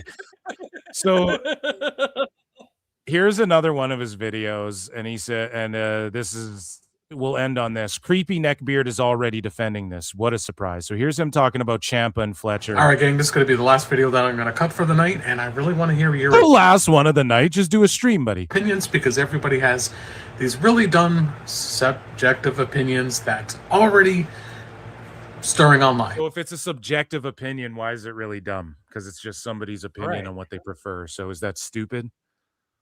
Come on, man. And I'm going to provide some fact checking to these people that don't understand. So objective reality matters. So their subjectivity doesn't matter. So WWE dwarfs AEW and kicks their ass in every regard. Okay. Understand what's going to be happening with this title. Listen, I hope AEW doesn't go the hot potato route. I will say that. But Tommaso Ciampa has been in the business for over... You hope they don't go in the hot potato route, but that's what that title is. The TNT title, what he's referring to, has been hot potato between everybody. What? 10 years? This is a guy that is the veteran of the business. I think he... Wait. Did he just think that Tommaso has only been in the business for 10 years? I think that's what he just said. Tommaso has been in the business longer than me. The first match I ever called on commentary was Tommaso against this guy named Sicko back when he was still doing a gimmick called Thomas Penmanship. He has been working for almost a quarter fucking century. This Sicko is a fucking moron. Yeah, he just remembers when Ciampa was on SmackDown in 2006, and he thinks that's when he started working in the business. And again, you need to Google it, sickos. No, he thinks Tommaso first showed up during the Cruiserweight fucking Classic.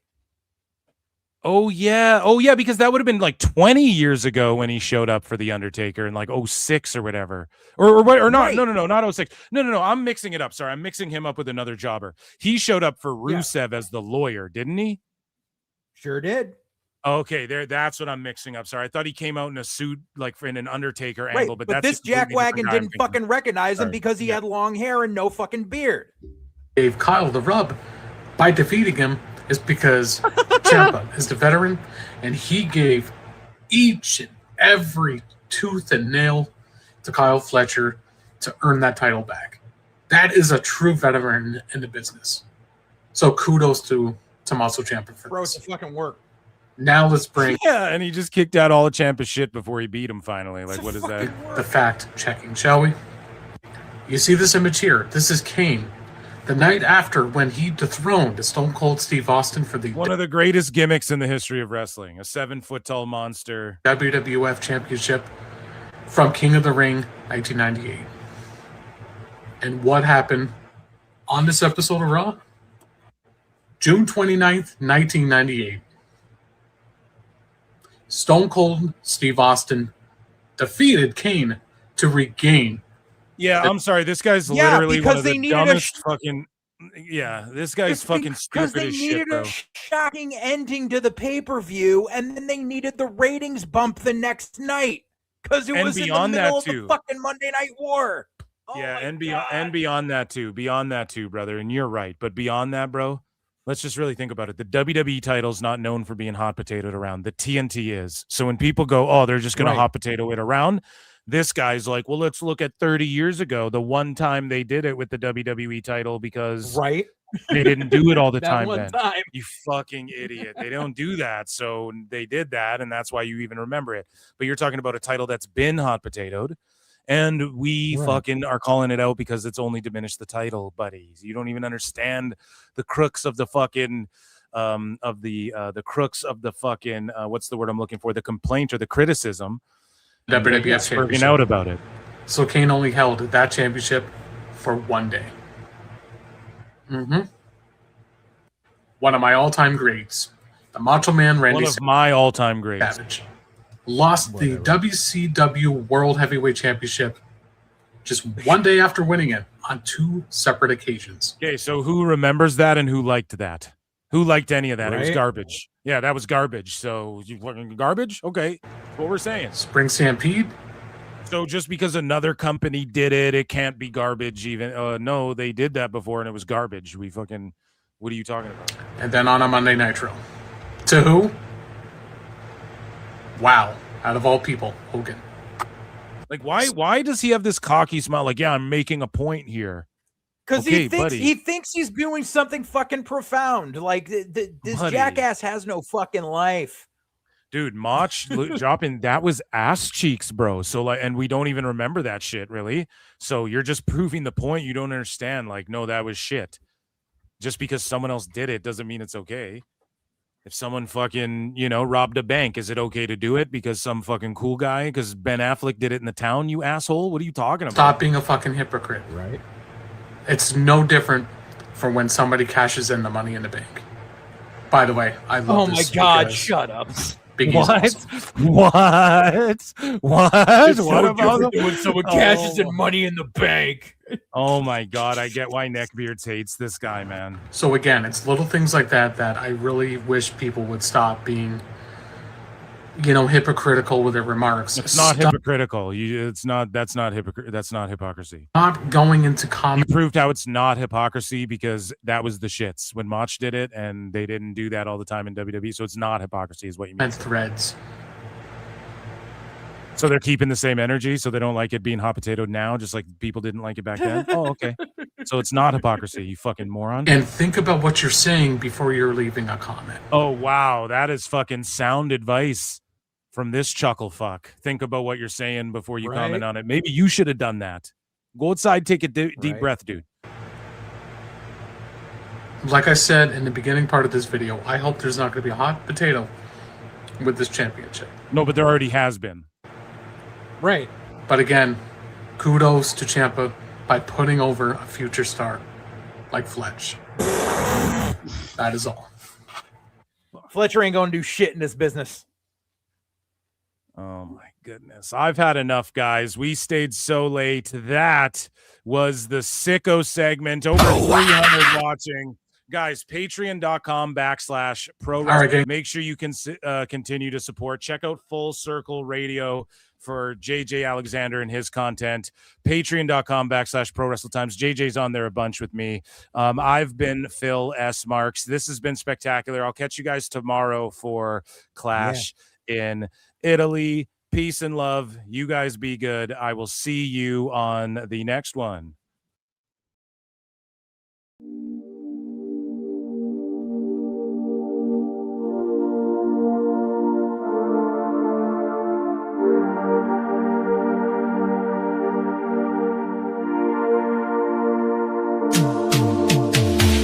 Every booking is golden, you see. Perfect cards crafted for you and me. Yeah, the best guys, Tony Khan, it's true.